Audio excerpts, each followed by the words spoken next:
That's wild.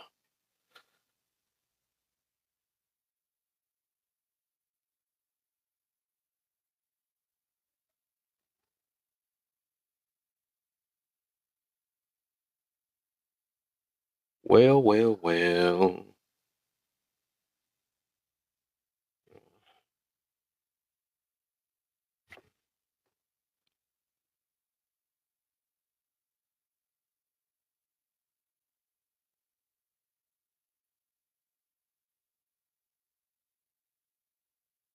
Y'all come in, hit them likes, man. Let's get this party started, man. I don't know what the heck just happened.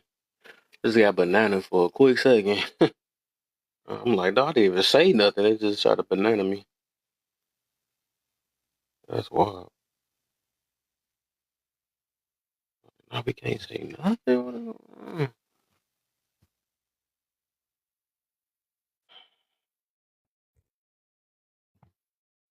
the other scope.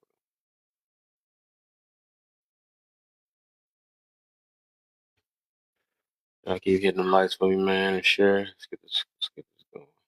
Them likes and share.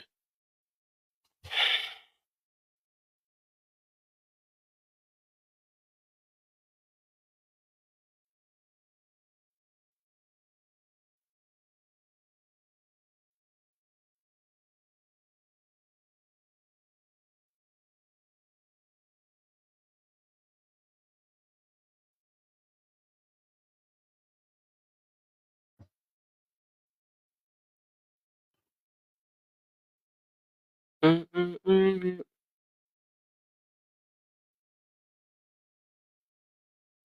Where is do that though? Let's do that though.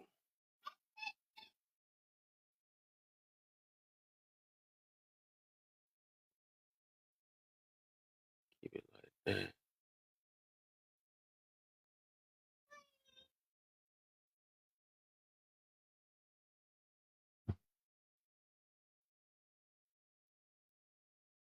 Good looks on the lights, man. Oh, this Venetian I changed the, the picture looking all the way different. What is that? Looking like a pew pew on the side. How you feeling, Venetia? This Friday. I just got I just got banana. I just got banana. I was just had a live going. I got banana. That's not crazy. I'm like, I straight ain't say nothing this time. I couldn't even think about what I said. I'm like, this time I was saying some stuff. But I don't know. I got to ask of what happened with Nerd because I know she was saying this one name that TikTok probably can't take. She was talking about, I'm scared. I ain't going to even say that TikTok ain't playing around. Good. I ain't got no problems with you. They ain't trying to get my profile a freak. They try to give it a warning and all type of stuff. Talking about you got one more before you get permanently banana. And I'm like, wow. Man, they is out. They out with it. Man, they doing everybody. I'm bored. They's not playing. They like, watch your mouth.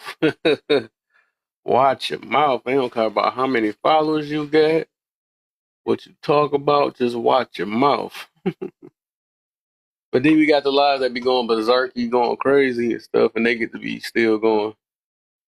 If y'all real quick, it's four of y'all in here, four, five of y'all. If y'all could share real quick, share it out. Let's get this party started. We gonna talk about selfishness and selflessness. I was just getting to certain things about how we always prioritize being, and one of them is about fight for happiness. I believe a lot of people and somebody else used this. A lot of people do feel like they're entitled to happiness, and life is all about being happy. When it's multiple, it's multiple emotions and feelings and expressions that we can have in life. We choose that though. But I think if we always set our mind on just that only, that's how we be always disappointed. There's nothing wrong with being happy, but you got to realize that to do the right things, you ain't gonna always be happy. Eating healthy don't always make you happy all the time. Sometimes them little green beans taste nasty. Unless they throw a lot of salt and all the other stuff in it. But is that really healthy? Is that really healthy though? But you know, the foods, the pleasures, like all them pleasures, everything.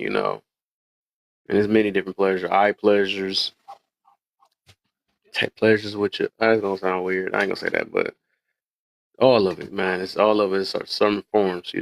Life is full of pleasures and pains. That's what make the balance. Some things gonna feel good to you. Some stuff not. It's gonna hurt. That's just what that is. I think, and also that's what make it be like. That's what separate us from the selfishness and the selflessness. It's a time we gotta mix it in, though. It's a good topic, for sure. For sure, appreciate you. But it's a time we gotta balance it out. Selflessness will be that time you hold yourself accountable, but everybody's selfless when it comes to that. They pick and choose that, though. They don't want to say they selfish with that accountability. And everybody else's fault when it comes to that. But it's just like it's a balance. We're supposed to have it, both of us. It's a time to be selfish, a time to be selfless. You can't never recommend pouring over or connecting something that you don't have already within yourself or you haven't checked within yourself. Tax, I'm back.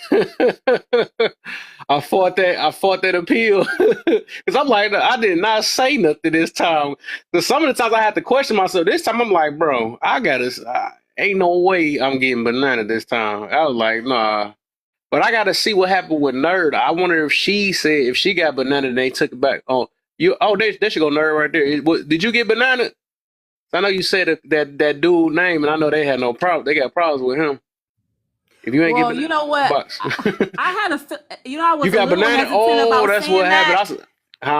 I was a little hesitant about saying anything about that. I didn't know she was going to say that part. And then next thing you know, it dropped. So now we know we can't mention that. We can't say that, right? Boy. I would say anything with the G-O, whatever. The G, I'm going to just say G-O. Don't say it. Don't post it. I ain't saying nothing like that. I'm scared. Right. They got you so bad. They got you so bad that they put it on me. They was about to straight up banana me. I'm like, dang, so I really do got to watch what other people saying here now for real. Yeah. You said what name? I'm scared. I'm about to have to inbox you that. we ain't gonna say it. All we know is matter of fact, here you go. I got you. Let's do it right here then. I'm just not gonna. Let me see. Let me do it. Man, you would have thought they was about to come over here and get us the way they shut you down. Hopefully they don't catch that. I don't know. Did you see it in the comments? Let me see that. Yeah, I see. I try to put it in the slick way. And she was saying it like crazy. I even feel for this. I'm like, ooh, I felt weird when she was saying it. I'm like, all right, well, hopefully they let us. They was not playing. They instantly. TikTok don't play no games. They like the police at like near the end of the month where they trying to rack up as many tickets as they can. Yeah, that junk ain't no joke, man. Would they be waiting on the side streets and stuff in bushes, just waiting to give you? Yeah, that was crazy. I'm like, I know I didn't say nothing this time.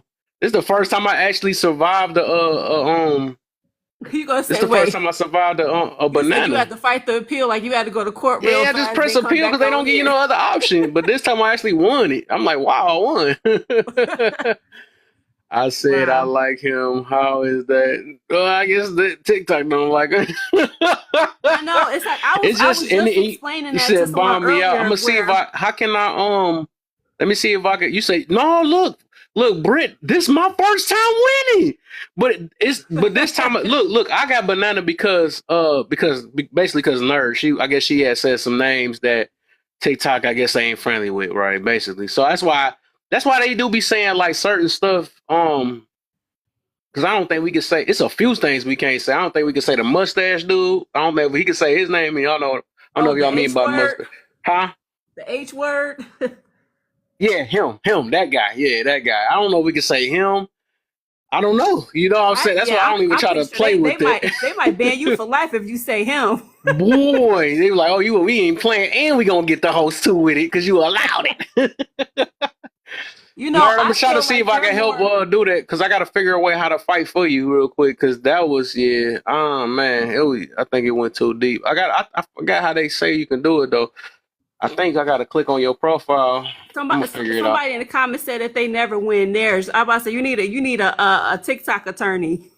You say her my yeah, Brittany. I don't know if you was still in there when I said that. Yeah, because I was like, man, I ain't like that. He tried to, and it's crazy. That's my boy, but it's like I don't know. I don't know what's going on. He be trying to jump on everybody quick before getting to know people and stuff, man.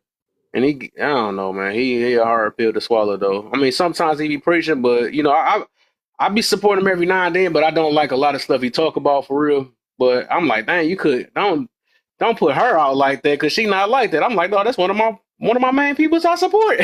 So I just told him that. But a lot of people understood. They seen it. They was like, nah, we ain't got no problem with Brittany and all that stuff. So I'm like, no, she actually one of the ones that we need to have on the team. Like, so she take up, she basically do the thing we've been looking for, trying to get these women get their head straight. You know what I'm saying? If anybody else gonna do it, somebody need to do it. You feel me? What was the topic about earlier that That what? That caused, I guess, her to leave where she said she was. Oh no. She was we was in lower room. We were just in lower room. And everybody they got their own perspectives in there and stuff. That's how I got a little bit used to it, how they is though. So sometimes they just, a lot of older, especially older, when they older, man, they got their minds made up. Yeah, you can't tell them nothing. So I just say my piece in there and dip. But they still helping the community in their way. That's why I don't be trying to. Yeah. But I just, they sometimes you gotta. I don't know. I don't explain it though, but. Some older people you just can't say anything to, and they be needing to be checked. I ain't gonna lie, they do. Hey, bro, and I just want to say I appreciate you. It wasn't the topic, because I'm okay with agreeing to disagree. I know what it was. I know exactly, because I felt a certain way when he did that too. I'm like, whoa. You bring up God, you ruffle some people's demons, and my whole thing is you can agree to disagree, but I want to be an example to my ladies. Don't be anywhere where you're being disrespected or you're talking down to, or Amen. I don't care if somebody's making a point, if they're trying to, whatever. And because what happens, I notice a lot of times in these panels, as long as you, they feel like they have to sun you. And they say, well, I didn't talk over you, but you're still being disrespectful. You don't have to. You can have your stance, right? You can have your disagreements. You don't have to like what I say. I didn't come in blazing at nobody, but I'm a Christian creator. I'm going to always stand on my Christian values. But I never, if people don't agree with it, I don't make you feel bad about it. But you're not going to disrespect me. And I want all my people to leave. I want my ladies. I'm being the example because oftentimes women stay in situations that don't serve them, whether it be a conversation, a relationship, or whatever. If you are not being honored, if you are not being respected, leave. And so I left. I think some women may be. I think that's a good example though that what you did. That makes sense. That it's okay on TikTok, you know what I'm saying? Because they so used to, or some women don't even know that they're probably being abused on TikTok. You know what I'm saying? They don't recognize it.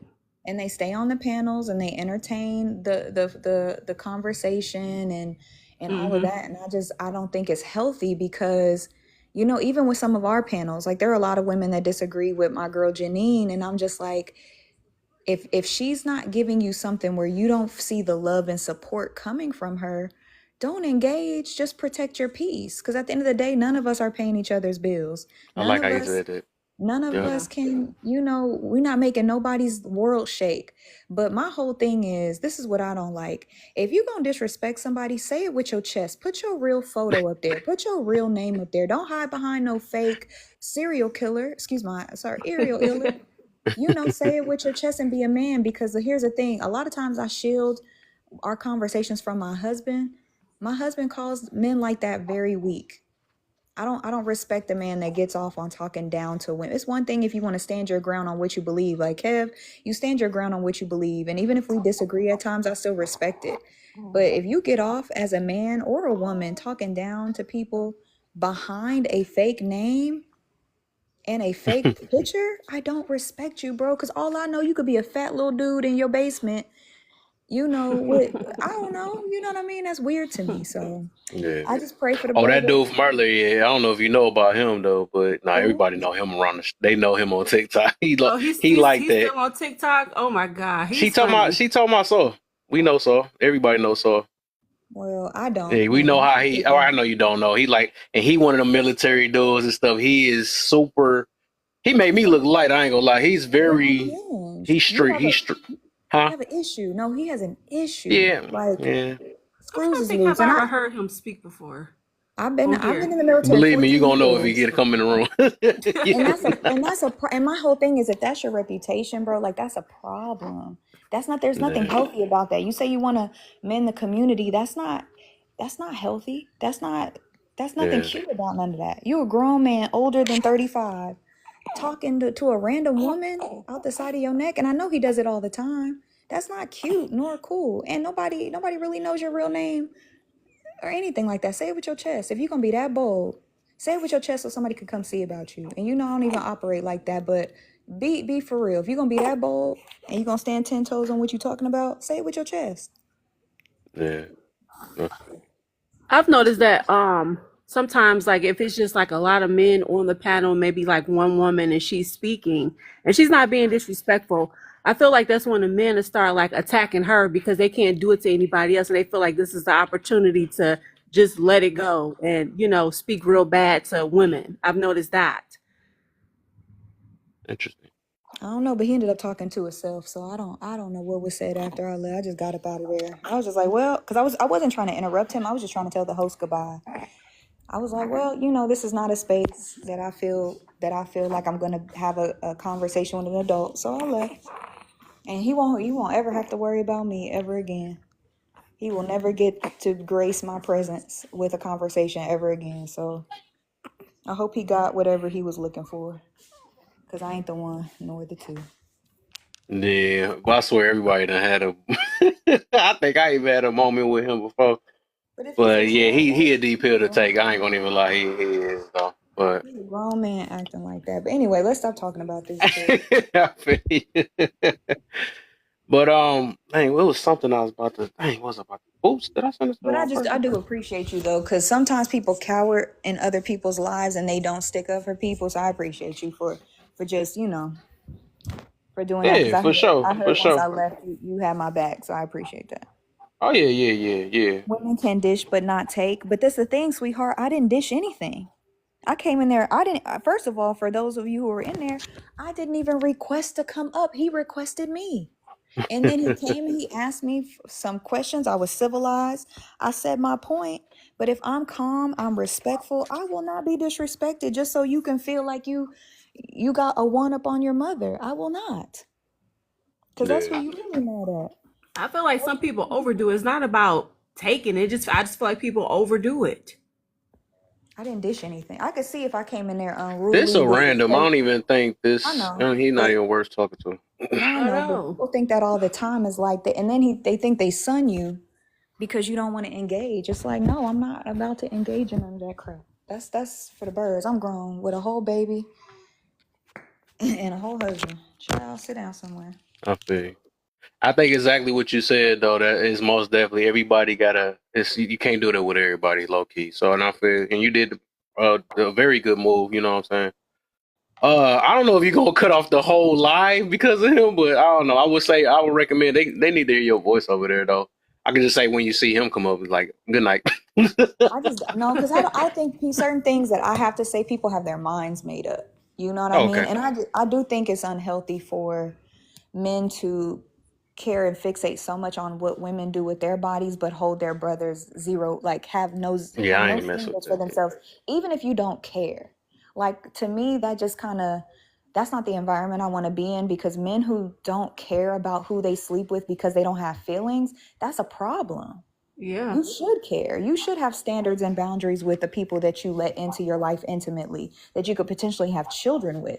And for you to spread that rhetoric is dangerous, because how many men are going to listen to that and be like, yeah, so-and-so on TikTok, I look up to him. He said it doesn't matter. It matters. It matters. Right. Yeah, I can't. Bodies are just as precious as ours. Mm-hmm.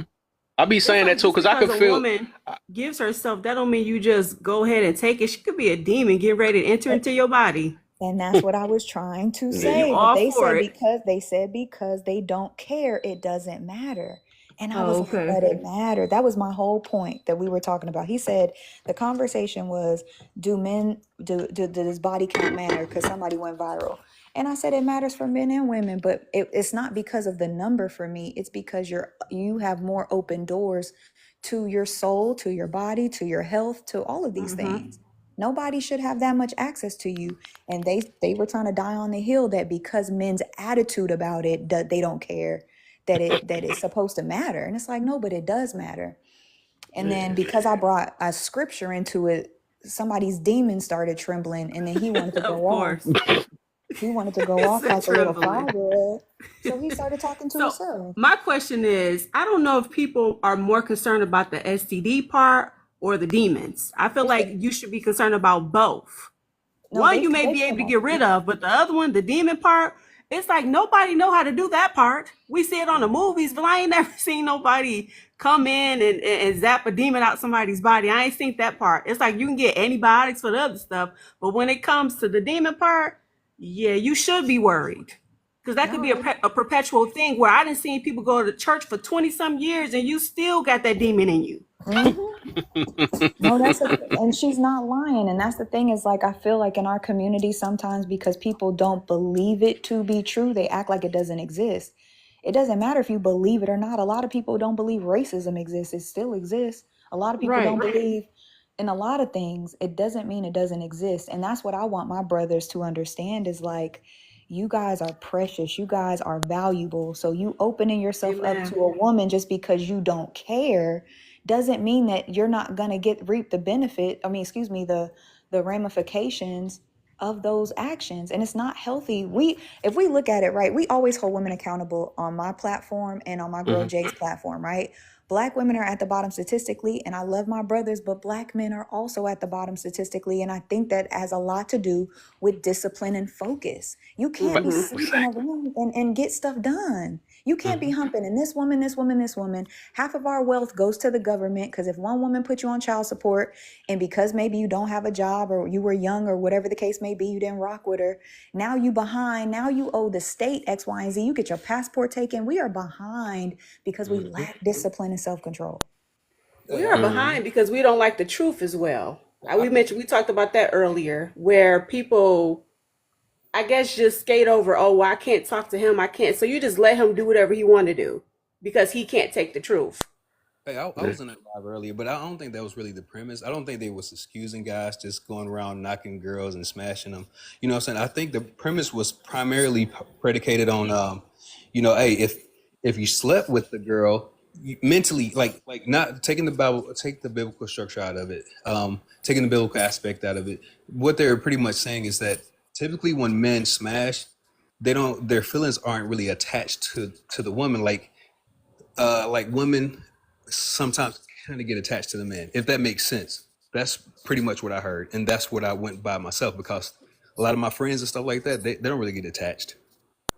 I get it, but that's not healthy though. That's what I'm saying. Like, regardless, you can take the biblical principle. Huh? I'm sorry. We don't disagree with that. We don't negate that. We're not excusing it. We're not saying that it's a good thing to do. We're saying that due to the fact that the conversation was body count, we're saying that if guys do that, guys don't typically get wrapped up in it. That's all we're saying.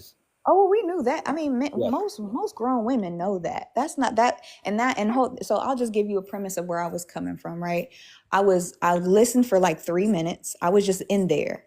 And he invited me up. And because I normally speak and because I have my own panels and I saw Kev and I saw a couple other people that I know, Black Classic and everything, I was like, okay, cool. I didn't even hear the rest of the argument because I was just dang near attacked. I was like, hold on. And I don't do that YT woman attack thing, but I just mentioned the script. You heard what I said. Yeah. And it's a difference. You can agree to disagree, but to come on a full-fledged attack and you a grown man over the age of 35, that's a problem. I didn't understand that part, but you know what I'm saying? Like that threw me off. I don't know if you said he seen something on your page that's the part I had to fight on that one, because I'm like, yeah, now you making up stuff. I don't know why he had dropped it. I think he dropped. I don't know if that was him that dropped me, but I was like, why you making up stuff about her? I'm like, she actually on our team though. I'm like, you just saying that she's saying something against men. I'm like, she always take up for us, and she put whole women accountable. So I'm like, it's no way you put it out. That's why I had to make sure I said that before they try to go to the next conversation, because I'm like, I can't let that slide. Like she mentioned earlier, you know, when you touching somebody's demon, of course they're gonna get mad, and it be over logical stuff that makes sense, but they don't want to hear it because they want to continue to keep doing what they're doing. Yeah, but I didn't hear anything that Britt said that sounded nothing sounded alarming to me. Just everything sounded like it was supposed to. So I didn't really catch it, but like, hey. And that's my point. Is like you can't be a black man, a grown man, and you're saying that you're a part of change. What's wrong, mama? You say you're a part of change, you want to uplift the black community, and then when you have sisters on your side, or you have sisters trying to hold other women accountable and love black men and uplift black men, then you attack her. And to be honest, regardless of men, I want men to wake up that even if you don't care or not, it matters though. Y'all are so precious, and too many men just give themselves away, give their energy away, give their spirit away, everything, just because they can. Oh, it's so mad. Oh, what's your baby, a boy or girl? If you don't mind me It's asking. a girl. I have a girl. Gotcha. Congratulations. And that's too. Thank you. I'm in postpartum. Don't be talking to me like that. Like if my husband would have heard that, that would have been a whole problem. Hey, Britt, I think it could have been a miscommunication. I don't know. I'm not gonna like take up or anything like that. But your voice is actually needed on Laura's platform. What you were saying like made a lot of sense, and a lot of people in the comment section. I don't know if you read any of the There was a comments. bunch of people that was when I did say something. They was like, "We cool with her." I think you even said it too. Everybody. No, I didn't say it in the comments, but I've said it in my head. Like I ain't have I ain't have no issues. I'm like, what's he saying? It makes plenty of sense. I'm like, maybe did I miss something? You know, because I was trying to connect. We know how the thing is, we know how Saul is, especially when it comes to religion. As soon as he hears something about religion, I think he go. I don't know what's the problem with religion, because me and him be talking about that so much, even on my platform and stuff. It's like I'm looking like, why you always try to, down with everybody else believe, because you chose, or you guys, I don't know what happened with him in religion, you know what I'm saying? But everybody don't have the same experience because you had a bad experience. Yeah. And I'll be trying to tell him that though. So it's just, I don't know, right. But it's certain things, like I said, you already know, I still support him, but I don't support like some of the ways he go about it. But that dude is just, he literally like that. I mean, he's literally a hard pill to swallow, but I don't know what to say about that situation, though. I want to address this in your comments, though. Somebody said that religion is used to control women. No, if people read the word for themselves, and I'm not telling you, I'm a Christian, right? So I'm not telling you what to believe. But no, God does not say man gets to do this and women get to do that. Men tend to, because of the society that we live in, that it's okay for men to sleep around, men tend to only use those standards and rules for women. But that's not true. God does not negate his rule. There's no rules for men and rules for women. We all have the same rules, even the submission. Even though it says, wives, submit to your husband, before that verse, it says, submit to one another. So right. That's, y'all got to read the word for yourself. Don't let people use the Bible to manipulate or spin God's word for their own narrative. Everything I said was not my opinion, and so go ahead, sweetheart. I was going to say, I heard this one girl, she told me that the Bible was oppressive. She said it was made to oppress women. I was like, hold up, no. No, it's not. It's meant to annoying me when people say stuff like that. It's the blueprint to life. It's meant to protect. Okay, so from my understanding, we were all born into sin, right? So when Jesus came back, he was supposed to have, was supposed to be resetting the world how it's supposed to be, and it's still supposed to be that way. But people steady keep getting away from the truth and us being on the right track, because they keep saying, oh, well, I don't believe in religion. That ain't right. We're being oppressed. We're being controlled. No, that's how it's supposed to go. That's why we're so behind, and we're not in the right positions, because nobody wants to follow how it's supposed to go. You're out of order. Hey, Tax Sparrow, another thing that I heard was some people, like our own community, they'll say it was made by, the YT people. But if you look at the book of Revelations, it's telling you that, Jesus is black, or he has dark skin. Like, people would say anything to get away from the truth. That's what it is. That's what it is. That's the thing. They keep trying to put you in this direction, but we're supposed to be over here. That's why we're behind, because people keep trying to interfere with God's plan. Mm-hmm. Christianity was in Africa 400 years before the slave trade. Ethiopia is is the only country in Africa that was not colonized, and they are the sound Christians, or I don't know what they believe in now, but Christianity runs deep. And I wanted to, and I like reading comments when she says, I don't agree. I see men requiring women to center them. A man can't get you to do nothing you don't want to do, sweetheart. So if you are meeting a man who he thinks that he's supposed to be the center of your world, then you've already met the wrong man. A man is supposed to center God. So that's already telling you that he's the wrong man, but you can choose who you deal with. You don't have to deal with those men at all. This is another thing, because I was talking about this literally last night with some of my people. I got a little sleepy, though. I had to let my boy run it live and stuff. I'm sure I'll be having like 40, 50 people in here and be going to sleep on it because I'll be tired. But I was like, so somebody was mentioning about, yeah, but the religion is that, and who you choose to believe in is your lifestyle. I was like, okay, cool, right. So say if you don't want to pick a religion, or you say that I'm spiritual, or whatever, all right. So the thing is, I'm like, all right, if you're going to go that route, because my thing is, no matter what religion or whatever, the belief is, they all about the same thing. They got the same, like, don't cheat, don't do this, don't, become one another and all this stuff. All of them, they need the same thing, but the beliefs is just a little bit different, you know what I'm saying? But overall, when it comes to relationships, they all about it's the same. It's the same in a way. So I'm like, if you're going to not pick nothing, if you're going to pick nothing to believe in, like, it shouldn't be no such thing as cheating with you.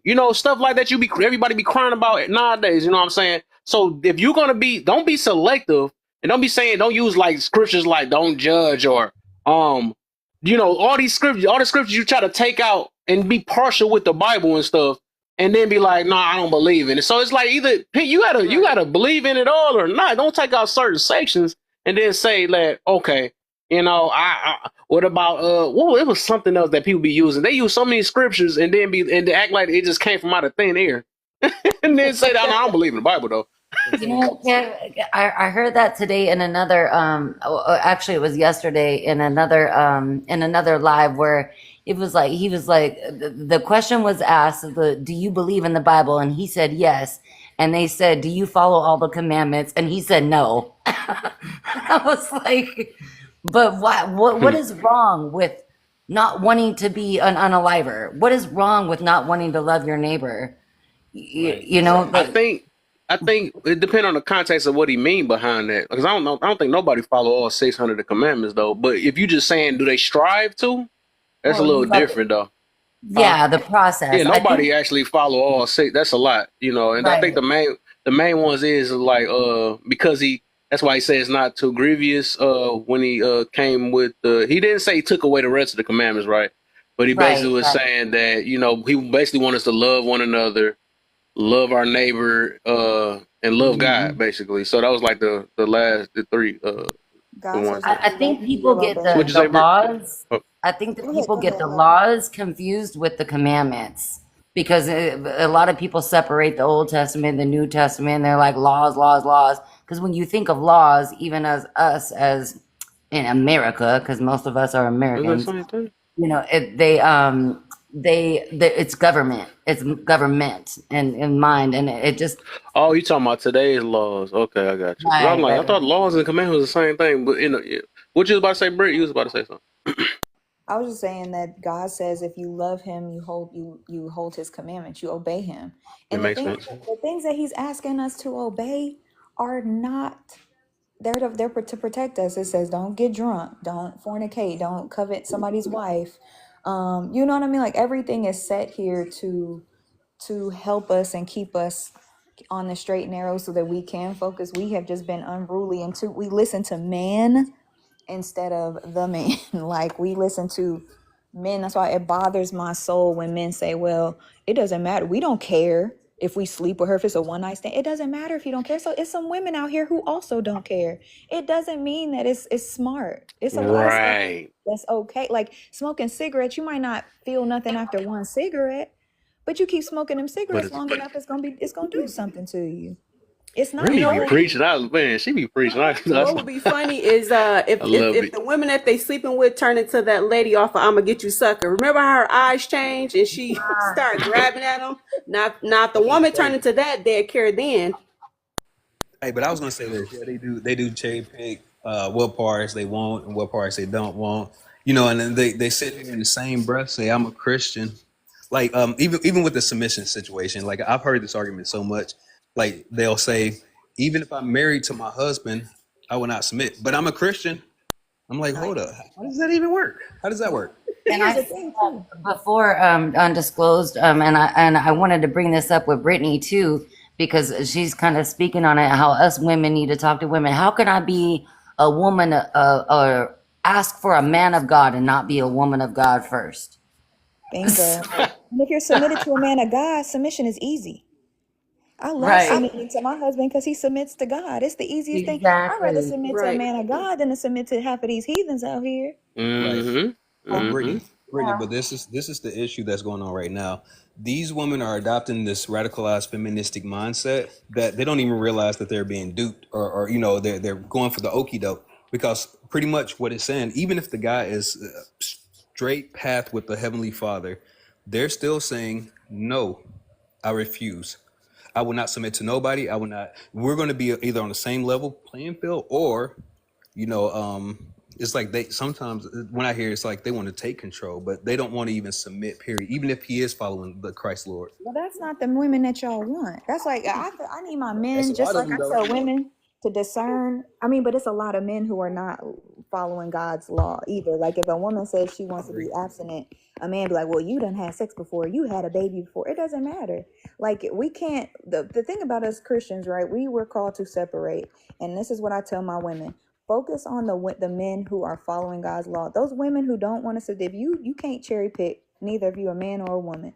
So if she doesn't want to follow what God is calling her to do, she is showing you she is lukewarm, and you leave her right where she's at. Like I tell my women, if he's gonna make you feel bad because you want to be abstinent and you choose to do something with your body because you're trying to honor God, then if he don't agree with it, then he's not a man of God. You move around, because as a man of God, you submit your ego to God's way, not what you believe or whatever. Or if you don't want the woman, you just leave her where she's at. If you don't like her past.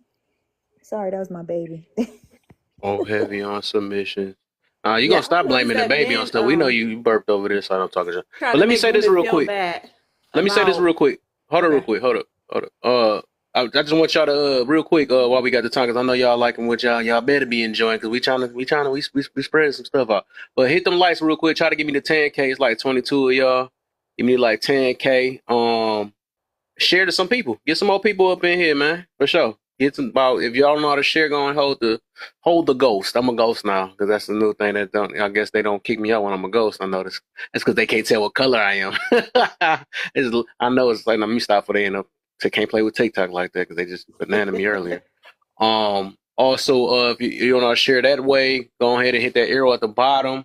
I heard also y'all could join the team with 1 penny. It's right near my name, that little heart. When you join the team, I heard that helps push put me on the popular lives and stuff, you know. So it's only 1 penny for that, you know. There we go. See what he just did right there. You know, I moved ahead, but that was weird. I can do that again. But go ahead, 10K. I think I said everything. Hashtag YP. And also, follow my YouTube, man, because I'm trying to stretch over there too. I gotta start reaching that over there too. That way, I ain't gotta keep on having to watch everything I say and getting petty lies and all this other stuff. But I think we good now. This is 20 of y'all. I think you see when I put somebody to work, then 2 people want to leave. What you about to say, Britt?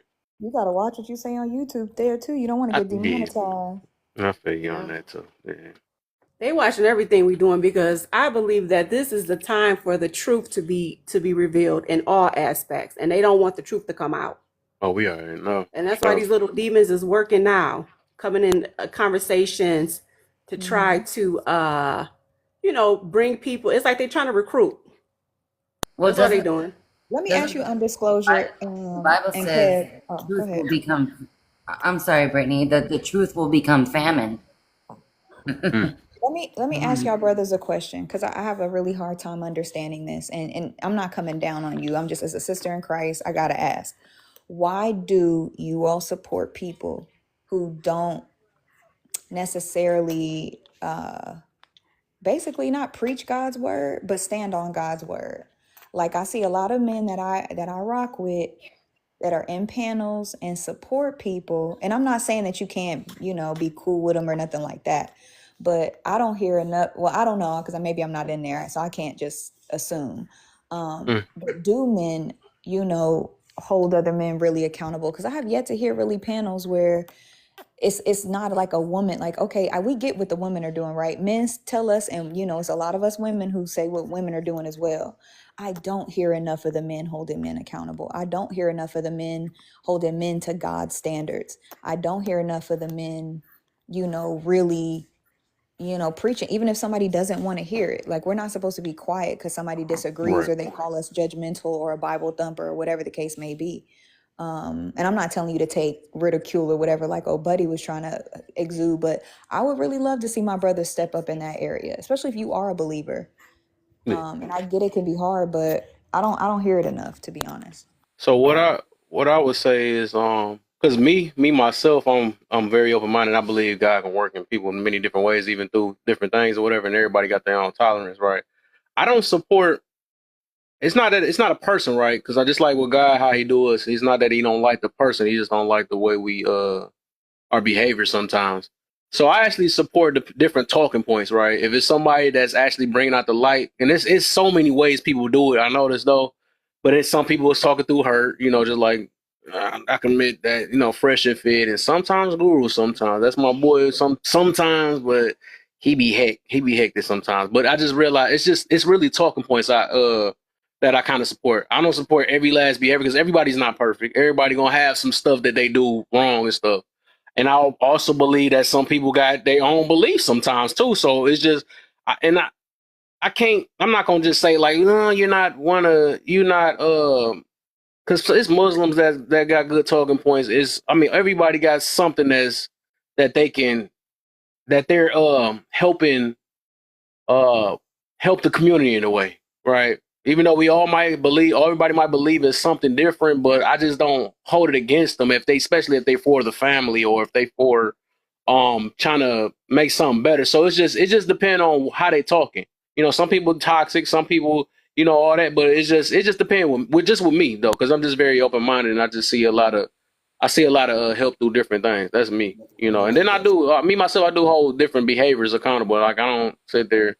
I don't like certain things or whatever, but I don't. Sometimes it's time to speak up. Sometimes it ain't. I'm not Superman either. So Yeah, the way it goes for me, I don't really support a lot of people, just being honest.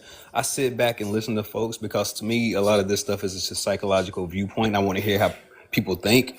Why do you think the way they think? And what makes people think this? To me, it's actually telling. And you learn a lot. I don't know if people will typically say this, but sometimes you can learn from your enemies, sometimes you can learn from your friends, sometimes you can learn just from random people. So I sit back and listen to people just so I can observe and understand, so that way I can actually know how to communicate with these people. That's my situation, and I'll give you this last bit of information, Britt. I'm the type of person, I don't bite my tongue anyways. If you get to know me, you'll see that, I go by this name, and I would give out the other name, but I got people stalking me. So yeah. But I don't bite my tongue. So I will give it to whoever. I don't care if you're the president of the United States, you cross me incorrectly, I'm going to come right back at you. And you ain't going to like it. Not you, Brittany, but I'm just saying people in general. Oh, that's fair. I get what you guys are saying for sure. That's fair. yeah. I agree with the undisclosed too, because we can go into these different lives. I've been on Kev's live. I mean, we've been going on like 4 or 5 years, like that we've been doing this, and you can go into biblical lives. And I think what Brittany was talking about earlier is that sometimes you just have to separate yourself from some lives, some of the discord. But I can go on to historical lives, and we're talking about. African Americans arguing about Africans and indigenous and all these people, and they don't even argue. They actually can sit there and bring up research or bring up receipts, and just like we do with scripture, so it's like kind of tying everything together. So you can learn a lot from it. You just have to know how to discern how much you're going to add to it. Yeah. I would say also too, right? Because everybody, and now this one thing I learned from my man's, which make a lot of sense. This dude named I know, basically he said everybody got their own toleration, and I understand it. Everybody's not built for certain things or whatever. So I would say like, because even with me, right, that's why I don't recommend some people to follow me in different areas, right? Not to say unfollow me, but I'm just saying follow me in different areas. Because sometimes I will go in some areas to see, like I went in an atheist live just to see how they talking and stuff. And I went in there, I'm like, and I stood on what because I'm strong. I'm strong in what I believe in, right? I'm strong in what I believe in, and so many things that backed it up on what I believe in. You know, I'm more of on the Bible side because it makes the most sense. You know, I'm only believing it not because somebody forced me, because it makes sense. You know what I'm saying? That's how I always been. Always been to have a mind on my own. You know what I'm saying? And that's why I even question some of my what the people that believe the same thing as me. I question everything. You know what I'm saying? Because I like learning. I don't like blindly finding things. You know, that's why I ask certain questions, whatever. But it's like, and I'll ask everybody what they believe in questions. You know, I was in the room, like I said, with the atheists. I made a video about this, and they just did not like it. The people religion is bad and all this stuff. I'm like, man, at the end of the day, you making a big deal just because you have a bad experience with biblical. Everybody somehow got a bad experience with that. Just because you have it, that don't mean everybody else do. You know what I'm saying? But I believe is if you strong in what you believe in, and people be even asking me questions about it. But I'm always going. I mean, I done looked up so many things about what I believe in. You know, it's like I'm strong in what I'm strong. So I do go in some areas, and I ain't gonna say I support, right? I wouldn't say that, but I just be trying to understand other people though, because I believe you can help reach people and let people see other things from a different way from what they just see it. You know what I'm saying? Because a lot of people are stubborn. A lot of people just don't want to see beyond what they know and all that. So it's just like, and that's why I be all around here though. I mean, I built myself up enough to even take. Because I used to be scared to go on certain lives because I'm like, dang, how am I gonna respond if somebody do this, or how am if somebody attack me this way? You know, and I preach emotional control. You know what I'm saying? Emotional regulation and all that stuff. So if I'm gonna go in the rooms, I'm not about to blow up. I'm not about to let somebody because they're miserable get to me and stuff. I'm like, okay, I know I feel bad. I feel bad for people, low key, I do. The ones that got always snapping in a matter of seconds and stuff, or all that. I'm like, dang, what the heck happened to you that bad? You know what I'm saying? So it's just like I said, it's just a tolerance thing, and it's something I kind of I built myself up to be able to talk to a lot of people, just a lot of people, no matter what they believe in. But it's just you got to be strong. Everybody got to be strong in what they stand on, low key. That's just what it is. Everybody got their own tolerance, and I understand that. I stand on my piece, and if they disrupt it, I'm leaving. Facts, and I feel it. I'm standing on God's word, and I'm bringing in every live. I don't give a damn. There you go. And there you go, man. You got it. There you go, man, for sure. All right, y'all. Well, it was nice talking to y'all. I did want to go live because I wanted to talk about Bridgerton tonight. Yeah, do some light and fun on Friday. So you guys have a good night. Oh yeah, I appreciate you. You already know. You know my brother, Kev. I appreciate you. Yes. I'm going to follow you, but I was going to say this. When I do go on lives, I don't let them disrupt my peace. I don't let them disrupt my peace at all. For one, I'm kind of nonchalant, so I just let them. If they're miserable, hey, your misery is not going to like get me. You know what I'm saying? I'm not going to lie. But I understand what you're doing, and it makes sense. You know, it make a lot of sense, right? Yeah, you don't want nobody disrupting your peace at all. Period. I'll tell people don't. No, because I turn up. Like my thing is, I'm not nonchalant, and I will turn up because my whole thing is say it with your chest. Because I feel like you're a weak man talking down, like the way what I want to say and how I want to say it. It's just best for me to just shut up and just get off. And I'm not gonna let nobody get the best of me. But sometimes I went off on it was a live earlier this week. Oh, I went off because I'm not going to take a random man on TikTok talking down on me to feed his ego. Now, if it feeds your ego that you got me upset, you got that. I'll take that L. But what you're not about to do is talk to me crazy. And so that's why I just left. I just like, you know what? I'm out. Don't get me wrong though. I turn up. I will snap on somebody in a heartbeat. But I'm just saying that at the end of the day, I don't let them people get under my skin. I'm like, F them. Just being honest. Eventually, we got to build up. Why waste your time explaining yourself to demons? That's how I look at it. No, I like how you just said that too, though, because some people are just really not worth it. And I just let people like, okay, that's how you feel. You know, it is what it. But like I said, it's a tolerance. It's overall just tolerance thing. So that's why we got all respect. Just like I be having people like that can't take my life sometimes too. And I realize that, you know, I be, oh man, this is a deep conversation. I just can't do this today. You know what I'm saying? And I got to respect it.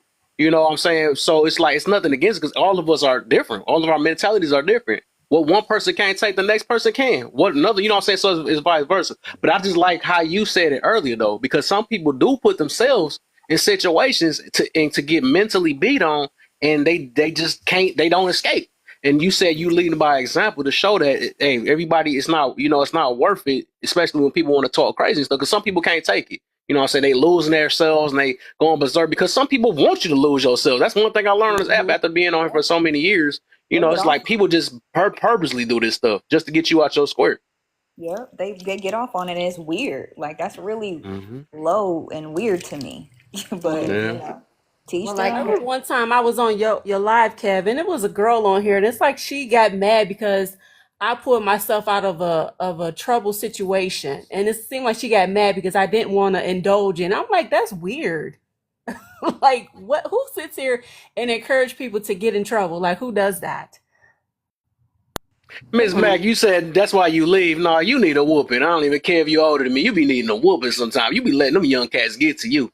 I had to drop you on my live one day. You just let this young cat get to you one day. I'm like, come on, Miss Mac. Miss Mac, come on, man. You can't gotta be talking about your chest looking like this and your dad. And come on, they ain't worth it.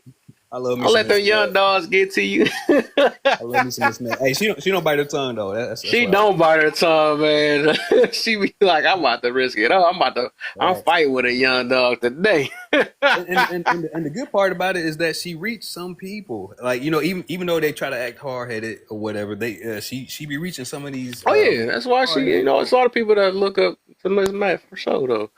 You know what I'm saying? But some people just not worth it, low key. To bring up that fat cat, because you talked about emotional control, and then Brittany, before she dropped down and undisclosed, was talking about sometimes you do got to turn up. Sometimes you got to let it be known. It's not your emotions. It's like facts over feelings, Yeah. And before you do that, you got to see, is it really worth it, though? My thing is, if you're doing it to a person that don't care about it, that's not going to help them change, what's the point? You know what I'm saying? But it's just selective. Be selective with it. That's all it is. Because everybody's just not worth your energy. Some situations you might have to make an example so the next person don't have to try it, though. But it's just like you gotta be able to filter or balance that out a little bit. You know what I'm saying? That's all it is. The tolerance level, and it's also your intentions, your tolerance level, and your intentions of what you're trying to get across. So yeah, definitely agree. I noticed that when you be getting the best of people be like, "Oh, you and your emotions." Am I? Or am I just telling the truth and you're just trying to distract me? Because I'm about to get in your, the rest. Even when you ignore them, and you address the topic and they make stuff personal. Kevin, I'm a topics-based person, and they'll make it personal, but then they get mad when I tell them, listen, this my pussy look like a roast beef sandwich, like yours. I done heard that. Oh my, not the roast beef. She said my stuff sit up straight. I remember yours by her, not how you be. At least mine sit up straight and don't look like roast beef. Yeah. She don't be playing in these streets. That's funny. What's the deal, Mo Money? I see you down there. And she don't be playing, man. But hey, at the end of the day, like, we don't want none of this stuff to make us worse than we is. Because I literally seen people on this app turn worse. I have to leave some people's lives alone altogether because what's the deal, sweet face? I'm not dealing with it. And some of these women that support their husbands, they like them women. They like them troublesome women. So you have to let people have their space. Got to, man. Got to. Sometimes we gotta take a break off this thing too. It can be exhausting sometimes. We were talking about that earlier. About sometimes you just need to know when to drop off. I just recently started coming back after months, and I just recently started coming back on Kev's live. It's not that I had something against Kev. It's just you need a break and you be doing other stuff, Yeah, some of us actually have jobs, Pearl. I like some of these people. Right. Exactly. Right. Got to. But I noticed that some people think that TikTok is a waste of time, but I feel like people do get through some people. Some people gain friends on here. Some people able to establish business. People learn stuff. It's just so much stuff you can do on TikTok. It ain't just, oh, you just sitting on here just to be gapping and yapping. No, that's not true. Yeah, it depends on what your intention is. Some people come on here, try to come here one route and end up turning something else because they're like, dang, I wanted to force everybody to be this way. Why they not being other? You just gotta be, you gotta be the intentions though. Keep it on TikTok. Yeah. What's the deal, they said it ain't working in my personal life. Let me go ahead and come on TikTok and let me see if I can. And be even worse. Right. I just got a violation. You got a violation. What is going on? Oh no, she didn't even what say you nothing. do? Oh, she said that word. They not playing in my live. They is not playing. Hey, drop her, and then bring it back. I think that'll keep her from not getting. I'm scared. What is going on? TikTok not playing. Man. Like it was the roast beef thing she said earlier. Probably. Oh my, they not playing. I forgot. She said, "Man, these people." I just got in trouble earlier, man. I'm good. Yeah, my other account is gone. It's Band-Aid. Oh my, permanent Band-Aid. No, just for like. All right, Miss Matt. Yeah, I'm scared. I'm sorry, because literally, I just literally had to restore my pay. This is the first fight I actually won because I guess with some words that TikTok couldn't take earlier though. Yeah, it sounded like you really in a court battle or like a. Boy, I had to fight for my life. And then I'm like, I can't really talk like I want to because I already know they'll probably shut me down with the stuff that I want to say. Man, they getting too sensitive, man. They police us like crazy. But I was going to tell that's the reason why you don't want to stoop down to them youngest because they waiting for that. They wait for you. Just imagine that, right? Yeah, they don't care. Because you chose a response to one of them, they can, and your page just be down for that, and it'd be like, was it really worth it? You know what I'm saying? And some people, because some people want you to shut your page down. They want to get you flagged and all that. You know what I'm saying? Oh yeah, I know someone that she does like herbs and stuff, and every time she turn around, somebody keep reporting herself. But I know she's telling the truth. She had to spell something out to me one day. It was a particular plant that's very beneficial. And I'm pretty sure they didn't want keep hitting them likes, man. That's probably what they give me. Hit them likes, get me up there, man, because they probably just feel like. But I was gonna tell Miss Matt if they're trying to get her, check it and then do that appeal thing if you can, like do it as fast as you can. I think they gave her. She might have got just a warning. Okay. Might have got a warning. They argue from the troll, but exactly, they gonna go from the troll page and say anything that can make you sting, and then you reply to that. They already hitting the report button at the same time. They like, yeah, got him. You know what I'm saying? I was waiting for them to say that so I could report. Yeah. So it's like that's why I said we can't fall for the. Some people be enemies, man, low key. That's why I'm like, man, I gotta watch my mouth because we can say as much. You made me, but TikTok only see it one way. Just like we want to throw biblical on the God, only see it one way. He don't care about what somebody did to you. It's about how you reacted. You know what I'm saying? At the end of the day, right? That's how accountability works. You know, you could say that I punched the wall because this person made me do this or whatever, but all you did is hurt your fist. You know what I'm saying? So that's right. If only it worked that way. That's true. It's like God still wants you to lead by an example. Yeah, we can't say we gotta say banana. Yep. I say Band-Aid. Band-Aid, okay. Yep, Band-Aid, anything close to it. It's crazy. They got us fucking silly on here. Pew pew. Unalive. Wait, I tried to say that earlier to somebody on the phone. They was like, why you gotta say unalive? I said, listen here, I'm used to talking on TikTok. I don't want to undo it. This is how we talk on It's like TikTok. It's code switching. Like I was about to check a pastor one day. He said the K word. I was like, hey, you supposed to say unalive? I was like, oh yeah, this is real life.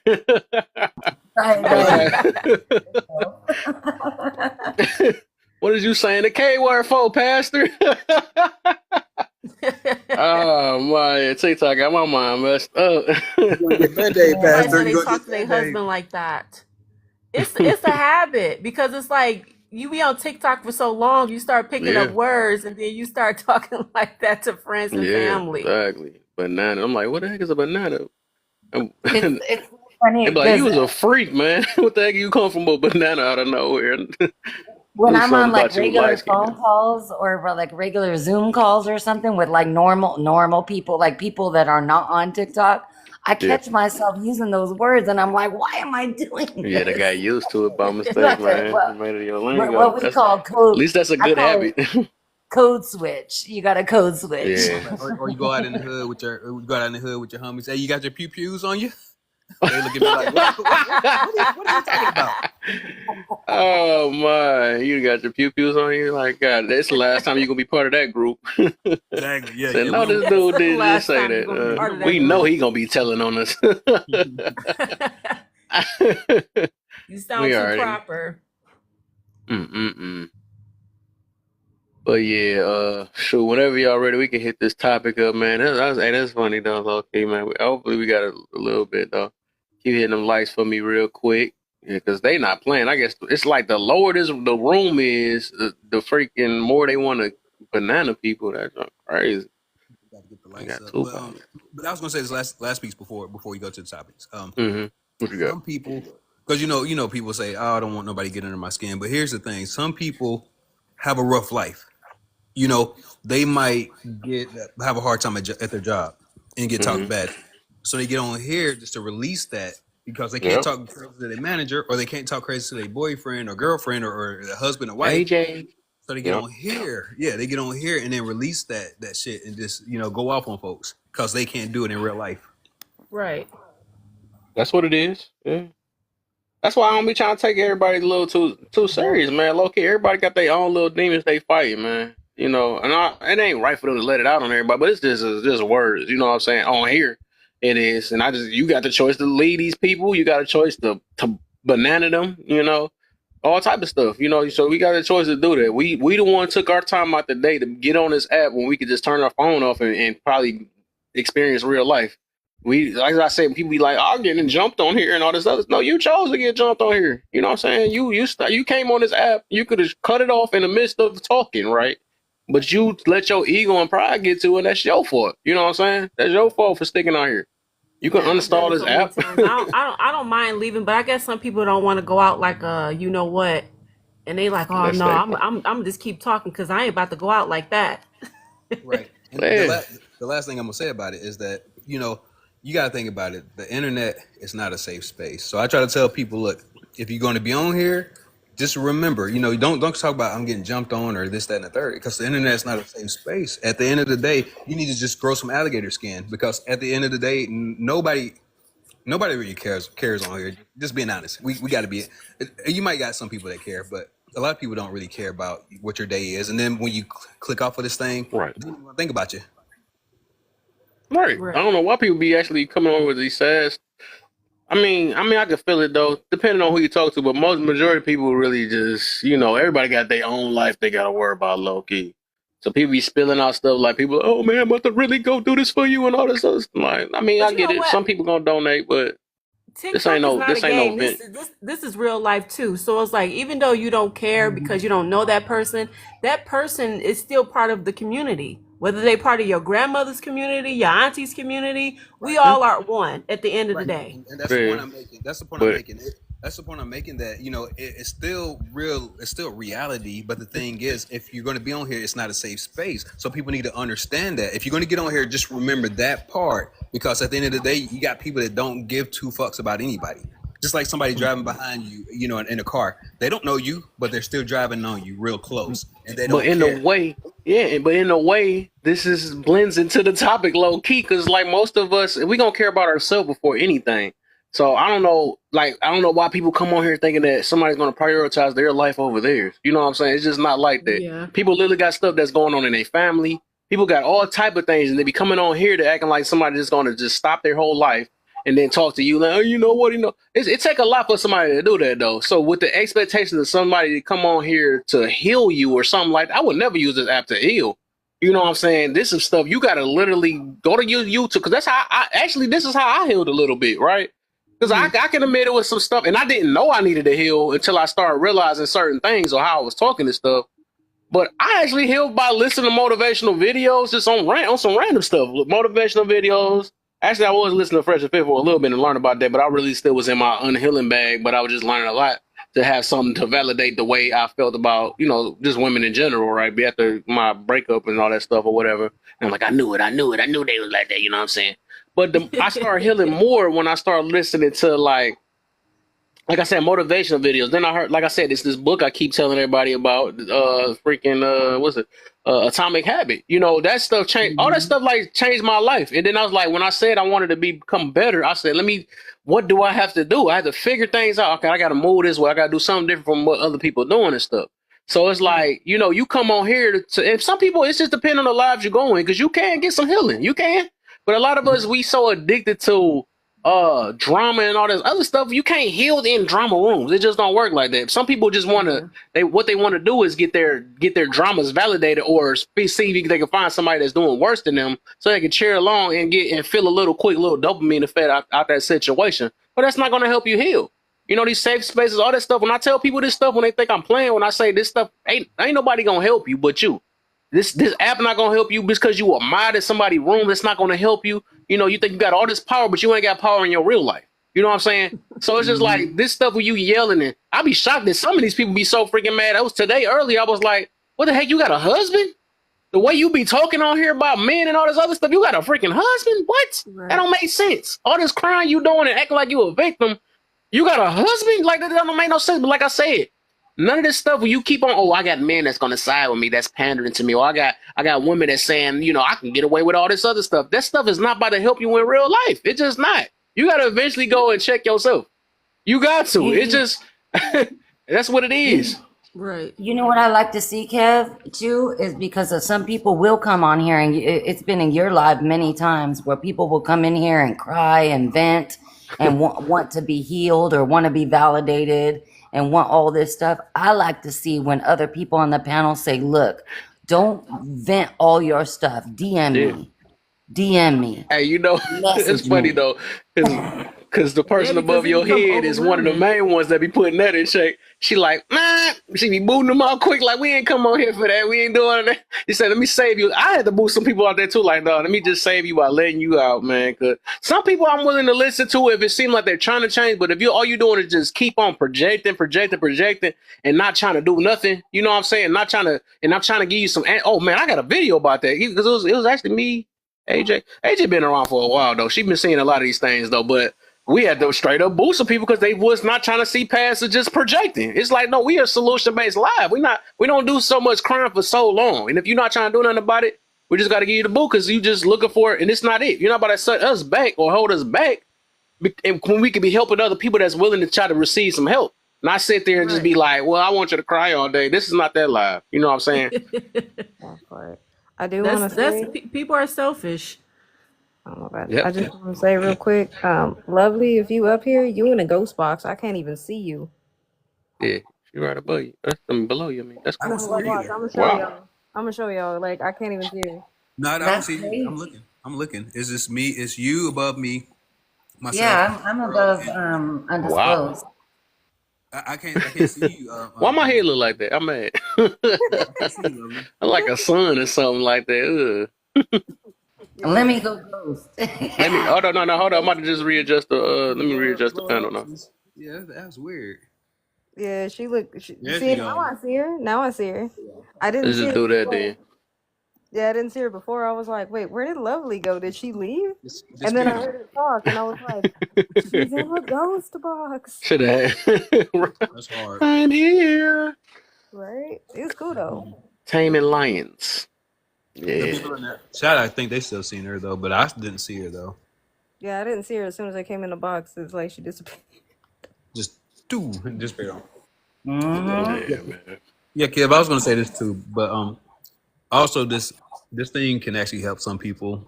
Yes. I'm not saying that everybody is like just out for self and like your topic is talking about, but you know, it does help some people because some people might have some issues and be like, they might hear something that you say or I say, or, you know, anybody on the panel say, and then they might be like, oh, well, shit, that makes sense. And that would help me out.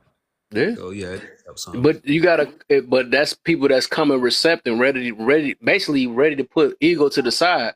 You know, just like a chair, right? Just like the chair, right? Or the therapy, whatever, same thing.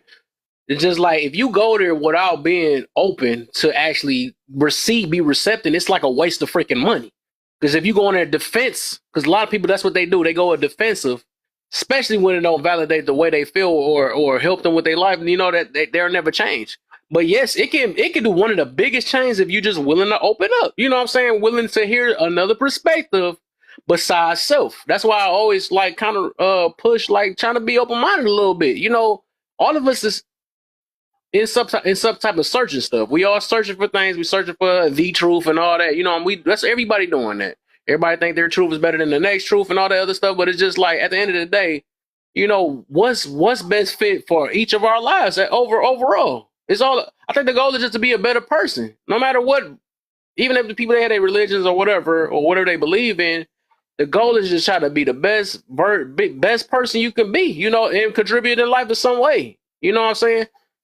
That's how I look at it, though. But shoot, people just so stuck on what they, you know, they just look at it. If you don't look that way, you're a demon, or you the worst, or you know. And most of the time, they be the demons. Ain't that something? I would like to come up here and say that as you say, the Chucky. I'm hashtag triggered. Y'all are supposed to pander to me. I'm the only one that is allowed to project. I am the ultimate mod. I have all the powers, and if you don't say anything that I agree with, I'm gonna boot you out the pen. No, I'm just kidding, guys. Boy, I've been running this. I ain't go. You just gave me PTSD now. If y'all don't agree with me, dog, I run into too many panels like that. I ain't gonna lie, they irritate me. Even though I'm the one that went in there, though, but they irritate me. Like, bro, yeah, you really got these short-tempered type people that if I can't say anything, as soon as they feel a certain way, they just get the either banana or mute me or just drop me. I'm like, oh man, that just be. I don't like the power trippers.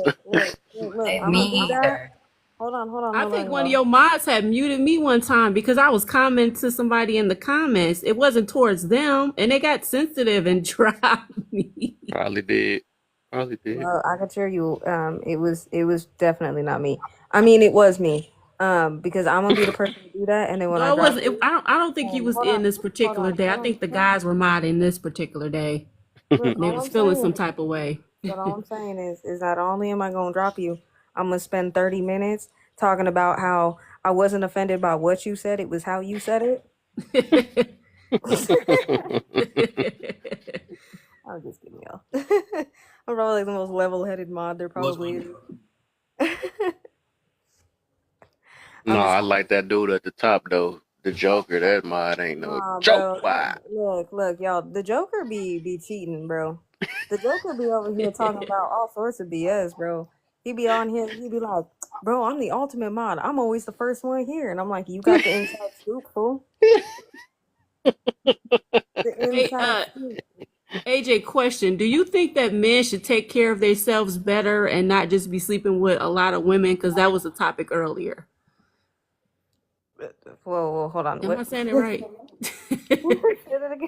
Yeah, I don't think you're saying it right. It's kind of got okay. Well, somebody say it for me. Say it for me. Undisclosed. Okay, it got misconstrued. All we were saying is about men getting attached. We were saying that men don't get attached to women as fast as they get attached to us, because we're talking about body counts in another live, and we were saying, we're pretty much saying that men typically don't get attached because we can sleep with somebody and I'm not bragging about it. It's not even a good thing, but it just in our psyche, we don't get attached to that person. Even after we hit, we can leave the next day, whatever the case is. No, don't even think about it. Don't think twice about her.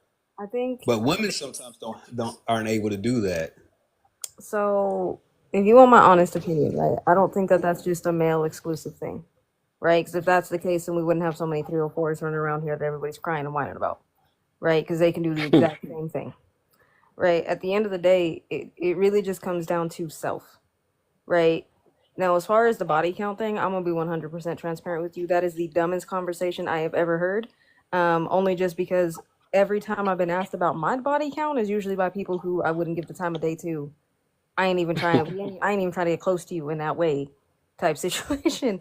If I've ever been asked that question, number one. Number two, as far as just human beings as adults ourselves, we should all be making sure that if you are the type of person who is detaching from schmecks like that, then you probably need to go get some help because that's not normal, right? Yeah. That dissociation is not that's not a is not it's not the norm, right? There's a reason why people a lot of the time they feel closer when that happens, right?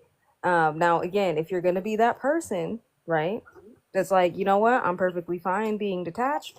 That's perfectly fine. The only thing I say is one, be as safe as possible. So make sure you understand about STDs and STIs. You get checked regularly. Make sure that your partners are getting checked regularly, and also, just make sure y'all are being transparent. Don't be over there trying to drag somebody along, and you know they're the type that's they're gonna get attached. Don't drag that person along. Don't be reckless with people's hearts. At the end of the day, so I y'all want to bring clarity, if that's okay. Yeah, So yeah, to bring clarity, what I was saying, I'm not saying that all women get attached whenever they, you know, do the do, you know, but I'm saying a majority, a lot of times women get like more attached. Like if it's between the men and women, women typically get more attached to that man. Like a guy could be cheating, he could have a whole girlfriend, and she'll get so attached that she wants him to leave her for hopefully you get that part. And I'll say this, you can't really look at it like that because think about it, like little teenage boys, they have high testosterone. All they want to do is just smash and dash and go. It's like the feelings aren't attached, it's just the testosterone. Oh, I get you. Yeah. Yeah, that's all I'm saying. I'm not saying they're being heartless. Now if a man loves you, then yes, those emotions get attached, and then you do get those soul ties, because that's basically what it was, about soul ties. But that's the thing. This is the reason why I always say the concept of schmecks is not taught correctly here. I agree. Right? The responsibility of it is not taught. That's the reason why, like, when you ask me this question, I'm thinking about adults. I'm not talking about teenage kids. That's a whole what other. we're talking about, the adults. Yeah, like we're talking about like adults though. Like Kev made a good point earlier. What did you say earlier when we started off with the first question, Kev, where you said that men complain about the community, but it's like they adding on to it when they sleep with loose women. Yes, but my point is that both sides is adding to the problem. Right. Yeah, that was the with the fight for happiness and stuff where they be basically. No, not that part. You said men. Oh, the complaining, the first one. Yeah, that's the first one. Yeah. These 3 or 4s out here, but then they had been they sleeping with it last night. Yeah. So yeah, that's the reason why I said about individualists complaining about community and stuff. I'm like, you got your nerve, and y'all. Most of them be the ones contributing to the problem. You know what I'm saying? That's why I'm like, how the heck is you complaining? So that's what that first one was about. But that's also what I'm saying. Like, I'm saying the same thing. If you're going to contribute to the problem, then don't complain. But if we're going to have a conversation involving schmecks and who needs to be more responsible, it's not men need to be more responsible or women need to be more responsible. Both sides have to be responsible because it's a combined act. At this point, we both need to be responsible. We both need to be mindful. We both need to make sure that we are moving in this way to where everybody is on the same page. Like I said, if you're somebody who's detached and you're somebody who's, hey, I'm just trying to smash and dash, then okay, fine. I'm not going to sit there and judge you. All I'm going to say is just make sure that you're being honest, you're being open, you're getting tested, you're doing what you need to do to make sure that you're safe and making sure that your partners are safe. As far as that goes, making sure that you're being transparent with the person you're doing that with. Find that girl that's also trying to smash and dash. Don't find that woman who's trying to find a husband. Don't try to, you know what I mean, and vice versa. Women don't find that man who's trying to be a husband and do that shit to him. That's irresponsible as shit. Right, and if you end up finding them, you need to know how to let them go. Why hang on to them? So I mentioned this in the live though, because I understand what overall I always say it affect both, right? But it affect differently because I was talking to who was that classic about that, and I'm like, yeah, it might we can't say it don't affect neither side. I mean, one of them is gonna it's gonna be mentally, emotionally, or something like that. But we're all of us humans, right? I don't believe in that. When I don't have no attachments or something I don't believe in that because we humans. We freaking humans, and it's gonna be something. Because if you didn't have no attachments, you wouldn't be doing it anyways. If it wasn't no attachment, that was my whole point on that. Because like if it was something about it that got to you. You know what I'm saying?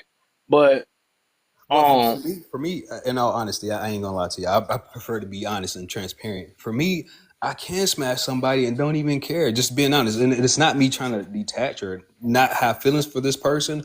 It's just I just want to get that feeling out, and then I go. That's how I'm not like that now. Since I'm older. Okay, let's say this then, right? Yeah. Say if you try to smash and you didn't get your bus off, then how you gonna feel? I'm always gonna get. I don't care if I don't even like. I don't care. If right. You be sitting there thinking about you be mad at.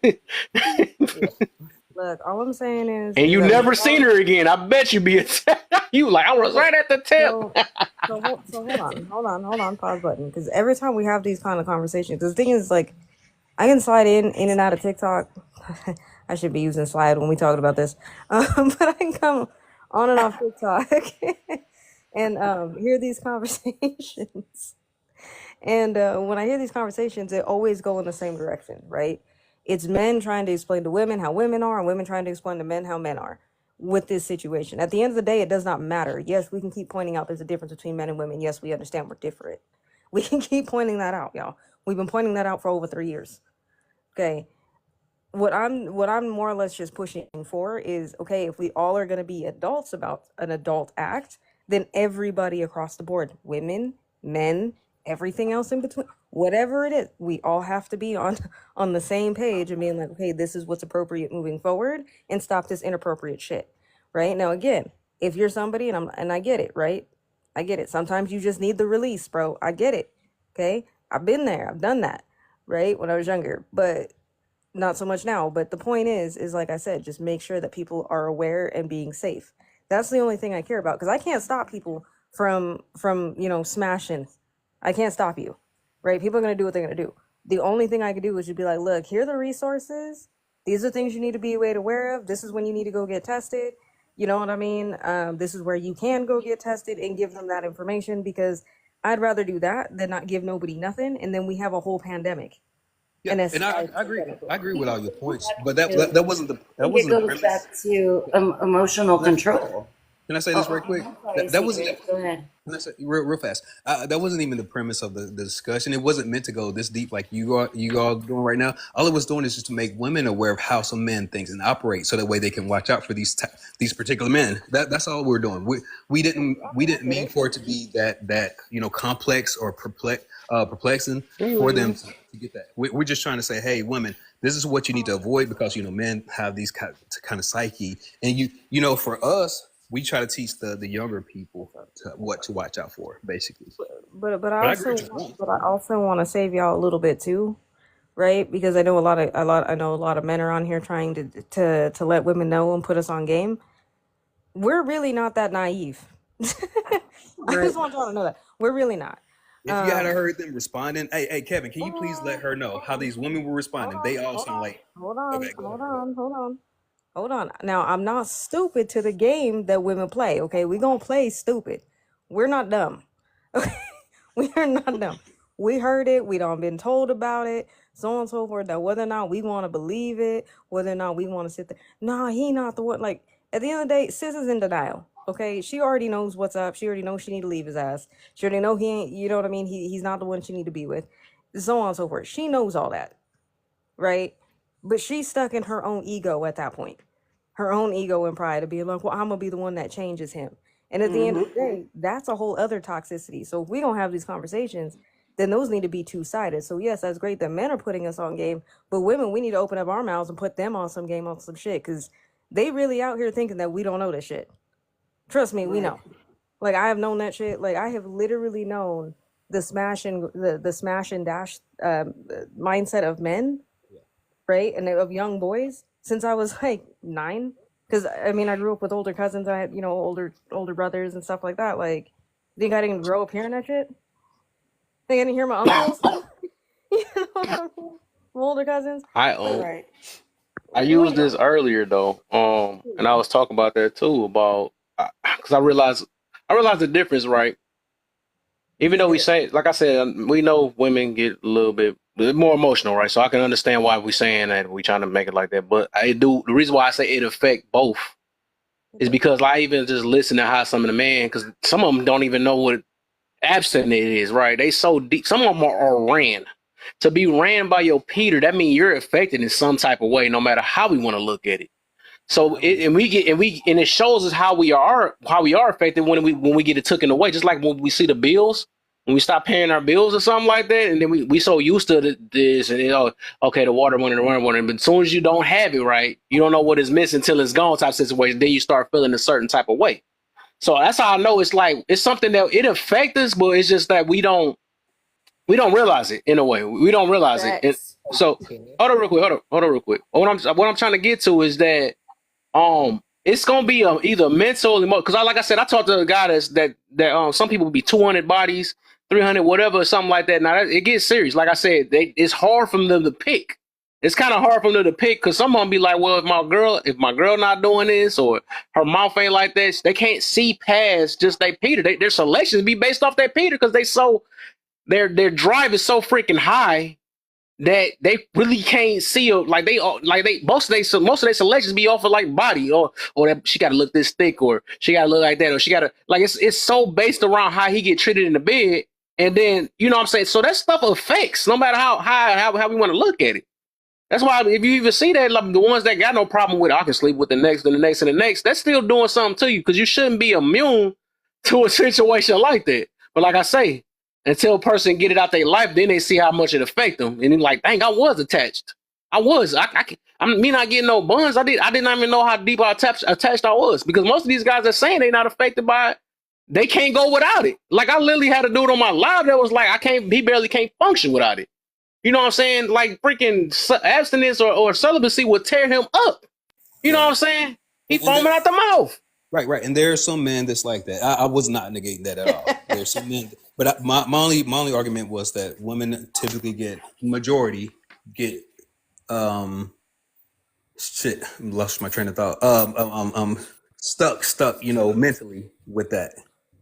Now, guys do too, but it's not as wide scale as it is for women. Women do get more, and y'all can correct me if I'm incorrect, women. I'll listen to you. I do believe that men do be fronting. Cav, he made a good point. They do be pretending like, oh man, that didn't phase me. She ain't nobody. But then at the same time, you calling her again, or either you getting another one of the two. trying to cope with it, like somebody about to give it to me.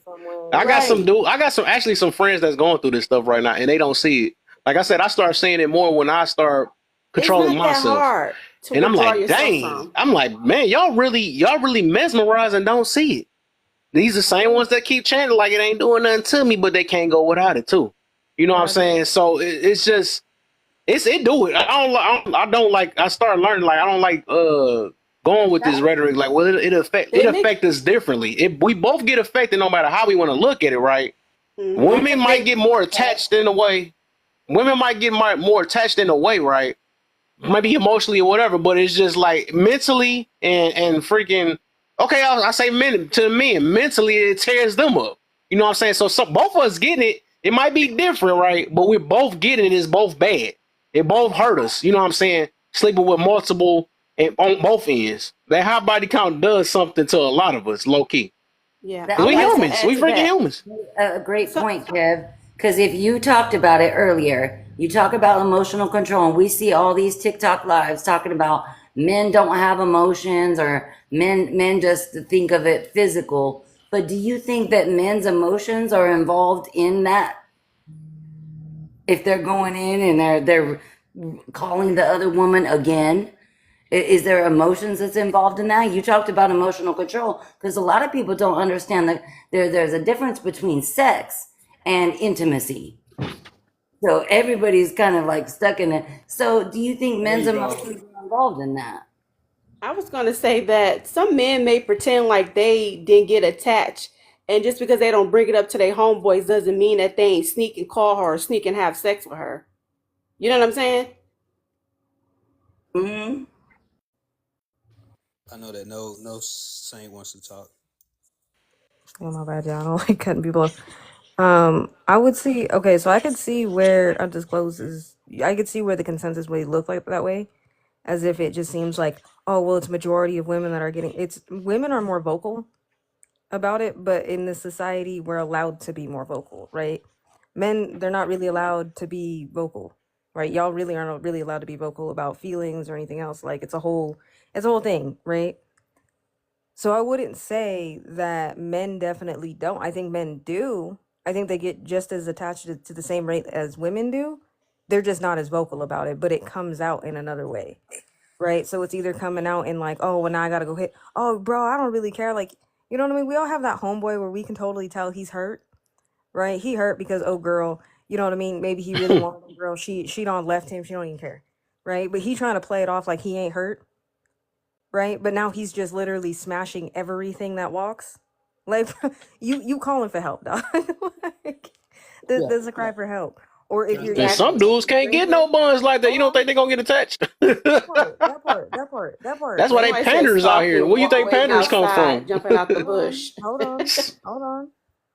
You know what I mean? Or you got the guys who okay, well maybe he's I don't really care, but say he shows up at the club and she's there with another dude. Now he's trying to fight him. Or he's mean mugging drinking in the back of the bar. Like, I've seen all of this. Right? So you can't tell me that like men don't get attached. You guys just aren't as vocal about it as women are. Women are definitely gonna cry and do some shit. Men aren't. Men are gonna be quiet about it. For the most part. I'm saying that it does happen to guys. I'm just saying that not on that big of a level. But I was going to say this. So I got a homeboy that I was. Yeah, no, I don't think so. But I have a homie. He drives trucks. His wife, which is bad. I have to check him for this. But his wife be at the house doing her thing, doing what she's supposed to be doing. He's out here stopping at the truck stops, messing with these little on the side. I guess they call them lot lizards. But he's not getting attached to them. He's attached to his wife though, but he's not attached to those things. He is able to get one off, but get his eggplant wet, but he's not attached to that. Now, if he was attached to that, that'd be a different situation. But maybe he is. I don't know. But that's what y'all saying. Y'all saying that he's attached to the. But again, even with that example, I can point out many women who do the same thing. They have the women that are on OF. And they care about either dudes. I don't disagree. I agree with what y'all saying, but I'm saying the majority, because women do get into, just like Fantasia, she was messing with this. All I'm simply trying to just state is that it's not it's literally happening at the same rate. It's just one is more vocal than the other. I don't think that men are less likely to get attached. And women, most women are definitely going to. Yes, you have those onesie twosies. No, they're the same. It's the same rate. It's at the exact same rate. It's just completely the same. But yeah, we can definitely agree to disagree for sure. Yeah, definitely. Yeah, because I literally just broke it down and said we get attached in two different routes though. So I guess but I understand it because I used to say the exact same thing and this undisclosed saying until I realized until I realized something else when that some guys just really once you take it out their life, they more attached than what you think they are though. So I was like, dang, it got to be evenly. It got to be dang there evenly, but just evenly in different ways. Because I'm like that we humans. It's not like just because we are man that we are a robot. It's gonna happen. It's gonna affect us some way. At the end of the day, it's either mental or emotional. It's gonna be one of the two. Ain't no way you can get these mini bodies and become a robot. Like I don't know what I'm doing or something like that. You can play it out on the outside. That's like the same people that be claiming that they not hurt, but the next minute they yelling their brains out and stuff. Oh no, I'm good. You can say I'm good all day, but then your actions will show a little later though. So all of us can act like or convince ourselves, but That's why I said there's a difference between having smegs and intimacy, because intimacy requires that mental, that physical, that emotional, that spiritual, and even if you want to add financial to it. So you got to break it up into components. It's like are you just gonna bust, or are you gonna actually maneuver or grow with that person? But yeah, you're allowed. That's perfect. She broke it down. That's perfect. I like that, and I like what Kevin said. I agree with Lovely and Kevin at the same time, because it's not. I think that a lot of the times with women, they're a little more connected or attached to the intimacy, and men is just attached to the physical. There are instances where it's flipped. You know what I'm saying? Like somebody said, you go to the club, you see your ex with somebody, and you're ready to fight. Like, yeah, he's attached to the intimate parts, and it because it didn't work out. He ain't got them intimate parts no more. But yeah, I think Lovely and Kev made very good points there, especially with the compartmentalizing of whether it be physical, finance, intimacy, whatever, what have you. You know, like some people compartmentalize different parts. Some people take on the whole thing. And I think what everybody or what undisclosed is trying to say is that women more times than not will take on the whole scope of the intimacy, which includes everything, whereas men are on average just, especially Just looking for when it's fun. hormone, especially when it's hormones raging, they're just Yeah, looking for that good time, that good feeling, that exactly. fun, I'm gonna go brag to my homies kind of thing. Yeah. I think that's something we've been saying, but it's just getting overlooked, though. We've been saying that. I done said it about 14 times. I just said we get affected two different ways. I just use it. Yeah, I use I different agree. wording though. But we've been saying that. But it's just like we can't play this route. Now that's what I don't agree with is that we don't get affected at all. Every human get affected by something in life. You know, that's just like saying we don't get our feelings hurt. We get our feelings hurt. Let mama say something bad about us. We gonna be like, nah, I'm all right. That's not real. That's not real. You're hiding something. That's not human. So we get affected in some type of way, no matter how we want to look. It might not be the same way, but we get affected.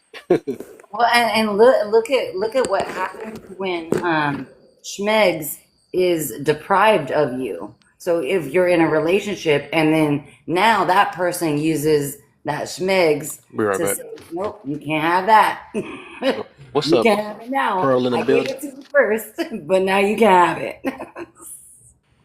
Awkward. I think Kevin stepped away. Go Mavs, let's go. What's up, Pearl? What you got? Hey y'all. I lost everyone. I can't even see anybody in the box now. No, it's all good. I'm still here. What's up, I'm just bro? listening. What's up, Pearl? What you got? Which one y'all on? Oh, I think we was talking about a different conversation, but we can get to the prompt. Yeah, All Yeah, right. we freestyling right now. it was just random. Who's cleaning a fish right now? That's Gemini. No, that's the dog. The dog drinking Oh, water. That's my no bad. fish. I thought he was cleaning a fish or something. I thought he went fishing. I hear crickets in the background, man. That's what I thought. Thought he was out fishing. Well, we can go I ahead. stay in the woods. And that's the dog drinking water. Okay. For a little, yeah, I got you. All right, y'all. So we can get into these topics. So let's go ahead and start with Pearl. We'll go over to Honest, and then shoot up, then Gemini, me, Lovely, Disclose, and then Tax Pearl at the top. Fighting for happiness. Somebody can go after. Somebody can go ahead. I'll pass first. Okay. Fighting for happiness has caused more destruction than advancement. Agree or disagree, and why? I totally agree, because I think it's weird to fight for happiness. I think you shouldn't have to do too much fighting for happiness. Is that crazy? Yeah. Absolutely not. Yeah, I think more of when you're doing a lot of fighting for happiness, what I think you're actually doing is you're fighting, you're sinking the ship. You're fighting a losing battle. So you're trying to change reality and you're living in a state of delusion. Mm-hmm. That's what my mind perceives that as, because this is the thing. Hold on, let me put my thing on vibrate. Whether it's like, let's say it's a business, a relationship, a friendship, most of the time when people are saying they're fighting for it, for happiness, they're already miserable and unhappy. And so it's something going on that's toxic and unhealthy usually. And it's like, well, I don't want to let go. I don't want to give up. I don't want it to end. I don't want to walk away. And so I'm just going to keep fighting to get out of the state of unhappiness and miserableness.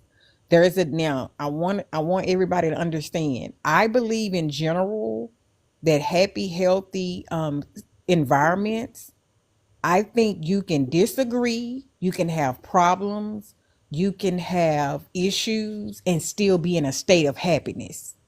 That's why my opinion is that way. So let's say I'm in a marriage, right? And I'm in a happy marriage, right?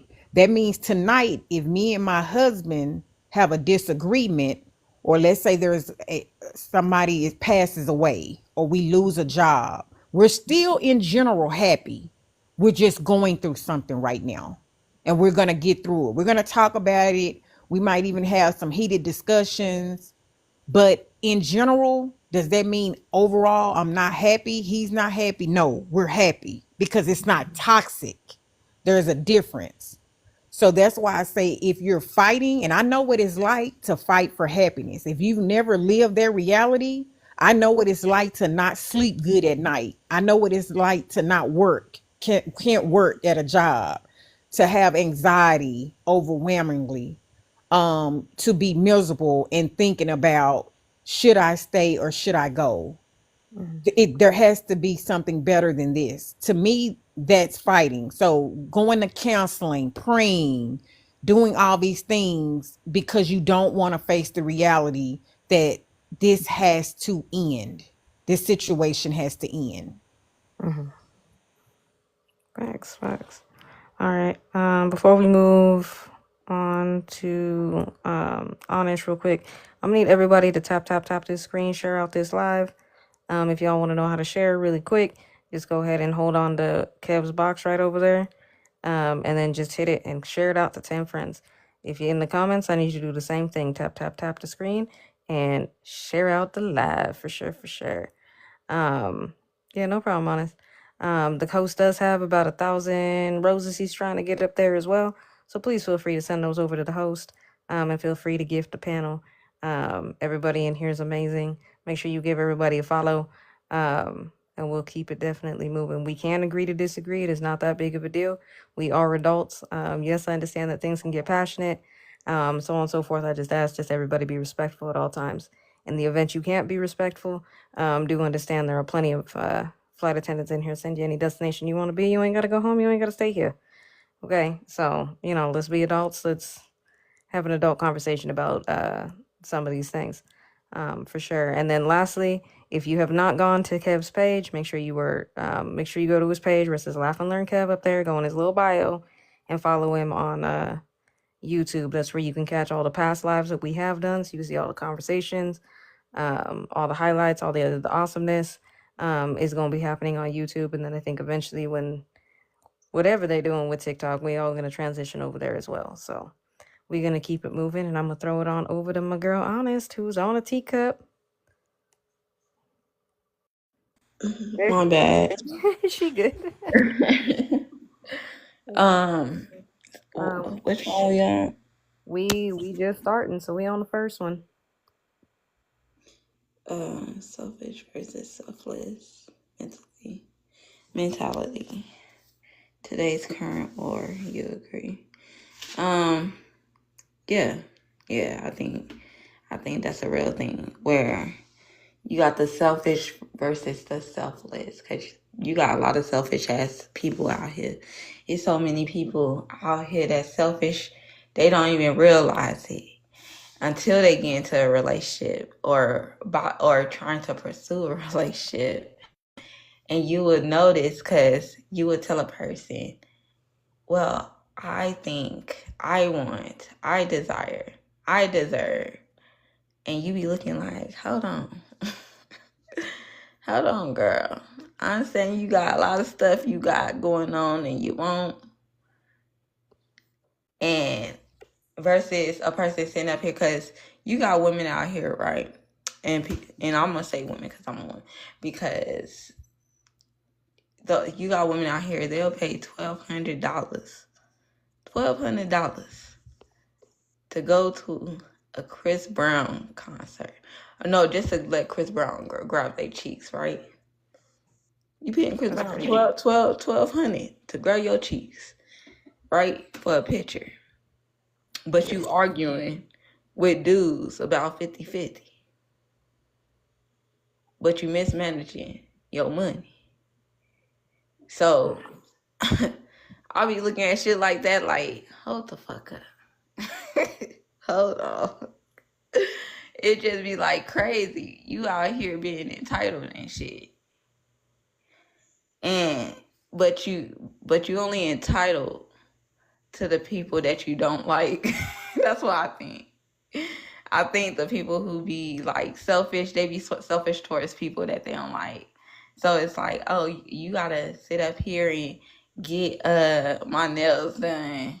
Like they would tell that to somebody that they don't like. Oh, you gotta get my nails done for me to talk to you. If you wanted me to be with you. Versus a dude that they just genuinely like, he ain't gotta do none of that shit. He ain't even gotta come out the pocket. She just willing to get to know the man because she genuinely like the man. And I think that's a selfish person. I think a selfish person sits up here and make people jump through hoops. I think when you selfless, you sitting up here, you thinking about others, you a giving person, you know how to not only receive, but you can give. You know how to reciprocate energy.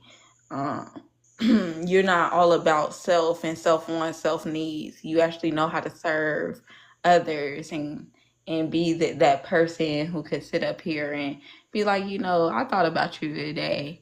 Even though or like daddy or mama, I thought about y'all today and I thought I'd just come by and give y'all flowers or whatever case may be. To me, that is like a selfless person. Or just certain shit. Like, am I making sense, y'all? Hopefully I did. And I'm not rambling. I can ramble, okay? You good? You good? What you got on it, Gemini? What you got for the first one, sir? Oh, he got one bar. Can you come back to me, please? Yeah, I definitely will. So we're gonna come Okay, back. thank you. Yep. All right, so let me answer it. Selfish versus selfless mentality, today's current war. Do you agree? I'm gonna disagree. I think the problem is that people don't have any damn balance, and there's just more selfish people than there are selfless people. Because a lot of people who are claiming to be selfless are really selfless out of their own selfish reasons, right? Because it looked good or anything else. So to me, I wouldn't say it's necessarily a war. It's just we beyond out of balance, for sure. Not just as like a society, but just as people. People don't really know the balance of being selfish and being selfless. You have to learn how to be both at the same time. You have to know when there's times, there's gonna be times in life where you have to be selfish. You have to make that decision. There's gonna have to be those times in your life where you have to make that selfless decision. People anymore, like I said, I know a lot of people who claim to be selfless. Oh, girl, I'm so selfless. I let my friend stay at my house. Yeah, but you hold it over your friend's head every 5 minutes. You know what I mean? You're holding it over your friend's head to try to get more money or do whatever it is, right? Or you have to go out there bragging, or you got to be out there, spilling all their tea because your friend's going through a hard time, and now you opened up your home for that person to stay with you, but you want to be out here and be trifling and talking shit the whole time because you didn't do it. You didn't do it out of the sheer genuineness of your heart, right? You went out here because, oh well, you know what, I'm helping this person, but let me talk shit because they're getting on my nerves. Or you didn't want to take into account what all came with that. So for me, a lot of y'all claim to be selfless. Y'all ain't selfless. You're selfish. You know what I mean? It's going back. It's very much giving, I want to be somebody's savior. I want to go out there and give people unsolicited advice that I don't even follow my damn self. But I want you to over here live and live like a saint. But let me judge you the moment you don't. But let me turn around in the moment you want to call me out on it. Let me talk about how selfless I was by helping you out in your situation. That's crazy to me. But I'm gonna land there. Let's go ahead and go up to undisclosed, and then lovely right after. Go ahead, undisclosed. Okay. So this is a question. Selfish versus selfless mentality days, current war. You agree? It's asking if you agree. Do you agree with that statement? Do you disagree with that statement? that there is a war between selfish and selflessness. Okay, that worded, I like that, the way Yeah. you worded it. Yeah, of course. Yeah, it's been that way for ages. You know, there's more. This is my opinion. So, hey, I in my opinion, I think that there's more selfish people out here than it is selfless people. People are more hesitant to help. You might ask them for some change or something like that, and it's like, nope. Get your lazy up and work yourself. A lot of people aren't for helping the community anymore. I mean, this is just the way of the world now. It's just everybody's for self. So nobody really wants to assist or even give help. And the crazy thing is, they might be the one on the other end, and they might need the help. But at the end of the day, they're being pretty selfish and not helping people. So yeah, I agree with that comment. For sure. What you got on it, Lovely? Do you feel selfish versus selfless mentality today is the current war? You agree or disagree with that? I'm actually gonna I'm gonna side with you on this, AJ, because if you look at it, selfish is to have kind of a disregard for other people. But selfless is to have regard for other people. But we have to find a balance. We can't be selfish all the time because, like what we were talking about earlier in the live, like even Kev talked about it. We are built into relationships. We need to have regard for other people. We need to have we need to compromise with other people. We need to understand where other people are coming from, and getting that. Sometimes outer standing brings inner standing. So, but we also have to be selfish, and it kind of goes back into that accountability factor, is that we have to be accountable for what we do to other people, but also for what we allow. So are we allowing ourselves to be selfless and giving to other people? And are we going to be, like you were saying, AJ, like, are we going to be mad about it because we're giving to somebody else because we actually have regard for other people? Are we going to be mad because they don't give it back? Because some people will brag about what they do for other people in their selflessness, and then also be selfish in doing that, if that makes sense. Mm-hmm. Yo, undisclosed is funny. He said you're selfless. Okay. I'm giving no hard time. I'm messing with you. Hey, but thank you though. For sure. I'm in agreement with you on that undisclosed, though. We do have to be selfish at times. Sometimes we have to make selfish decisions in order to be selfless for other people. Facts. Y'all, if y'all can keep tapping the screen. Let's try to get this up 25K. Everybody tap the screen in the boxes in the chat. Keep tapping the screen. The more engagement we have in here, the less likely it will knock Kev up out the live, because it tends to like to do that sometimes, and we don't want the live to get shut down. So if y'all can just keep tapping the screen. Let's get it up 25K, and let's get some more shares, y'all. Like, come on, how we only had 25 and we got 16 people in here, right? Come on now, everybody share it out. 10 people, just 10 people. One more. Join the team. One penny, sir. All right, I'm sorry. We're gonna go ahead and continue. They're like, Yeah. do they take debit? Go for it, right? I mean, look, bro, link in bio, okay? Cash App in bio. Just kidding. Tax Pro, we're gonna go ahead and what you got on it, my dear? Selfish versus selfless. I got you. You probably don't remember what I was talking about. So it's like above my name, right? Above my name, you're gonna see a little heart. That's how you join the team. It's like you press. It only costs 1 cent.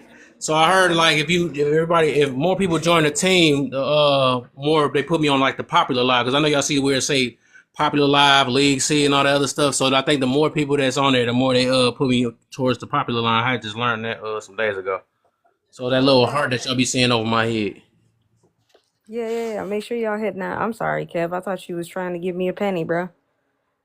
I was gonna say Cash App and bio, bro. I don't know what you doing.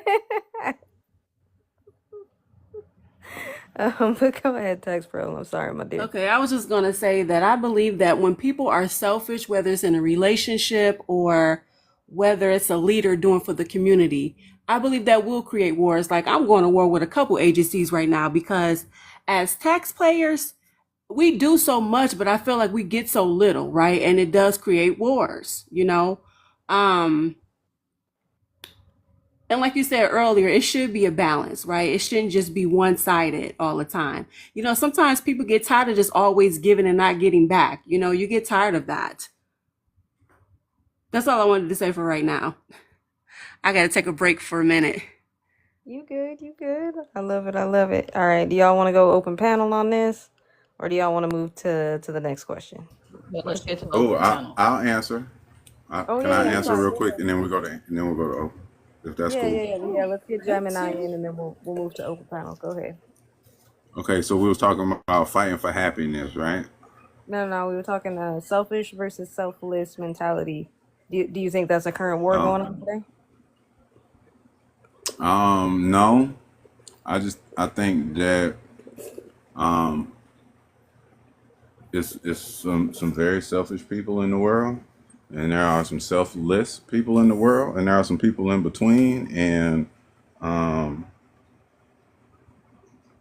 I don't think it's a war or a fight necessarily, other than people who realize that selfish people are taking advantage of them, or selfless people are realizing that they're being taken advantage of and don't want that to continue. But I mean, I think I'm gonna agree with what everybody was saying. There has to be some sort of balance. Like, there's nothing wrong with looking out for self, because if you don't, who's going to? You know. But at the same time, like, it you if you are a pebble and the world is a lake, like, there are ripples. Once you touch the lake, there are ripples that are gonna, expand out from you. And I mean, it's better if people realize the effect that they have on their surroundings and environment, but that's a whole nother conversation. Can I add on to that, AJ? Because I think Gemini just proved a good point, because he brought up happiness. And do you think that people are being selfless or selfish based upon how they're going to be happy? I think selfless people don't really think about it. They're just being selfless makes them happy. And I think selfish people are very, very concerned with their happiness and in all of their endeavors. I think for me, it just has, like I said, it has to do with balance. If you're 100% a selfless, quote unquote, person, then in a lot of ways you're a pushover. You're somebody people are gonna walk all over, because it's in human nature for people to take advantage. That doesn't mean that person's a terrible person. It's just in human nature for people to do that. You know what I mean? So for me, it's always balance. But I think the problem nowadays is that it's not necessarily that people are necessarily looking to be, I think we use the looking to be quote unquote happy, when really we mean like we're kind of just looking to be content, right? Because if you're constantly chasing happiness, like, you're going to be chasing that forever, right? Because that's a feeling like that eventually fades. But I think at the end of the day, everybody just wants the safety and security of just being consistent. And just having that just being, content in whatever it is that they're doing. So I wouldn't say that necessarily it's a happiness factor as much as it's a balance issue. People either are way too selfish, like I said, where people are more or less, I'm the main character, I'm going to do whatever I need to do. I helped people out in the past, they never helped me, this, that, and the third. Like, we all know those people, right? And then on the other hand, you have the people who are also doing too much and they're letting people walk all over them. And they don't know how to put up boundary. Right. So I think really it comes down to just finding more of the balance between both and what that balance looks like. And I don't think that we have enough examples of what that looks like currently today, especially for young people. Mm-hmm. And I think Kev talked about that earlier too. And I've preached this a million times is about how people receive how somebody else's self is being presented to you. So we don't just have to think about selfless or selfishness. We also have to understand where somebody else's self is coming from. Yes, no, it's just how we choose to respond to it for sure. Right, right. But we're an open panel, y'all, so y'all feel free to come off mute, and so on and so forth. If not, we can move to the next question. Go ahead, I Under. also wanted to add that I noticed that a lot of relationships don't last. It's because people are selfish. And they get tired of reminding their partner, hey, you got to share. Hey, it's your turn. You get tired of that. It's like you would think that it would be like a natural thing, you know what I'm saying? Where it just comes with no hesitation, you know? Yeah. And No. I'm sorry, I just ran up the stairs. So if you hear me out of breath, I was about to say, I was like, she about to sneeze. and you know what? And on top of that, I've noticed that that's why a lot of leaders are not existing anymore because they didn't do their job right. They were being selfish. It's like they didn't share with the community. They didn't give back like they supposed to, right? So that's why you see a lot of agencies, new agencies popping up because they lied, they cheated people, and they didn't give back. That So it's the part. same thing when it comes to the leader stuff as well. People get tired of that. We shouldn't have to keep reminding you to do stuff that you're supposed to be doing. Absolutely. And I 100% agree with you. You also know what else I think is selfish? How, I don't see nobody tapping the screen no more, and we only have 15.2K. What I also think is selfish is how we only have 27 shares out here. Like, why, why ain't everybody just sharing it to at least five to 10 friends? Get your Wait, I friends. thought you was about to add something else. See, you gotta get You that funny. mod break, y'all. That's all it is. So I we gonna pause the live real quick. Everybody, hold your thoughts for a second, cause we need to get these likes up and get these shares going, y'all. Come on now, come on. I should at least have 37 shares. Okay, I'm only asking for 10 shares. Come on now. Come on now. Who gonna do it? Cause I shared to the first 27 people. Okay, I shared it out. Who gonna share it? Oh, thanks for sharing the live. Let's go 39, 40. See? All right, thank you. Y'all liking the live now. Okay, we can continue. I'm sorry. Go ahead, undisclosed. I saw you come off mute, sir. Yeah, I was basically just going to say, yeah, I think it's a war. That was my only premise. I just wanted to say that, yeah, the selfish people. Oh wow, I got this little rose certificate thing that I sent so many.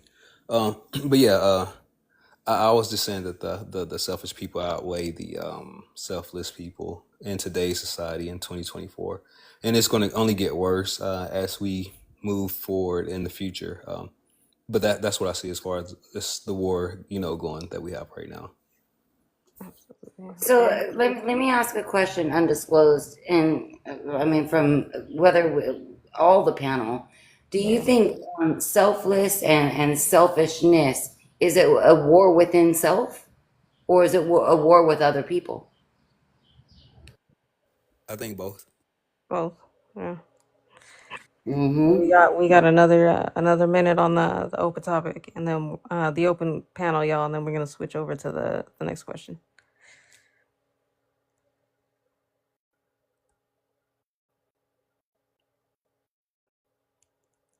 Oh, we still at open panel? Yeah, we said open panel. We got like 47 seconds. Unless y'all want me to just move on to the next one, we got like an extra minute.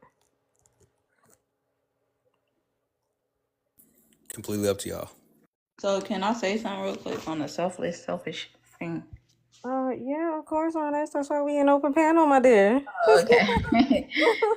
So I just want to say, in reality, there is no person who can be absolutely selfish or selfless. You can't be selfless without being selfish. So, it's like you can't give anything to another person unless you first earned it yourself, basically. the act of giving is intimately connected with the act of earning. You know, the more you take from the world, the more you can give. Yes.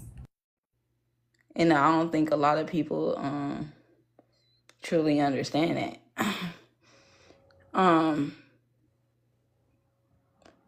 I think if selfishness is the key to being miserable, then selfishness must be the key to being happy. Okay.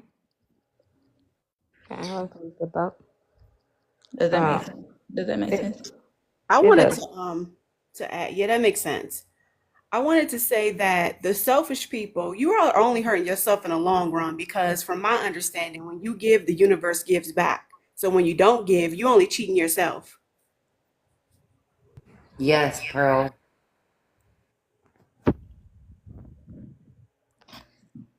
Yeah, but I do think that it's okay to be selfish at sometimes. Sometimes you just gotta let a person know, hey, I gotta be selfish with this moment or with who I am right now. Yeah, I agree. Because Like taking sometimes, breaks and stuff. yeah, Yeah. I'm saying sometimes like some just people, being selfish, just period, where you don't do nothing for nobody at all. You're not considerate. That's what I'm saying. yeah, oh That type of yeah, like selfish. okay, yeah. If you just sitting out here taking and taking and Yeah, taking, just like taking and taking. And yeah, you your don't ass you gotta don't do get. nothing for anybody. Ain't gonna lie, I got a couple cousins like that. You literally do something for them. You ask them to do something. No, leave me alone. Yeah. Don't ask me shit. Like you be like, what the fuck?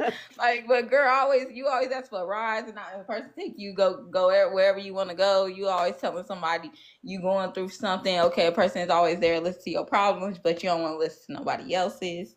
It's like, this a two-way street. This just can't be a one-way. Right. Yeah. I think sometimes people be scared to share because they feel like it's going to take from them, but that's not true.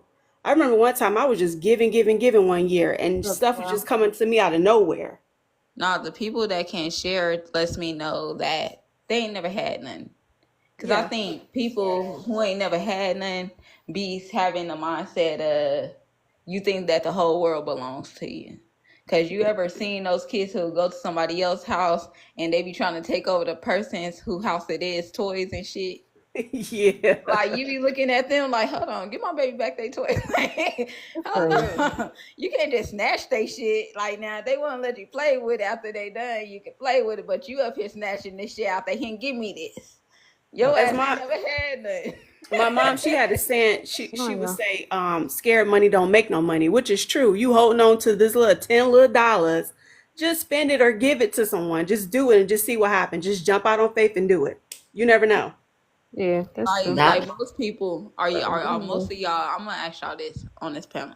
Is most of y'all selfish when it comes to food? Your food. No. Like let's say you go out to eat, right? Because no. you know those people who get irritated. Like you got your own plate over there. Why you reaching over here to my plate, man?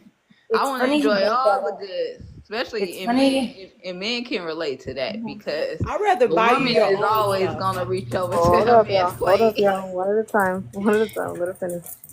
I'm just saying, like, you ever seen a man go out on a date with a woman and she's like, "Ooh, babe, I know I ain't ordered that, but can I get some?"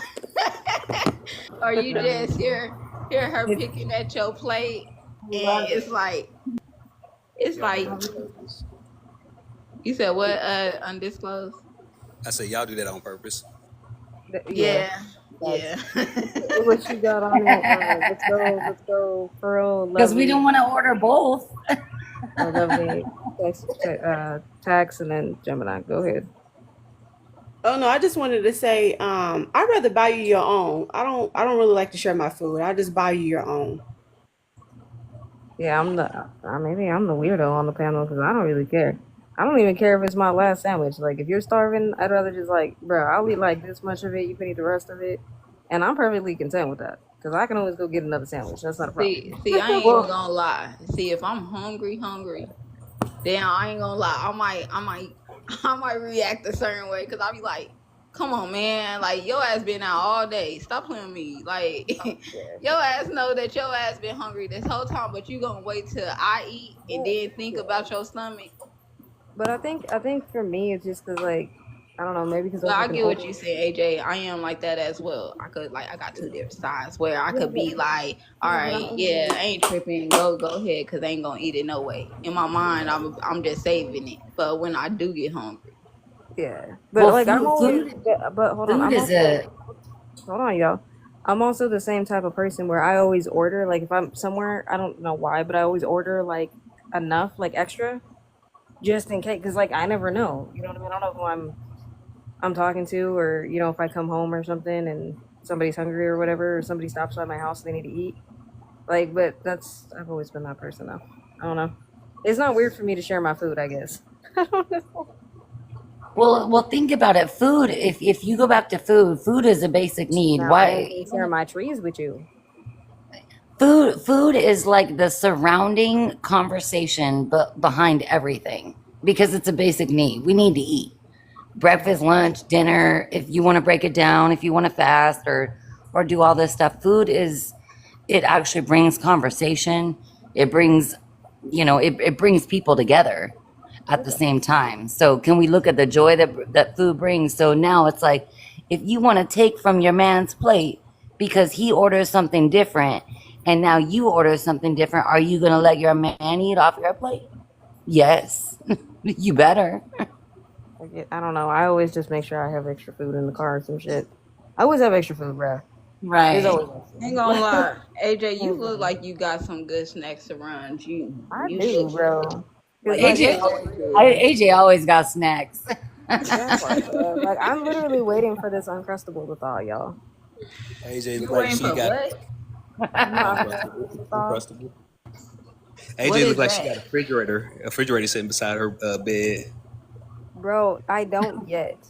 I'm messing with Yet. You say yeah. AJ, that's you in the picture. Yeah, that's me. Oh, you have a baby face. Y'all. I do. I have a real baby I face, can't even y'all. see it. It's so tiny. Here, It's so I'll cute. put that. I'll make that picture bigger. Hold up. I'm a very much baby face, y'all. I promise. I was gonna say this though. It was a TikTok trend where women would try to take their boyfriend's food just to see what the reaction would be, and they actually wanted them to get like a snappy reaction. So I don't know if y'all ever seen those videos. I have Okay, undisclosed. you do I that think then. that is so wrong. That's so They do it wrong. on purpose. They Uh, call it a prank, I guess. yeah. But guys, If y'all guys never will knew try what I look like, that's what I look like. Not so neglected chia pet. Um, but yeah, I have a real baby face. I look like I'm 12. I promise y'all, I'm 32 years old. I just don't look like it. Damn. You I'm 32. I swear 32. to God you was younger. I thought you was like 20 or Yeah, younger. I look like I'm like 20. Y'all, to be honest with y'all, I can't even walk past the high school. Oh wow, 'Cause kids I trying to always be holler at getting you. yelled at. Hey yo, how you No, doing? it's not even okay. Well, that too, but like, it's not even necessarily the kids. It's the you don't like the little resource officers. They're always yelling at me to go back to class, and I'm like, Oh. I graduated in 2010. I'm a whole adult. I was just walking my dog. Oh my God, that is hilarious. Cause I do got a cousin like that. She just she look 15, but she 30, and it's like, hold on, why are you treating her like a kid? The I remember when I walked into the to the store. The lady said, "Oh, I like how you all your children is so nice." I said, "She ain't a damn child. This lady 30." That part, that part, yo, like I ain't even gonna lie, y'all. Like if I could try to get in under the kids' price, like I ain't gonna sit there and say that I don't try. I do. hey, Like, yo, look, all I'm saying is that I'm still small enough that I could probably still eat off the kids menu. I look young enough. Um, you know what I mean? But just understand Yeah, they there's gonna no give you second the date. kids menu with the crayons at That Denny's. part. Okay. That part. Right. On a date.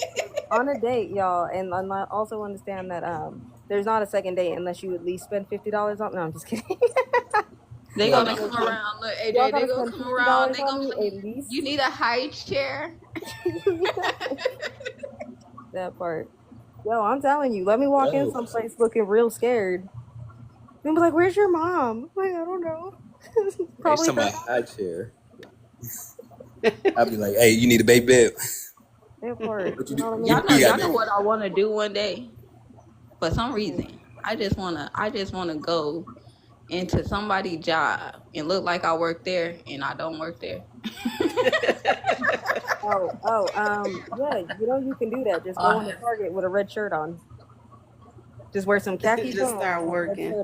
a red Just shirt on. start Walk into working. Target. Look, just start signing up, doing shit.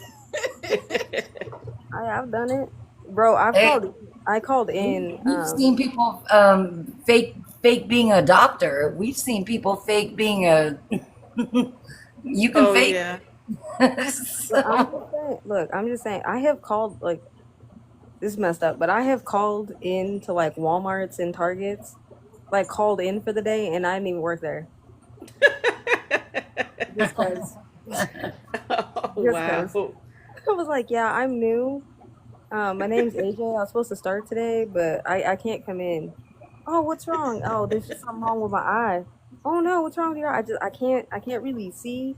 I just can't see myself coming into work today. So I ain't gonna be there. See, you that day, you was being a selfish person. So I can't see myself coming to work that day. Hey man, you gotta have some fun, okay? Patty, You Um, was, patty, patty. you was being selfish towards your job. I was being petty because I used to work at both a long time ago, low key. I used to work at Walmart and Target. Um, and so I was being a little petty. I was being a little petty, and I thought it'd be a little funny, and I did it. I got a question for the I people, for the cannot working leave people. y'all alone for too long. They'll be talking about refrigerators and all type of stuff. I don't know. Hey, speaking of refrigerator, Kev, I I was knew about to you were say. gonna come hold back on, soon. hold I knew on, They you were hold gonna always on, come come back. back to something. Like, hold up. I just want to say one thing about the refrigerator, okay? But since y'all was talking about it, about the refrigerators with the tablet in it, y'all don't even understand. Like my fat kid is 2 seconds away from putting one literally right next to my bed, and I would never have to leave my room. Maybe just to go to the store to fill the fridge. Hey, can I tell y'all how I know if all y'all been selfish before? If everybody you been sick. have y'all ever lied about being sick when you wasn't sick? Nope. That's I don't fine. lie.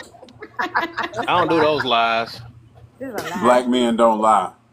Oh, Mm-hmm. I actually feel weird lying. Like I've been like that since I was like the way my mom rose me. I mean, raised me. Yeah. I never felt right lying some of the times. So I try not to lie. I really don't try Look, not to when I lie. didn't want to go to work in that snowstorm, I was sick. Not really. I just didn't want to go. I plead the fifth. That part. Or Unless it that was like time. super serious, it was gonna get me in trouble or something like that, maybe. But otherwise, nah, I don't be lying like Like, I'm that. not even gonna lie, y'all. Like, I pretended to have COVID to get out of a wedding I didn't want to go to. Damn. Yeah, I was Watch like, out Damn, with some of them COVID. words on here because I've been getting in trouble all day. Oh, My bad. CB I got the My vid. 19. bad. So, I don't so know about I think this. so. Being honest though, when you're honest, is that selfishness or selflessness?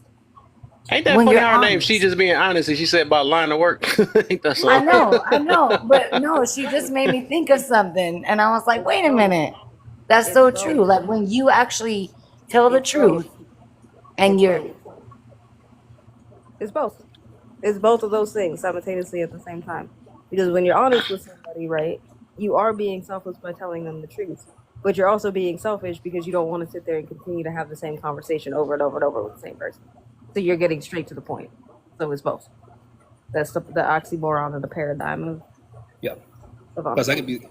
can be like, hey, I don't want to share my food with you. I'm being honest. You know what I'm saying? I'm being super duper honest, but I'm being selfish at the same time. right. Hmm. right.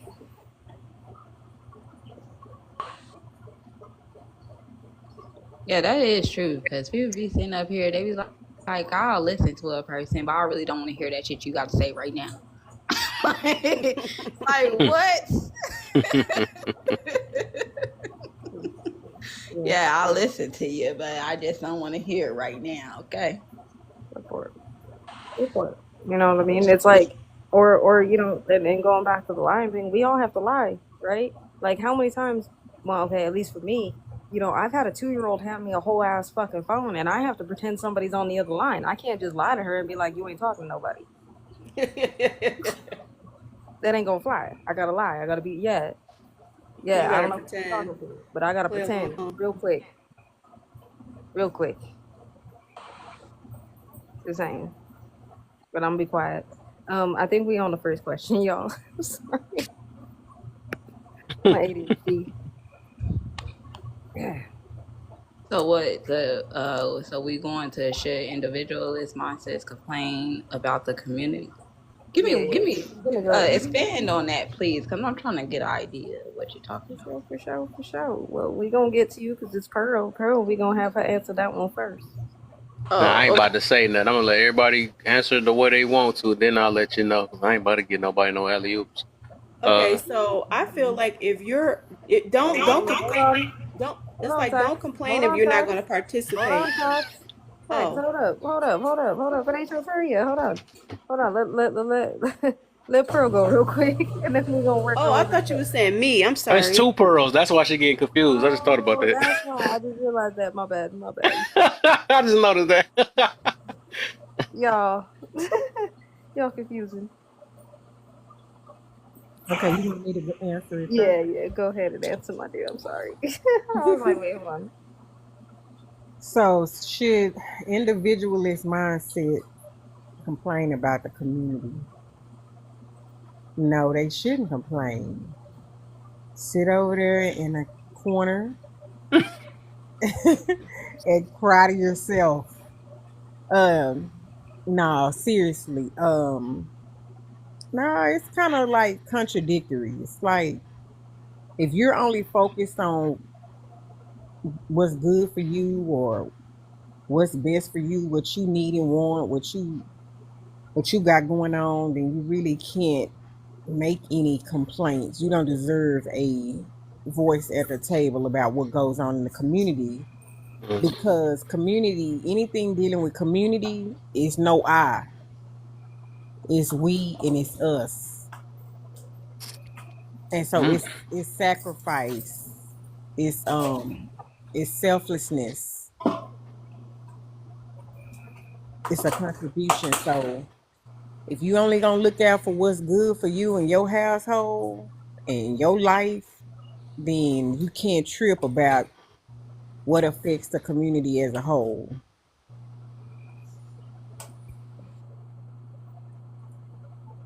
Yo, come get some of Mm. this fruit. Come get some of this fruit. Oh, somebody unmuted by mistake. They don't want that fruit, Jim. Chill. Then you mute them after that. Let them know that you heard them.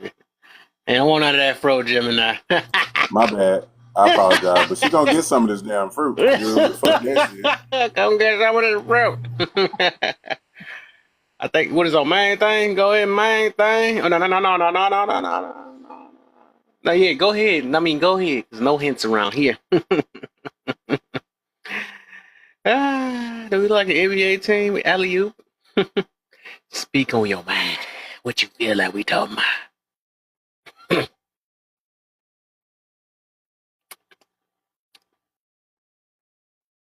I'll be laughing in the comments. Get more. I'm mute.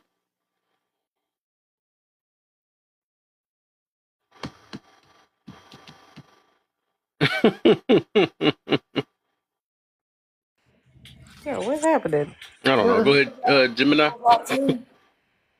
Yo, yeah, Oh, eat that I fruit think though. it's okay. Oh yeah, she gonna get some of this fruit. But yeah, I think it's okay for individuals to have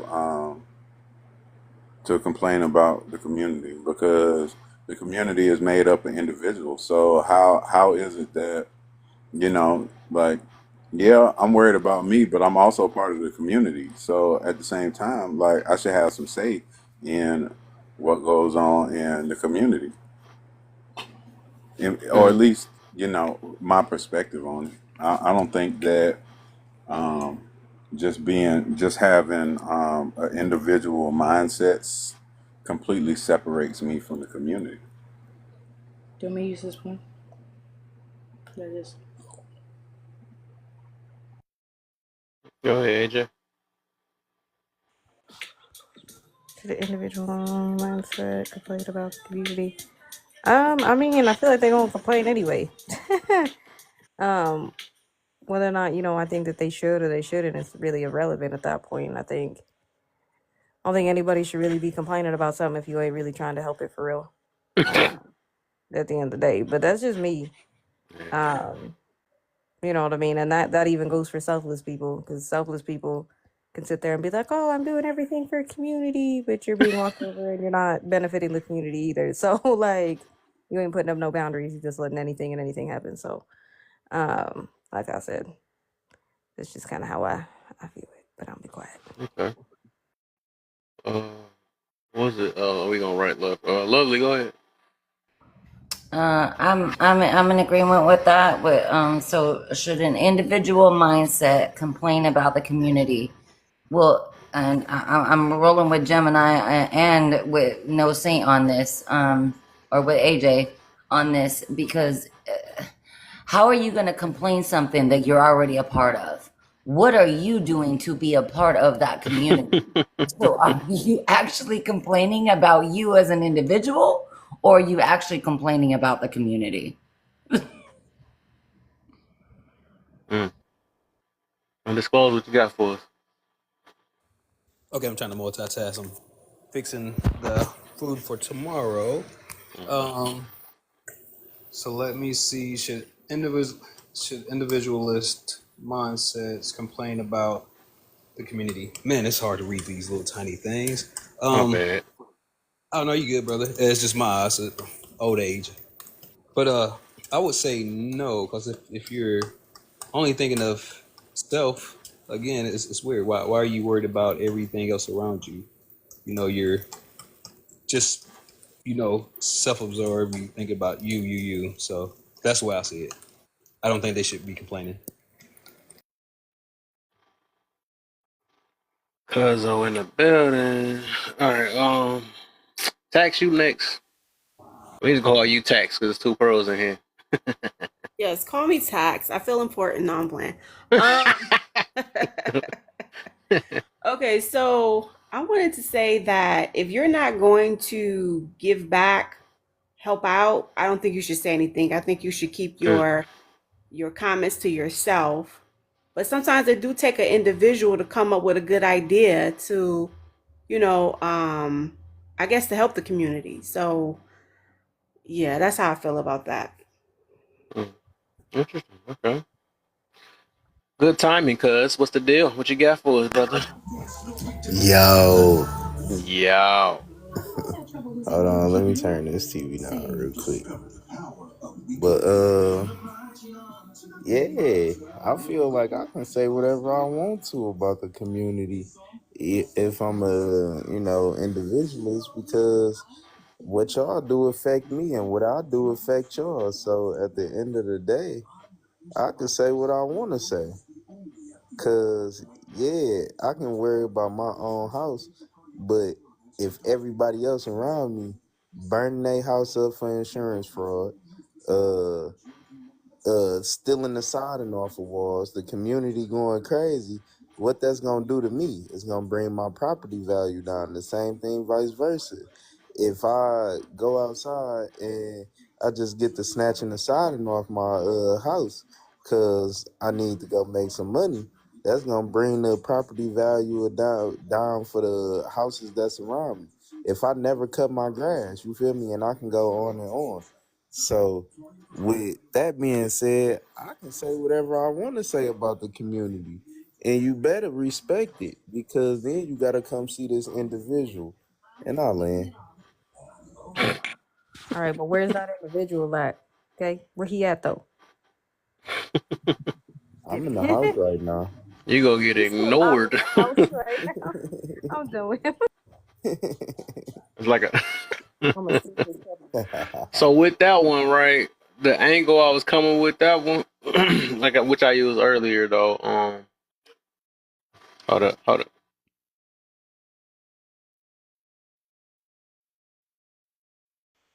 Did he freeze? No, he put on mute. No, he put us on mute for a minute. Hold up. But while we take this quick break, I need y'all to tap this screen, share out this live. And if you don't I'm back. So the angle I was coming from with that one is so the most of the time, right? That's why I kind of really the individual mindset. That's why I kind of wanted to highlight that part. Is that for the most part, the reason why, I mean, of course, everybody complain. They can complain and stuff, but I'm like, so what's the point? You know what I'm saying? I be feeling like most of them that do complain be the main ones to be the problem. I always notice that too. It's like I said, I used for example earlier when I told texting them, it's like just like the men, some of the men, right? Talking about, man, these 304s ain't nothing and all that other stuff, but then they be sleeping with one like literally last night. You know what I'm saying? It's like, bro, how can you cry about something and then sit there and still contribute to it? You know what I'm saying? So it's like you are the problem, but you complaining. You know what I'm saying? You won't change in this world, but then you want to complain about the change, but you're not even changing yourself. So it's like, I just be like, man, I feel like some of them have no right to say anything. They're not doing anything because their mind is only focused on them and theirs. And then they come with, you know, but I want to be better. I want a better community and all this other stuff. Oh, if you want better, you got to be better. You know what I'm saying? But it's a sacrifice. You know what I'm saying? That's why we meaning about the difference between selfish and come on, cuz got to be sitting there showing off the things and all that stuff because he got to say no something. But but the thing is like most of the time, the ones that be complaining is the ones that already, just like I'm not saying everybody should vote right, but you didn't put a piece of a ballot in there. You ain't do anything to try to contribute or vote against that certain president you don't like. And then all of a sudden, you complaining about it. Like, dude, you didn't do anything. You could have been that one vote that helped us get another one. You see what I'm saying? So you can't, why complain? You're the reason why. You know what I'm saying? So most of these people that's individualist mindset, be the problem. You know what I'm saying? So I'm just looking at it like if you're not communals, why you might be part of it though, but you also part of the problem too. So that's why I'm like, why are you complaining about what you caused? You know what I'm saying? So that's what I'm coming from with that. But I think we can open the panel up with that one unless y'all want to go to the next. But I think that's the thing, right? Like I was saying before, people are gonna complain regardless, right? And that's the thing about complaining. You can complain all day till the cows come home. You can complain till you're red in the face. That don't mean that people gotta listen to you. Like that's the other part that people really don't. I don't know if people just don't realize that they have that power. You don't gotta listen to it either, right? You can shut that down. You can exit yourself from that conversation. I'm definitely that type of person. If you're somebody, and I'll use TikTok as an example. If you somebody who running around in these messy ass lives, doing this, that, and the third, people getting dogs, all sorts of crazy shit happening, and you sit around in a whole other live, invite me to it while you complain about how grown you are and how immature everybody else is, and this, that, and the third, and how, oh my God, I can't even believe, like, I don't even know why people taking TikTok this serious, but you out here stressed. Okay, we could tell you stressed. Okay? I like how she said that. In the live, were you complaining about these people? Hunty, I ain't gotta listen to you. Okay, I'm literally gonna hit the block button and I'm gonna keep scrolling because you ain't getting in front and you ain't interrupting my FYP, which is all restock videos and puppies. That's all I'm saying. I think people who complain and make complaints, they truly don't understand, like, that shit doesn't solve anything. It literally doesn't. And you must understand it only brings more problems when you do so. Like, if I'm just sitting around complaining about how things ain't working out in my favor all day, and I'm not making no move to sit up here and be like, all right, I need to make the move so I won't have this problem, so I won't be going through what I'm going through. Some people literally will complain till they reach a level of stress. Mm-hmm. Like they'll complain till it literally becomes their life. It like, to me, that is a real thing, because it's like, you ever seen those people, they will complain throughout life and then they'll look up and they're like 60 years old and you're still bitter because you've been complaining for all that time, playing the victim. Playing like things was always going against you, like somebody was trying to tear you down and break you down. Whole time you breaking yourself down. But that's the thing. That's what I'm saying. A lot of people don't realize that a lot of the things and the hurt and the pain and a lot of the stuff that people are dealing with is a lot of the time self-inflicted, right? Like if you spend all your time complaining all day, like no wonder why you're in a negative mindset. You're constantly focusing on negative shit, right? Versus if you spent maybe, I don't know, maybe 5 to 10 minutes just like, I don't know, gratitude journaling, you'd find that there's less shit for you to complain about because your focus is going to be different. You're gonna go from a man, why is everything terrible and why is the world terrible and this, that, to the third to being like, man, I need to get this done. I need to do this. I need to do this to better my life. Like, you know what I mean? We have the power to do whatever and whatever in this life. If you want to live a selfish lifestyle, fine, do that. I don't care. You know what I mean? All I'm saying is don't complain about like I mean you don't complain, but just understand don't come over here. Don't come to the house of AJ and try to complain about that. House of AJ gonna close the door.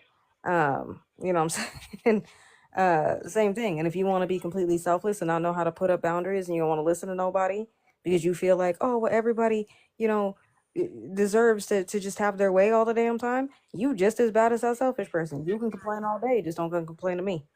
Right? That's me being selfish and one, not wanting to deal with it, and two, knowing that you're hunty, I promise you, I'm selfish with my peace. I am selfish with my peace right now. And I'll be the first person to admit that. But I have to be in order to be selfless, to be the right amount of selfless to other people. If that makes sense. So I'll be quiet. I noticed that people will complain and be selfish with it too. It's like they may have a good idea, but they're scared to pitch it, or maybe they feel like it's not gonna make a difference. So it's like when you bring that to their attention, you be like, "Won't you just tell them about it?" They be like, "Man, it ain't gonna make no difference." How do you know? You haven't tried. You just sit here, just keep complaining, complaining, complaining. But what if you voice it to the community and it could make a difference? Exactly, honest. Well, and that's the thing, is like self-doubt is what kills it. Well, unalives most people's dreams, right? Like Yeah. I mean, I've done that, right? Like even as especially back when I used to like write a lot of music, I used to play a lot of music, right? Like I can't tell you how many times I was in my head about a song that I didn't even write yet. You know what I mean? I'm over here like, man, that'd be a cool idea for a song. Oh, well, they ain't really gonna like that. I don't know. People are gonna say this, people are gonna do that. Now I'm in here fighting an internal war in my brain about a song I didn't even write yet. Right, right, right. It's crazy, you know what I mean? But it does take time and it does take self-discipline to be able to change your mindset from that, right? Like literally when I started thinking, you know, with like a millionaire mindset of somebody who was like, hey, you know, how do these millionaires, how do these entrepreneurs, how do these rich people like move throughout life? What's their mindset? Damn, you know what? I really don't see them complaining about shit, right? They really don't complain. Like a lot of the time they're just like, okay, this is the issue, this is what I have to deal with. Okay, cool. Let's come up with strategies to overcome it and then do more. Oh hell Right. yeah. Wait, that's all I have to that's how I have to think. That's how I have to train my brain to think. Then I'm gonna train my brain to think that way. And then we shall all be rich and doing all sorts of stupid shit. And you know, I can have the adult refrigerator with the crushed ice on the door because I don't have that right now because I'm not a full adult. Just saying. But you know, Wow. successful people understand short-term and long-term goals too, and they have patience. That's why it works out for them. That's why they're not complaining, and they jumped out on faith as well and I got tried it. You know. well, I don't know. Look, Gemini, that wow seemed real judgmental. It was It like, was. wow. It was. Because we was off the refrigerator side of the bed. We know where your mind at. We know. We see you. Y'all, I He promise said with the you. crushed ice. I I love crushed ice, promise man. you, y'all. By the end of this, by this time next year, I promise y'all, I'm gonna have an adult refrigerator. Matter of fact, I'm gonna put it on live. I'm gonna go on live and I'm gonna show y'all my adult refrigerator the day I get it. Mark my words, a year from today, I'm gonna get it, and then I'll stop bringing up refrigerators. Okay, I'm gonna be quiet now.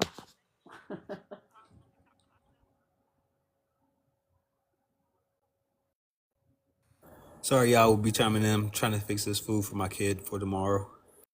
Oh no, that's fine. That's All fine. right, so if we done with open panel, then we can get it back rocking again. Um, Oh shoot. Hold on, give me a second. What the heck? All right, so let's start off with cuz and then go down. Cuz, tax, uncle, undisclosed, lovely, AJ, Gemini, then ended with Pearl. And not tax Pearl. Pearl.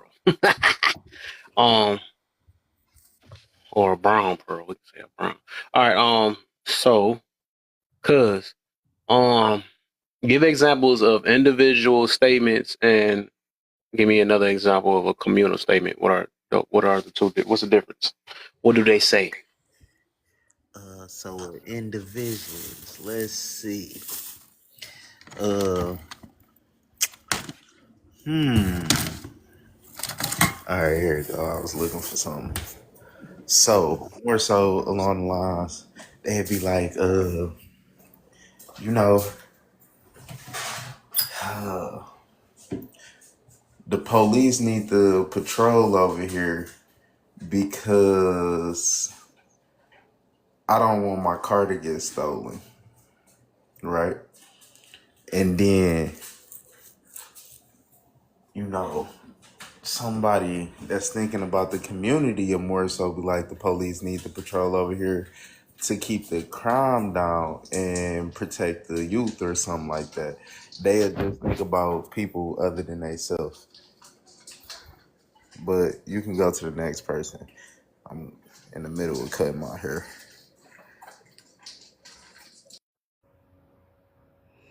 I would say the same thing, where it can be like more like a I type of statement, meaning you're more concerned about yourself versus we need support. You know what I'm saying? So that's what I feel about that. You can move on.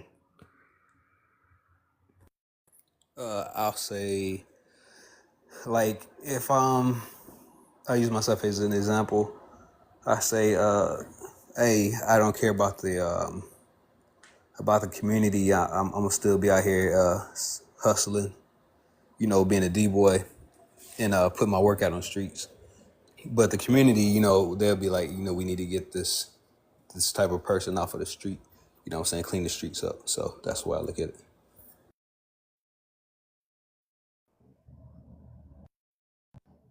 Is it me now? Yes, ma'am.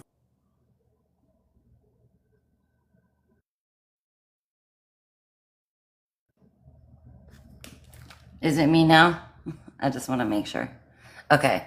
So I agree with kind of tax on this and dinero on this. And I look at the I and the we. The I comes from the individual. Like when people say, I feel this way, or I think this way, or I move this way, or I function this way. And then from a communal point, they'll say, we do this, or we do that. But a lot of people don't recognize when we point the finger at a you, the you. What are you doing? A lot of people don't understand when we point the finger, you could this is why a lot of people don't know how to express who they are as an individual, because a lot of times they will, even if we look back into relationships, or because that's where community starts, is in relationships or in the home. People will say you and automatically they'll just go on the defense. So a lot of people are forgetting about the fact that we're using you. So it's I, we, and you that is coming from the difference between the individual statements versus the communal statements.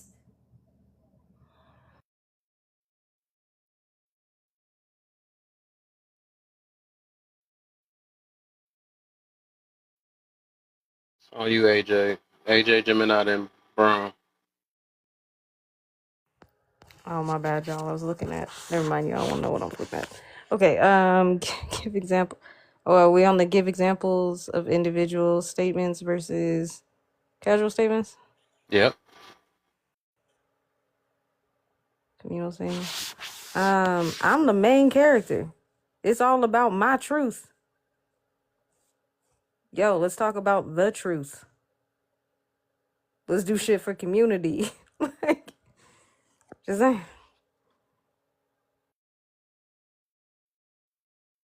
She got Gemini.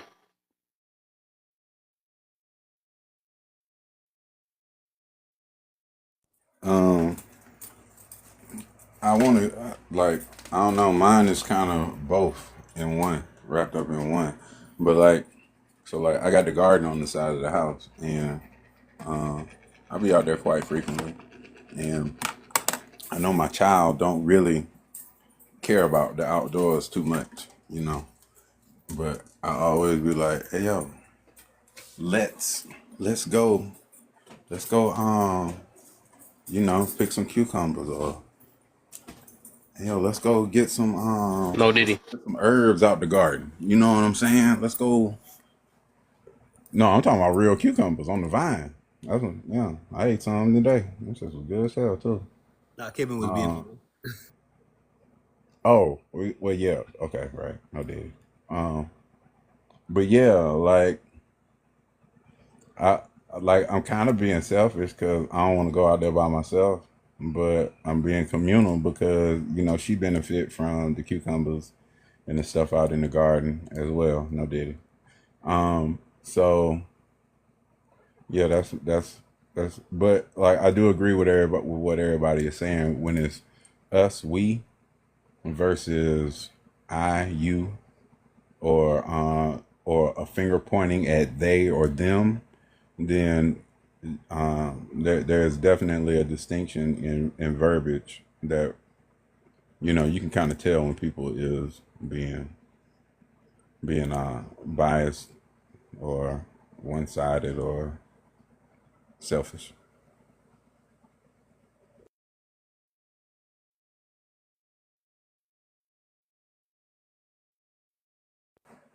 I land on you, Brown. Okay. All right. An example would be of an individual statement would be um I give y'all one that comes up sometimes when people say I don't have to vote or my vote doesn't matter or um you know I don't care about voting. And then um I look at it when it comes to voting, I look at it as a community thing. A communal statement is we have to vote. We voting to me is power in numbers. So the more we vote, the more power we have, the more our voices are heard, the more we can evoke change in the community. So that's an example of, to me, an issue that comes up with I versus we.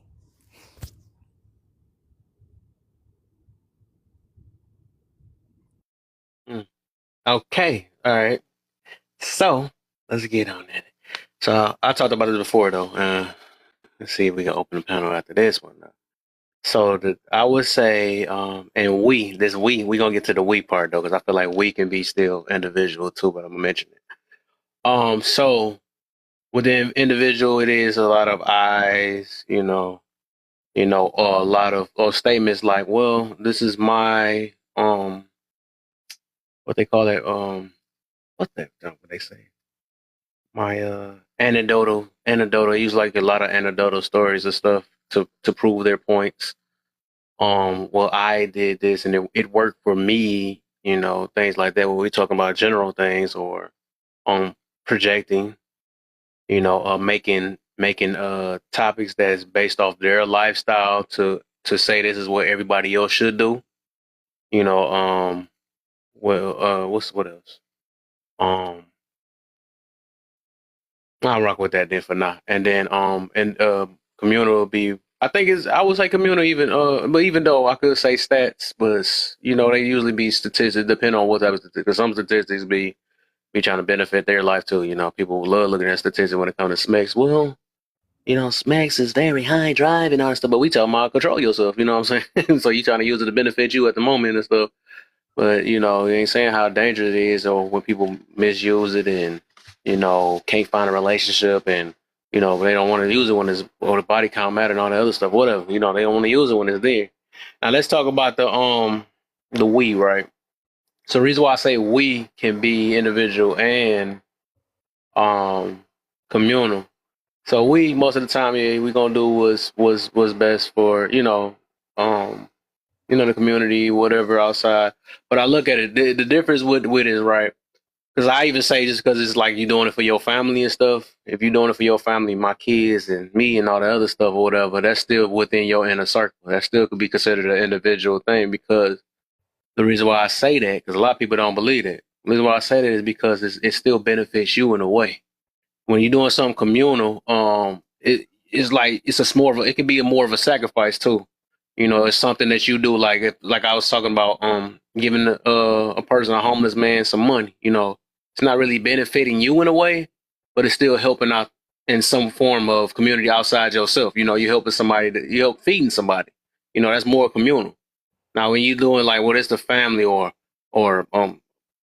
Black Power, all this stuff, whatever. It's you like some of that stuff we do it because it's benefiting us. You know what I'm saying? If it don't benefit us, or me, if it don't benefit especially me, we be like, no, I'm really doing this. I'm really doing this for us. But it's really like talking points because like some people really don't believe that they can't go past about me and mines. That's a lot of people I say that's communal. I mean, not communal. They're more individual.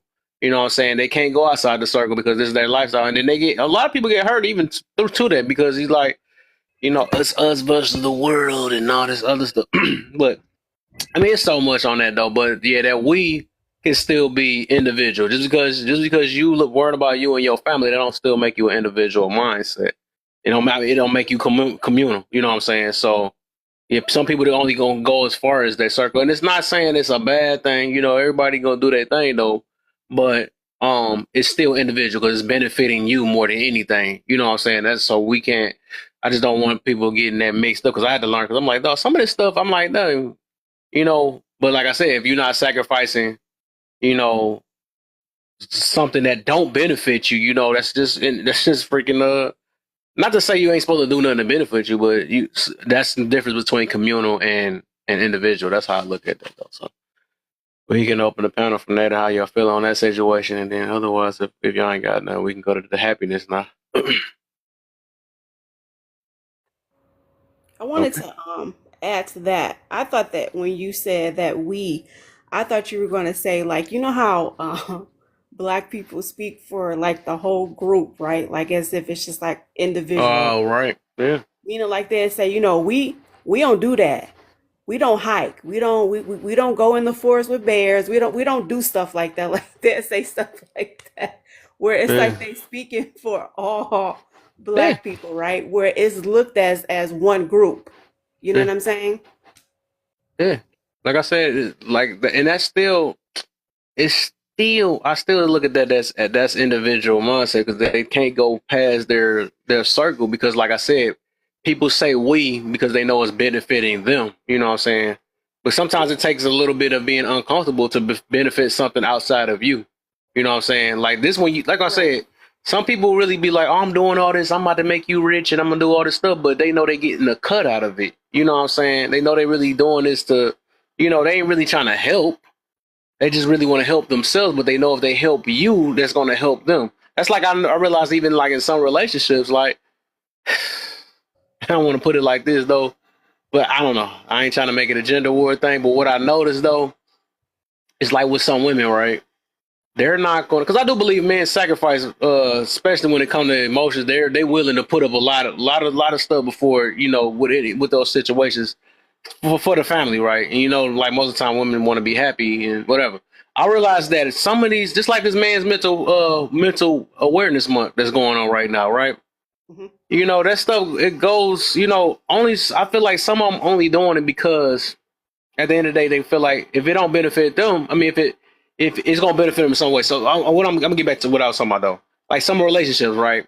The only time some of the women will only love you or something like that is if they feel good. They gotta feel good first. Then they worry about you feeling good. Cause it's like I don't think a lot of and I'm not trying to put it like I don't think they just like that. It's all about really their feelings for the most part. That's why they came with the happy wife, happy life thing. You know what I'm saying? Mm-hmm. Because it gotta be them that feel good. I think men will literally put happiness to the side to make sure that girl is good. You know what I'm saying? That it's because that like men's emotions and all that stuff is not really prioritized, and men is built and strong enough for it. But I'm just telling you how like a lot of women's nature is like, no, I got to make sure I'm good, and if I'm not good, you're not validating the way I feel, but you have to validate the way they feel first. Then they will make sure you're all right. You know what I'm saying? So like, it's not really. I feel like it go both ways, to be honest with you. About the person feeling good before they're able to do for you first. That's almost like let me put on my safety mask first, and then I help you out. Like yeah, yeah. But I see that a lot though. Like I said, it got a bit. That's what I mean about the communal versus individual. Some people would not, if it's not benefit them, they're not about to even put their nose in it. If they see even if like save it, like, okay, you could save a bunch of people if you do that. But if they look like, well, they ain't none of my business. You know what I'm saying? This ain't none of my business, and this ain't got nothing to do with. I got stuff I got to worry about, and I can feel it, right? Everybody, it's not nothing wrong with that. Some things we do have to worry about, and I feel it. Don't pour nothing that you don't have. You know what I'm saying? You got to at least have yours first. That's what I mean about the balance. You got to balance your. Sometimes you got to be selfish to a certain extent, but don't pour over nothing you don't have. Like people like people like pointing fingers and holding everybody else accountable. They ain't never held themselves accountable yet. Stuff like that. You gotta some of these things you got to do first. Like it was somebody that was on this app named Healing something. Like, hold up, your name is Healing. But you the only one that don't sound like you heal. Like, how'd you worrying about healing everybody else and you don't even got a healing bone in your, but you sound like you stressed like a mug. You taking your own name's advice. You see what I'm saying? So some things is you got to be selfish with your healing first before you try to be selfless with healing. You know what I'm saying? So it's like some things you gotta balance that stuff out. I feel like you gotta be selfish with everything first before you able to give. True. I feel like you have to be selfish with your love. You have to love yourself before you can love somebody. Thanks. You have to actually be selfish with your money before you're in a position to give. You gotta be selfish with almost everything before you can give. True. Yes, De Niro. It's like you have to give yourself. You have to give yourself everything that you never got. You got to give. You got to before, like the love languages people like talking about. How to receive it. Yeah. So if you didn't get love when you were a kid, you now got to give yourself that love. So when the love that comes with you, because going back to what Kev was saying, is I or it's I and others. It's me and another person. So now I need to know I have to give myself love so I know what that love is going to feel like when I receive it. Facts. Right. So you won't miss out on it. I'm sorry. It's just that's why I don't think being selfish is a bad thing. Like I really just feel like, in order to be a good person in society, you gotta have some type of selfish traits. You can't be out here pouring into everybody talking you ain't got nothing in yours. Cause make other people. I actually think that we misusing that word. I think selfish is meant to be bad. I gotta look up the real definition because I think we just talking about dealing with self first. I think selfish is a bad term. I gotta look that up though. Because I remember I remember using that word and I realized I was using it wrong. Dang, I have it right here, Kev. Hold on one sec. I'll bring it back up. Please. Would you say, Mimi, what's up? Welcome to the love. What you got for us? Hi, room. I think this conversation is so interesting because it's been a focal point of mine recently for a long period of time. Not like from TikTok rooms or anything, but just in general. So there's a fine line between selfish and self-care or self-love. There is a very big difference between the two. So when it comes to being selfish, a selfish individual, a person who is selfish, I'll give you two separate examples. A selfish individual will have, let's use a financial aspect. They will, let's say, have their bills paid, and let's say they're making $2,000 a week, and they have no responsibility over any children or anything like that. Let's say they got $40,000 in savings. They're doing really well for themselves. They're very stable. And they see someone on the street who has nothing, or even let's not say someone on the street. Let's say your sister. Your sister cannot pay her rent. She's late by $50, a small $50 to avoid a $200 late fee. And you know she can't afford it because she's working 2 jobs and she still can barely just cut it. A selfish individual will not give their sister that $50 because what's mine is mine and you're going to have to get yours. That's a selfish individual. Now, when it comes to taking care of self, if you are that sister and you're working 2 jobs and you're barely cutting it, and let's say you make an $1,100 paycheck and your rent is $1,075, and someone else comes to you and says, hey, I really need $200 for my light bill, etc., etc., and you turn around and give them those $200, and now you're short on your rent when you just barely had enough for your rent, and now you don't know how you're going to pay it. That's self-destruction because you're not taking care of yourself. So, De Niro, you're not wrong at all. It comes a time where we have to realize in order to be mature, we have to take care of ourselves, because if you truly do care for someone, and if you're one of those big bleeding hearts that you're like, but I just got to help people, my heart is so big, that's fine and all. But if you really want to help people, you have to be in a position to be able to help people, because you can't help anyone if you are not the best version of yourself. And if you really care for people and you want to pour into people the way you say you do, you have to give them the best version of yourself. And you're not going to be able to do that if you don't take care of yourself first. And I think a lot of people mischaracterize taking care of yourself as being selfish. And one condition of being a part of my life, whether it's a family member, a friend, or a romantic partner, is I do not have to destroy myself, neglect myself, or allow myself to be used, abused, or mistreated in order to prove to you that I love you, because I should not have to sacrifice self in order to do that. And I'm a little. Trust move. Major facts. Major facts. And I always say this, you have to give back to yourself first in order to be able to understand how to receive other people. We can't give to nobody if we don't give to ourselves, because what do we know what we're giving? Are we going to give love the way that we're unloved? It's like the as above, so below. If you go biblical, you have to know where you're coming from on both aspects. If you've ever been unloved, you know what love is. If you've ever been unkind, you know what kindness is.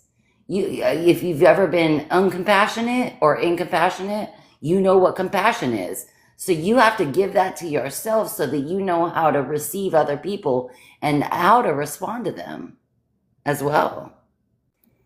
I think to add on to that as well is not only do you have to give that to yourself so you know how to receive people, but if you can't even give it to yourself, why do you think anybody else should? Why do you think anybody should do anything for that part that you won't do for yourself? That does not make any sense. Yeah, so why are you requesting or expecting? And I've always said this on Kev's Live, like, why are you? People will put expectations upon you that they can't even meet themselves. Exactly. I did want to answer the topic, if that's okay, since it's open. So an individualist mindset should not complain about community because they're not a functioning member of the community. You can't complain about a system that you're not a part of. I'm a very firm believer of that, because it goes back to that old saying that if you're not a part of the solution, you're a part of the problem. You can't complain that's what I was mentioning, right? when you don't want to be a part of it. How are you ever going to fix something, or how do you have anything to offer to something that you don't want to contribute to? How do you want to dig into a pot that you don't want to put nothing into? That's where that selfish mindset really kicks in, and that's the difference of taking care of self and just being selfish. Now, an example of an individual statement versus a communal statement is, for instance, oh, well, I have to do this. A bunch of I statements, essentially. Everything is about me. Everything is about I. Everything is about what I have, what I want, what I need, what I have to do, what I am going, where I am going, versus we versus our. Right. And and words mean things. And a lot of people, they'll end up saying I a lot of times. And they're like, oh, well, I didn't mean it that way. Yes, you did. You just didn't realize you meant it that way because your subconscious mind is telling you every single time. And sometimes when you talk too fast, that's where you get tripped up. Now, fighting for happiness has caused more destruction than advancement. Agree or disagree, and why? I need an elaboration on that. Yeah, we actually just about to start on that prompt too. I don't think nobody started on that yet, but It's still open panel though for the what we were just speaking about because I never yeah, heard we you say. still open panel though before we start that though. Yeah, we gonna start that other one. So you kind of caught up anyways though, because everybody else got on that one.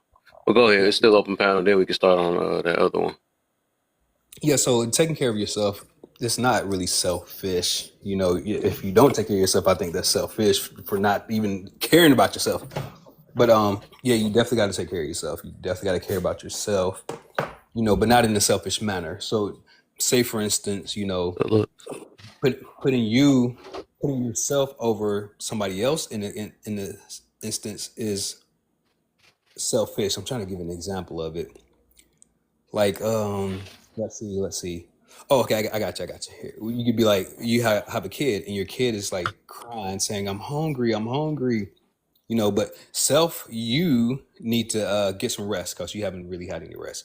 You could be selfish and go to sleep, and then allow that kid. That's probably a bad example. Allow the kid just to stay hungry, but that's bad. That's a bad thing.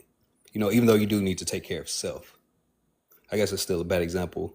But I was going to say with her example earlier about letting the sister borrow money, that would be cool. In the beginning, yeah, it's two instances where you can be selfish or we can be selfless. So if she asks for the money, $50, so that way she won't be late, it'd be okay the first time or the second time. But if she makes it a habit, which is technically almost not selfish, but it almost is, you know, saying no, you can't get this again because you know I'm enabling you actually in essence, you know, I'm enabling you and you're going to start trying to take advantage of this. So, you know, sometimes you can step back and say, no, I'm not going to allow you to borrow this money, or no, I'm not going to allow you this right here. Or if you see somebody that's, you know, doing financially well, like that girl said earlier about Chris Brown, you buy Chris Brown pictures and then you're going to ask me like a month later, hey, can I get $500 for, you know, such and such? No. So there's times where you can be, you know, selfish, and there's times where you can be selfless. Yeah, you want to balance that though, because you be too selfish, you get used. So yeah, you want to balance. That's why I said all that's got to be balanced though. But some people just so far on the selfish part. Can I add on to that? What you got? What he was saying about like, oh, making a habit of things. That's where discernment comes into play, and that is where boundaries come into play, in my opinion, because doing it once or even twice and then eventually get into a point where you're like, hey, we all remember that book, If You Give a Mouse a Cookie. Y'all remember that from school when we was kids? If you give a mouse a cookie, he'll want a glass of milk to go with it. And if you give him a glass of milk, then he gonna want to wash his hands. Then when he wash his hands, he gonna want to brush his teeth. And then when he want to brush his teeth, you get the gist. Just take and take and take and take. That's where your boundary comes in. And that's where, and a lot of times people don't realize that boundaries are not for other people. Boundaries are for yourself, and that's not selfish, that's self-preservation. And everybody has to have a sense of self-preservation or you're going to self-destruct. And that's why I think when it comes back to full circle, you should not have to self-destruct in order to prove your loyalty or your love to anybody. I don't care how close they are. I don't care if y'all have children and been married for 86 years. I don't care if they birthed you into this world. I don't care if it's your blood brother from your mama and your daddy. I don't care who you are. Nobody who truly cares for others or cares for themselves, or you for that matter, is ever going to want you to self-destruct in order to prove that to them. Those are unhealthy things. They're very unhealthy things. And a lot of people, I think, don't learn that. And one thing that a friend of mine, his grandmother said to him, and he repeated to me that it lives rent-free in my head ever since I heard it, is you have to draw a line in the sand, because if you don't, you'll never know when you out of bounds. Oh, I should shake the room up a little bit. I thought about that. we're gonna be off the topic a little bit before we do that. But I just thought about something. I just left this live with my little brother. But I realized this can still be selfish. So I heard, I think from different angles, right? Let's talk about pro-black. So I realized everybody got their own definition about it. Hey, if you do this, you can't be that. If you do that, you're selling out. You're being anti and all this other stuff, right? So I noticed that I was trying to get somebody to understand about, because I looked at the real definition, right? Said I'll be back. It's time to run. Now I got you. Go ahead and do your thing. So I'm not talking to you. But I realized that I wasn't running. some people, I'm talking Chuck. What was it? Basically, I was getting to is that some people make it. It's like they can't see beyond it. So it's like I believe that a lot of them are selfish. You know, a lot of people that get deep in that situation because they tell you how to be uh pro-black. You know what I'm saying? And if it ain't the way they want it, then they be like, no, you're not one of us. You're against us. We don't like you. We don't like when you be like that. You're supposed to be whatever, right? And that's what I be meaning about that. That's I was mentioning that before earlier, right? About the that we ain't all the time is not always mean it's basically communal.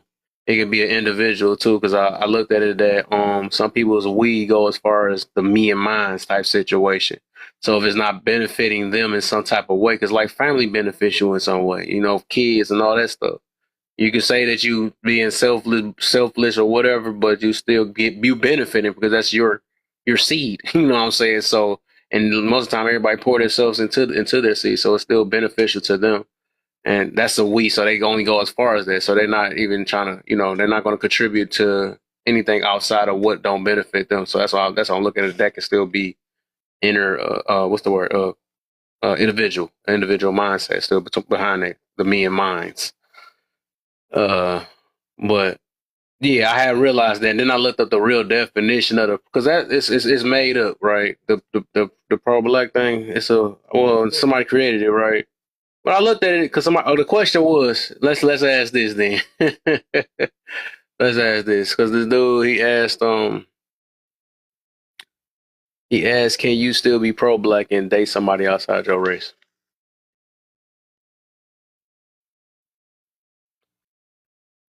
Anybody? I'm gonna let you know right now. I'm gonna sit this conversation out because I am very proudly not pro black. I don't. No, I'm not either. I don't do the pro stuff. I don't do pro nothing. I feel like that's dangerous. But anybody else? Yeah, I think you can. Go ahead, Gemini, because I can speak on this just a little bit. Yeah, I mean personally, I think you can, because if you are, because who you end up dating isn't necessarily an indication of who you back.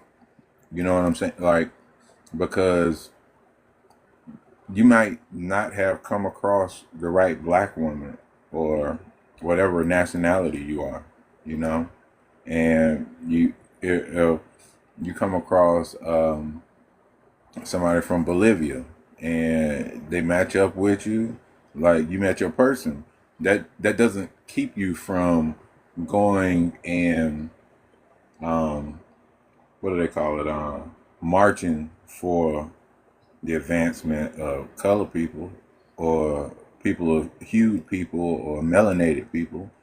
You just, love somebody that's not necessarily of the same community.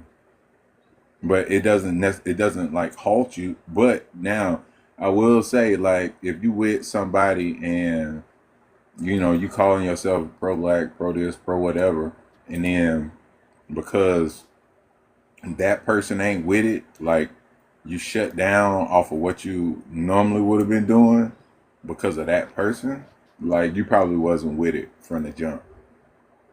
So I mean, I guess it's instances where people aren't really what they claiming to be, but just because you dating somebody that's not of the same race doesn't mean that you're not for the advancement and progression of whatever race you are.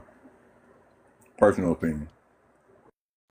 See, and that's why I said I'm not pro-black, because what you just said is what I agree with, and that doesn't align with most people. Well, I'm not gonna say most people. Let me take that back. Most people that I have come across that identify as pro-black, they do everything just because it is black. And I cannot get beside that, because then that means you want me to co-sign crap just because it's melanated. And I won't support that. I support black excellence to the fullest. I support black progression to the fullest. I do not support things just because they're black. If it's crap, it's crap. I don't care what color it is. Exactly. That's why I say the same thing. That's why I feel like the problem with loyalty in general is, because loyalty usually supposed to have honesty in it, but today it don't. Like the term "ride" or "unalive." Okay, I can't say the other word.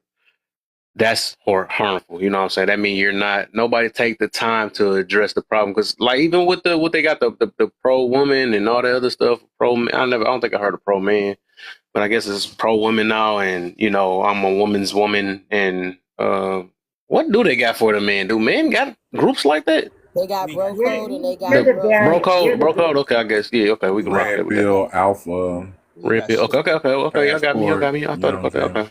Okay. So it's some of them that's so they deep in there that they not honest with each other. That's why I say I pick honesty over everything, low key. Even though a lot of people, we can't take it all the time. Too much honesty could be a problem. So it seems like you're just being judgmental and then so you gotta be honest on I say important things, right? But you ain't gotta be like them shoes look silly. You ain't gotta be that honest. But I don't agree with you. I was gonna say that you can still be even I'm gonna entertain the conversation. Yeah, you could definitely be pro-black and still date outside. Like I know that they don't feel that, but man, there's been so many people back in the past that done kind of led some situations, but some of them didn't even know that they were dating outside their race, but they considering themselves pro-black. And that Dr. Umar might disagree with what I'm saying, but I don't. Yeah, and I land. So then I looked up the real definition to explain to them, because I guess some people just got their mind made up. They like, no, if you're not talking about the pain like me and all this stuff, you're against me. They quick to call you a coon and all these other things. They want to call you whatever. Because you don't, I guess, trauma bond with them. I don't know what that new thing is nowadays. I don't know. It's like, if you don't cry with me, it's all right. So I looked at the definition and just say, for the people that made it up, we don't know where it originated from, unless, I don't know, I got to look this stuff up. But for what I looking at this, they say, because everybody thought their own definition. I know that today, everybody, if you do that, you're not that. And if you go against that, if you go against, I know somebody mentioned even going against family, can you be pro-black and go? Now, I can understand that one, though, like, because, you're not trying to build, and that makes sense, though. But the what I'm looking at is, say, building power for black people. That's what that means. You know what I'm saying? So it don't matter what color you are.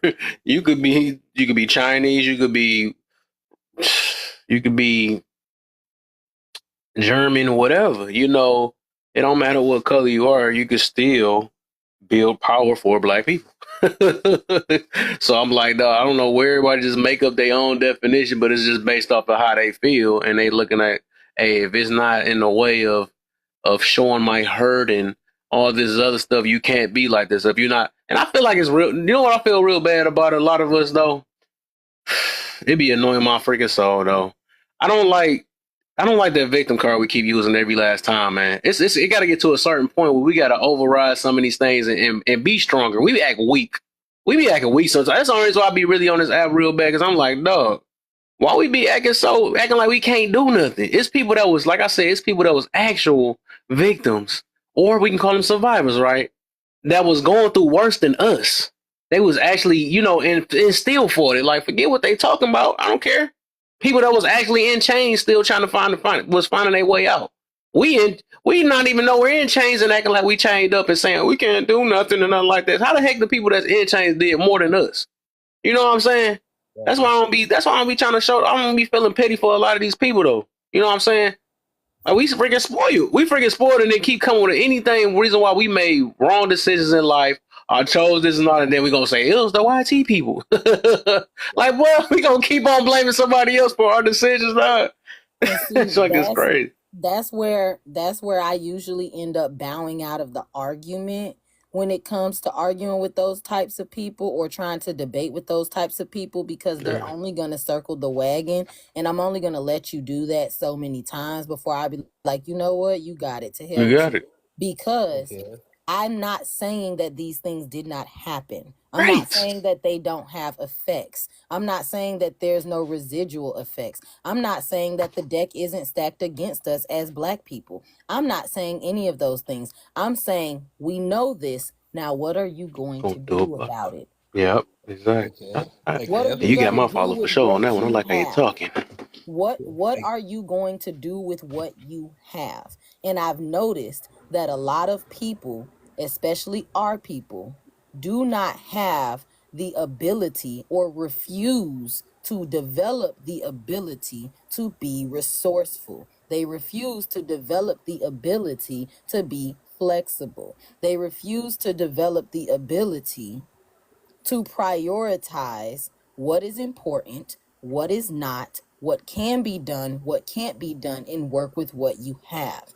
And I've always said this, and a lot of people I've heard the topic of, well, what do you think is wrong with the Black community a lot? And my biggest analogy that I have created on my own that I like to tell people is the reason why we are, as a people, as a whole, as a collective, have an issue is because I've noticed one thing about our people. We are very strong, we are very smart, we are very creative, we're all these things. We know when we're giving ourselves and each other compliments, oh, they always copy Black people, and Black people so creative, and they're so this and they're so that. I understand that and I get that and I agree with you. However, one thing I will tell you is if you have 100 people split into groups of 10s, and every group of 10 was the same race, and you told them you have 30 days to build a house. At the end of that 30 days, every race of people will have a completed house, whether it's big, small, ugly, or whatever. You know what Black people will have? They will have 10 roofs. No support beams, no foundation, no doors, no windows, no electrical, no plumbing. Just everybody went off on their own and made a roof because they thought the roof was the most important part and they wanted to be responsible for the most important part. So everybody decided to build a roof and nobody built anything the hell else. And they didn't want to compromise or collaborate with one another. And they said, you know what? We done got into a fight on day 3, and now everybody say, oh, I can do it by myself. And then they all go build their own piece of a house, and none of them go together because we all built the same piece. That's why. That's a great metaphor. And that's what comes back to that sense of community that you're talking about. Yeah. Hey, Kevin, but like what you said earlier, we didn't experience half of the stuff that they experienced back in the past, but we're still talking about like we're oppressed, like we're in chains, and I think it's crazy. I'm like, we're in 2024. I understand that there's still some oppression around here, but you act like that you're back there picking. Well, never mind. But anyways, I'm done cooking, so now I can actually talk now. But I kind of think some of this stuff is kind of like reverse psychology or kind of psychological. I think they kind of implanted this into our brains or into our community. What I'm speaking about is if you listen to some of these slogans or sayings, it sounds like YT supremacy, but it's just reverse. Like if I say to you, snitches get stitches, or don't snitch. If you snitch, you're like a rat. You know what I'm saying? So it in return makes you not want to say anything. Or if I say I'm pro-Black, it makes you not want to try to get outside of the community. So it could, to me, it sounds like it could be some undercover YT stuff, so that way you won't mess with the outside race. You won't mess with their women, or you won't mess with their dudes. You know what I'm saying? Well, it's definitely the woman. They didn't want Black guys to mess with none of the women. But some of this stuff just sound like some underlying reverse psychology. If you get what I'm saying. Yeah, I get. And see, for me, I wasn't even coming at it from that angle, even though y'all are making very good and valid points. Like, I'm just thinking about it like, like back in, I feel like it was maybe World War II. I think it was World War II. Like the people from Japan that was escaping, they came here and they got treated like shit. You know what I'm saying?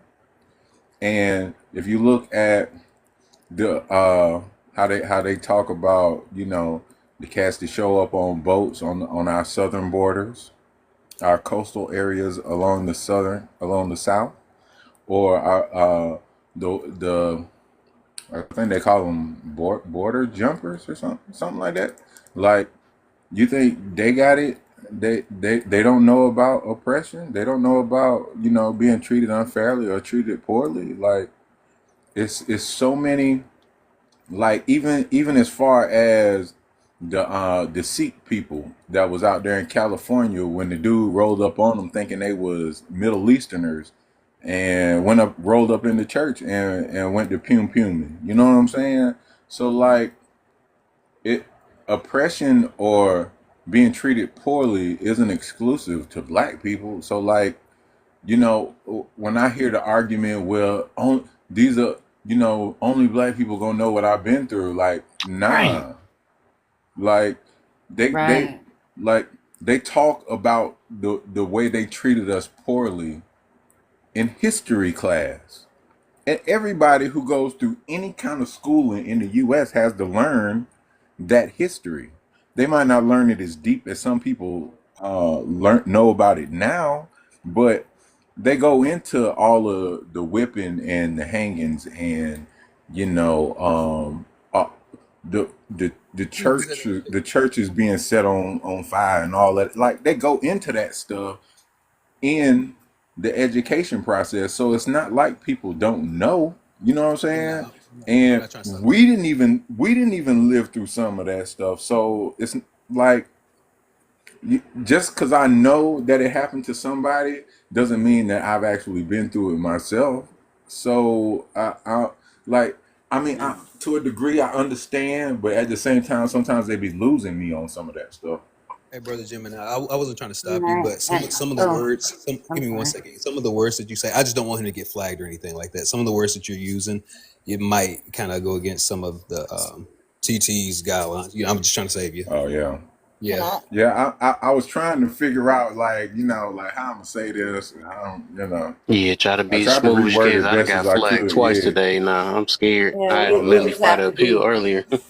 be careful. But I want to tap into what Gemini is saying because we were talking about the lives that, you know, we go into earlier, and I go into a lot of historical lives where we talk about how, you know, I'm gonna be nice. Like, the YT is compared to the BLK, or where the race started, and that actually starts from a biblical concept. So I'm in a lot of biblical lives, and I'm in a lot of historical lives where we have to understand where all this division really came from.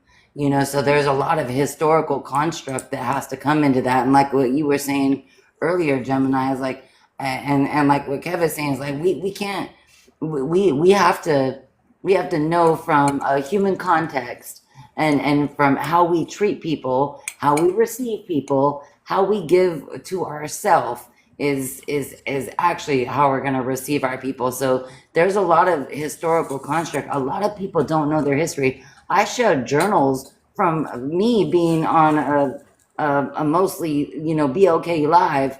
You know, I'm European, but that's only because the Europeans came here and they constructed into America when America was already filled with black people. So, you know, a lot of people don't know their history. They don't want to look into their history. Even the Bible says, seeking you will find. Some people aren't willing to even learn or listen or even understand. And I think that's why, like Kev, like opens us up. It's like, man, we don't even know where everybody else is coming from. I wanted to add something that we were talking about and double back on the concept of progression and, you know, stagnation in our community, right?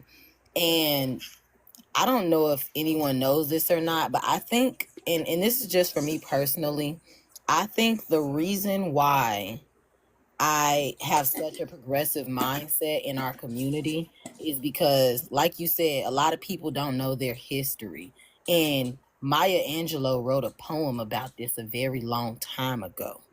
The Caged Bird poem, about how even when the cage is wide open, a caged bird, a cage of the mind, all you're gonna do is scream, because literally it literally said a caged bird stands on the grave of dreams. His shadow shouts on a nightmare scream.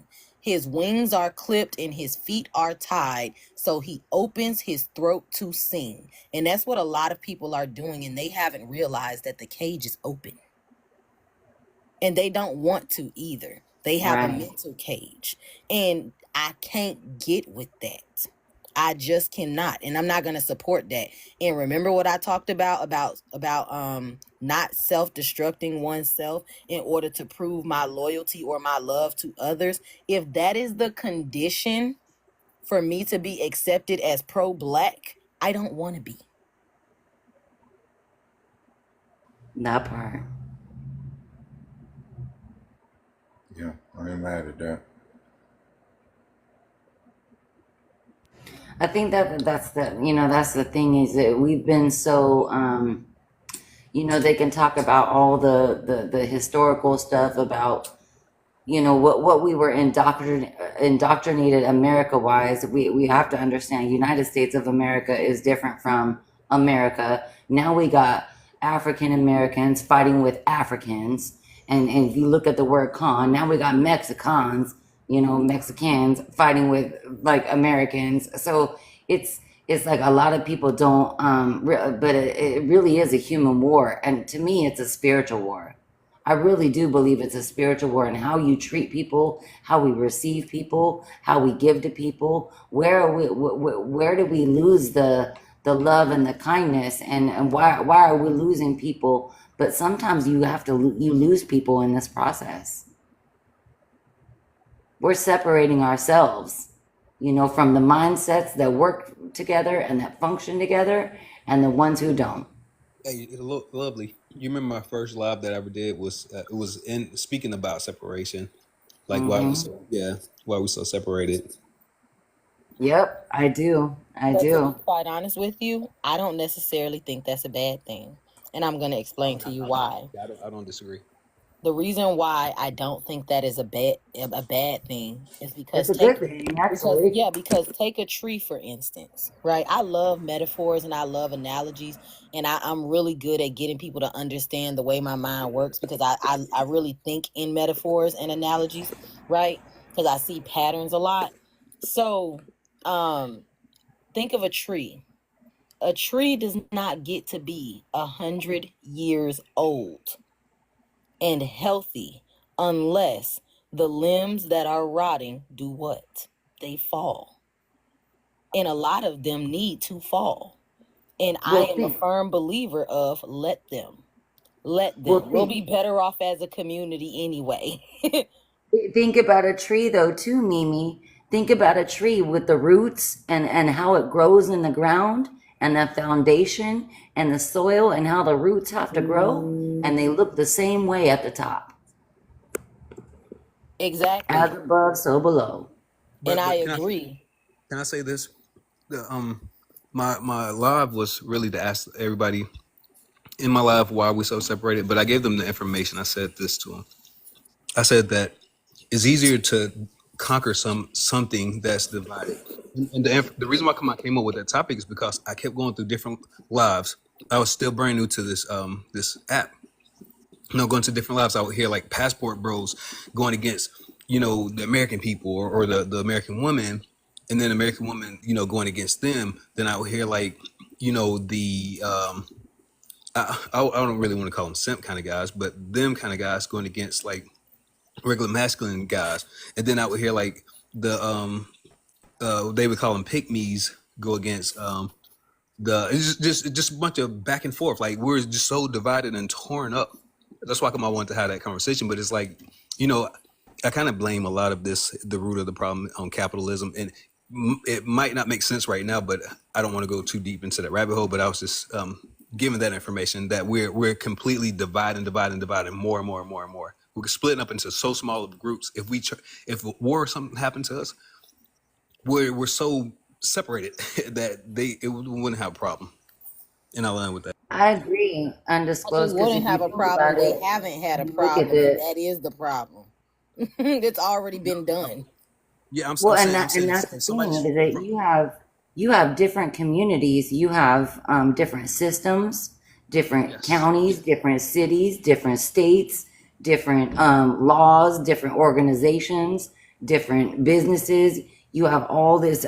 You have so much separation. This is what I call it, a self identity crisis. People are so separated from themselves, they don't even know how to be selfless or selfish. And I was saying that we wouldn't be able to defend ourselves. I'm saying if an outside entity came into here and tried to, because again, like I said, we're fighting against like the they said the alphabet, and then what I'm saying, just so much. We're just dividing into so many small little groups that is crazy. Yeah, it's a system beyond a system beyond a system. It's an organization beyond an organization. It's a government behind a government behind a government. It's so divided. It's so divided, and that's what causes people to be divided within themselves. I seriously look at capitalism as the main factor, is the reason why we are fighting against each other and divided like we are. Yeah, agree. I don't blame capitalism. I have to disagree with you on that. I understand. And that's fine. Disagreements are very Yo, welcome. I'm actually going to. And the reason why I disagree, I actually agree with him, and this is why, I agree with him, because Can she, when we were. hey Gemini, can she say hers first, and then I want to hear you. Can she say why she disagrees, and then you tell her why you agree? Okay. If that's okay. Okay. All right, ladies first. Go ahead. thank you. I don't agree with you, not because I think that you're wrong. I think that you're very right, but my perspective is just different. And I don't blame capitalism, because I blame the fact that people are not self-governing enough. They're not even self-governing enough to take care of their own environments, their own neighborhoods. They're not even self-governing enough to put shopping carts back at Walmart. The only place where people put shopping carts back is Aldi. And that's because they have to be incentivized with a quarter that they want to get back in order to do the simplest of tasks. That's the reason why governments are in charge. That's the reason why people cannot seem to get on one accord. That's why people don't understand basic concepts like compromise and dialogue or healthy debates, because they are simply not self-governing enough. But that goes back to the original two topics when I first came in here, and that is that difference between the individual mindset and the community mindset. Not my monkey, not my circus, not my problem, not my responsibility, and to hell with the rest of y'all. That's the mentality. And I don't think it has anything to do with capitalism, because we see it in all types of different cultures, not just a capitalist culture. Well, if you look at it, Mimi, I actually broke this down in a live last week, where if you look at the word ism, just capitalism, and even if we go off what Kevin's construct of individual, so we have individual, we have individualism. Ism means a social movement. So it's like, how are we moving socially, from that ism? How are we moving as a person? So I'm kind of in agreement with her, is that, it's like we have to move as an individual in order to create the community. The community isn't given to us, it's actually created by us.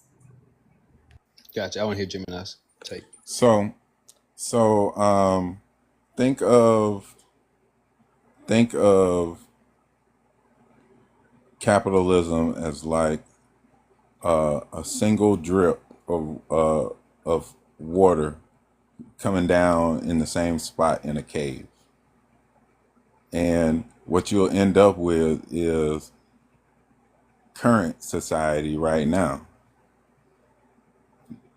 Current society right now would be like a stalactite, or maybe it's mite. I can't remember which one goes from the ceiling. One of them. But so, like, it's just a slow drip, and you looking at the drip and you thinking, man, that's not so bad. It's just a drip, and it's not even really making that big a wet spot on the floor. But what you're not factoring into it is that it's a mindset, and over the generations, over the years, like now we have this huge stalactite that's damn near blocking the passageway through the cave because that slow drip, just slow drip, and it added up over time. Instead of being like an instant thing, it was never meant to be an instant thing. It's an attrition thing. So it takes time to build up and wear people down.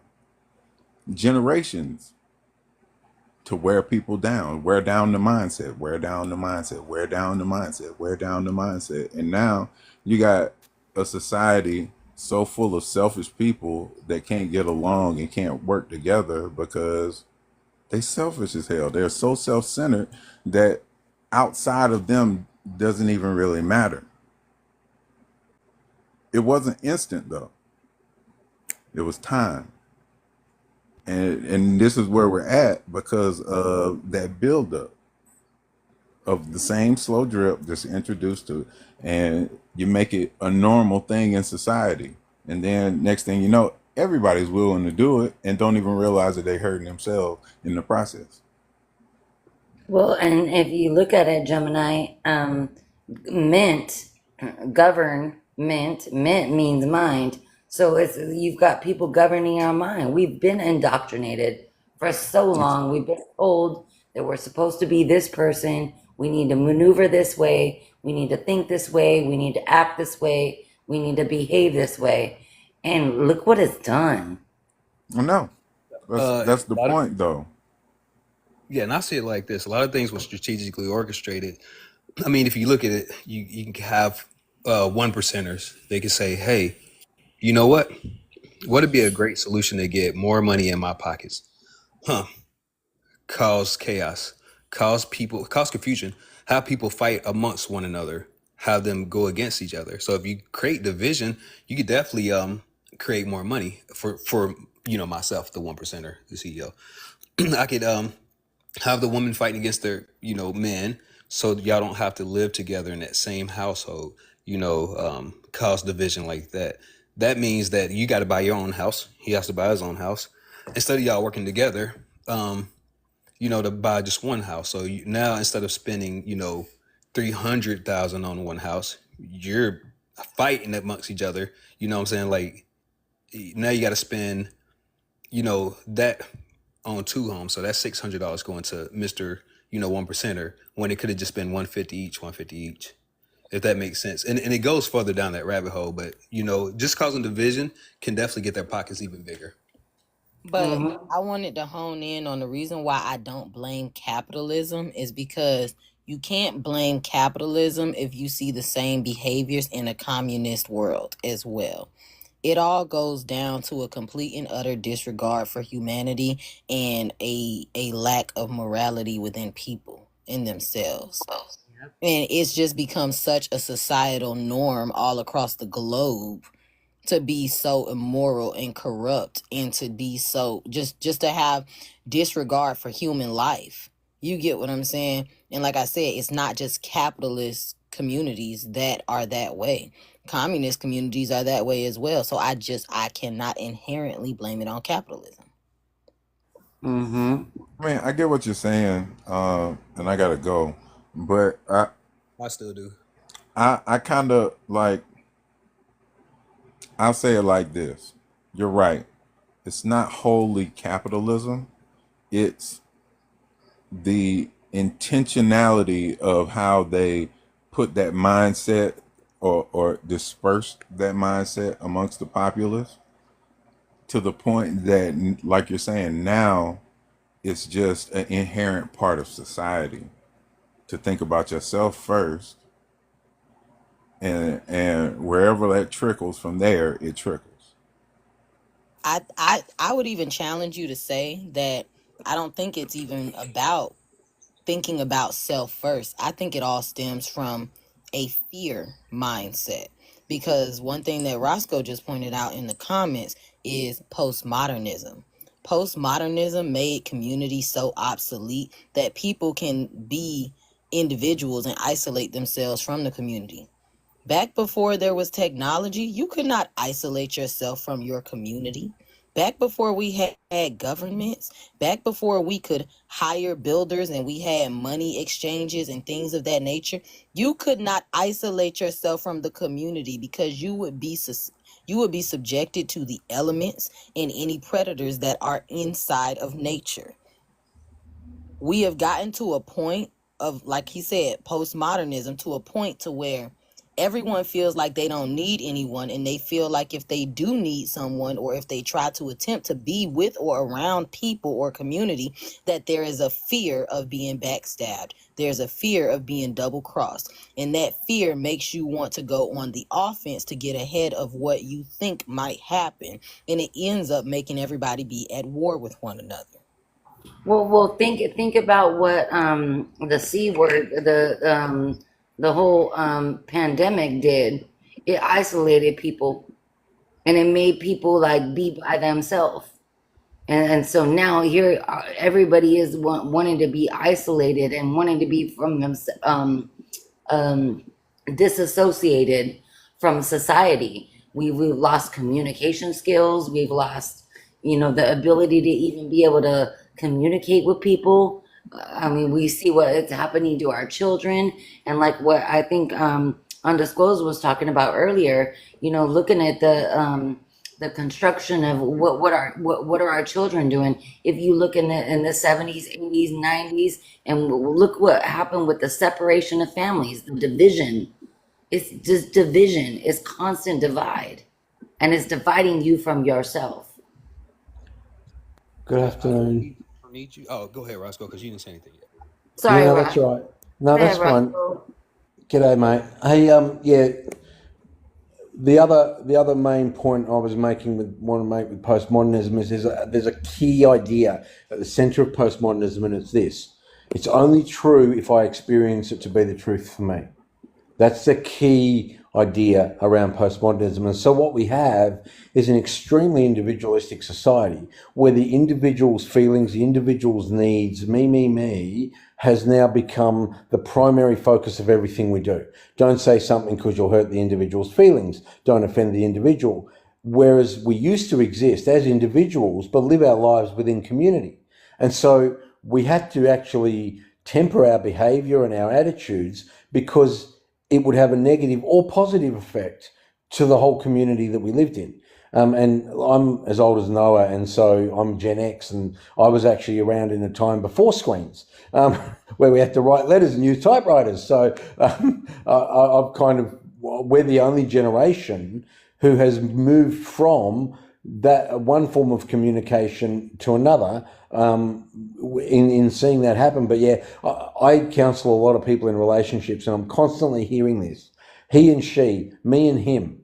Well, I'm not hearing ours and us, because even within relationships, the individual and their needs is becoming more important than the community that is that little relationship.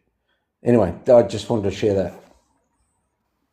I 100% agree with Roscoe, because that's a part of the reason why my first marriage didn't work. A lot of people ask me, they're like, oh, like, especially when I get into like red pill TikTok, like messy relationship TikTok, they always, oh, you left your husband, you're a part of that 80%. I do not care. And the reason I don't care is because you cannot make decisions that negatively impact every single member of the family structure outside of yourself and then expect to keep your family. You cannot do that, because if there are 5 people in this unit and 4 people are being negatively impacted by one person's actions, it's safe to assume that the 4 would be better off together without the 5th. Absolutely. And just on the other prompt, the fighting for happiness, that's part of the problem. Happiness is an emotion and a feeling. And we've somehow told people that your individual happiness is the most important thing in a relationship. Contentment. Exactly. It's not. It's not. Contentment and peace is. You in a decent relationship, you will experience the greatest happiness and the greatest sadness. But if you're content and at peace within that relationship, those emotions are able to be worked through. And so this idea that happy wife, happy life is a crazy statement. It should be happy house, happy spouse, happy house, whatever. You know what I'm saying? Like if the goal is I'm not happy anymore, so I'm leaving. Happiness is a fleeting emotion. It's got no security in it at all. Yet that seems, with this individualistic world we're in, keeping my feelings happy. And you mentioned fear. You know, there are two things that motivate behavior change in people: fear and hope. Now, the advertisers and the politicians have known this for years. They use fear of missing out, fear of the future, as a motivator for people to come to action and for change. I want to see a government or an organisation that actually uses hope as the motivator for change, not fear. Hey, can we let Stella Patino? Hi, thank you for letting me up. I wanted to say that when it comes down to relationships itself, in order to make a relationship work, it has to be a we. It can't just be an I, because there's certain people that see their partners as the enemy. When you see your partner as the enemy, you've already done lost the battle in your relationship. So a lot of times people compete or they put down their partner. And that is the most detrimental thing that you can do. There are some people that will sit there and have a baby with the individual that will basically be married to them and sleep with them, but they won't be vulnerable with that individual. And when it comes down to vulnerability, it's honesty, is being, your authentic self. And a lot of times individuals are so afraid to be their authentic self because they're afraid that it's going to be weaponized against them. And I say, like, it's a chance that you take. And if that person cannot emotionally make you feel safe, then you need to leave, because peace comes at a cost. And I always say that you can do all the right things for the wrong person and you will never be enough. And so a lot of times is when you're in a kind of situation like that, is you're changing parts of yourself in order to make that relationship work. You're trying to change parts of that person to make a relationship work. A lot of times is people don't understand is love shouldn't hurt. And it absolutely is true. But a lot of times people have grown up in very dysfunctional homes and it's all they know. And I believe that, there's no badge of honor for suffering. I'm talking about being cheated on, lied to, manipulated. There is no badge of honor for that. And a lot of times people believe that, well, I'm here, I'm loyal. No, at that point, if it's not reciprocating, you're not being valued, is get out. You owe it to yourself and respect yourself enough to get out of a situation where you're not respected and that your emotions aren't being reciprocated. And there's and in order to be in that peaceful place is a lot of times you have to be emotionally safe yourself, being okay with being alone. And there was a statement that was on Instagram. It said that bare minimum is not a connection. I'm sorry, bare minimum is not effort. And an attachment is not a connection. So when individuals really see it as it is that there are some people that have abandonment issues and they just don't know how to get over that issue.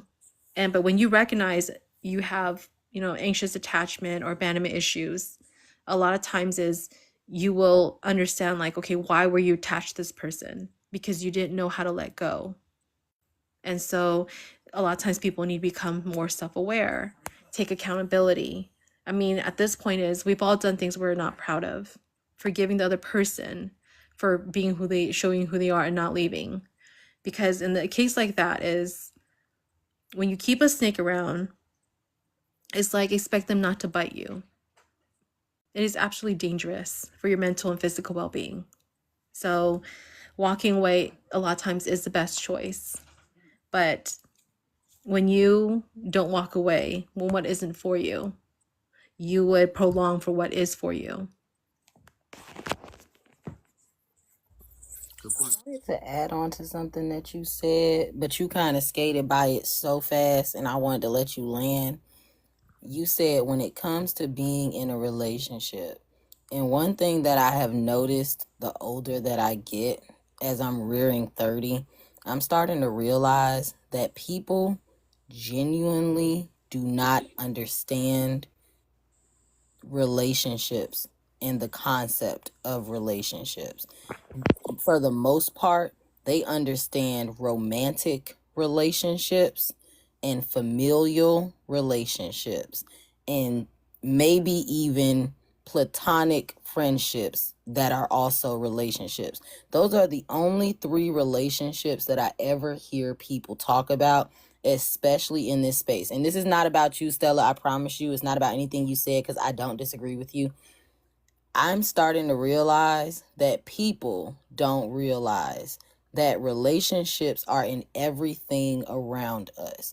You have to know how to form and maintain healthy relationships with other people, and that is only one form of relationship. You have to learn how to form and maintain healthy relationships with time, with money, with space, with anything you do. And usually how you do one thing is how you do all things. If you don't have good relationships with people, it's safe to say you don't have good relationships with your finances. You don't have good relationships with time management. You don't have good relationships with food. You tend to over or under eat. The same way you neglect a relationship with another person, you might neglect your financial future, or you might neglect your eating. So you might be a little bit on the smaller side. When you overindulge in relationships and go too far, you will overindulge in every other thing that you do. If you're lazy in your relationships, you're typically lazy at work.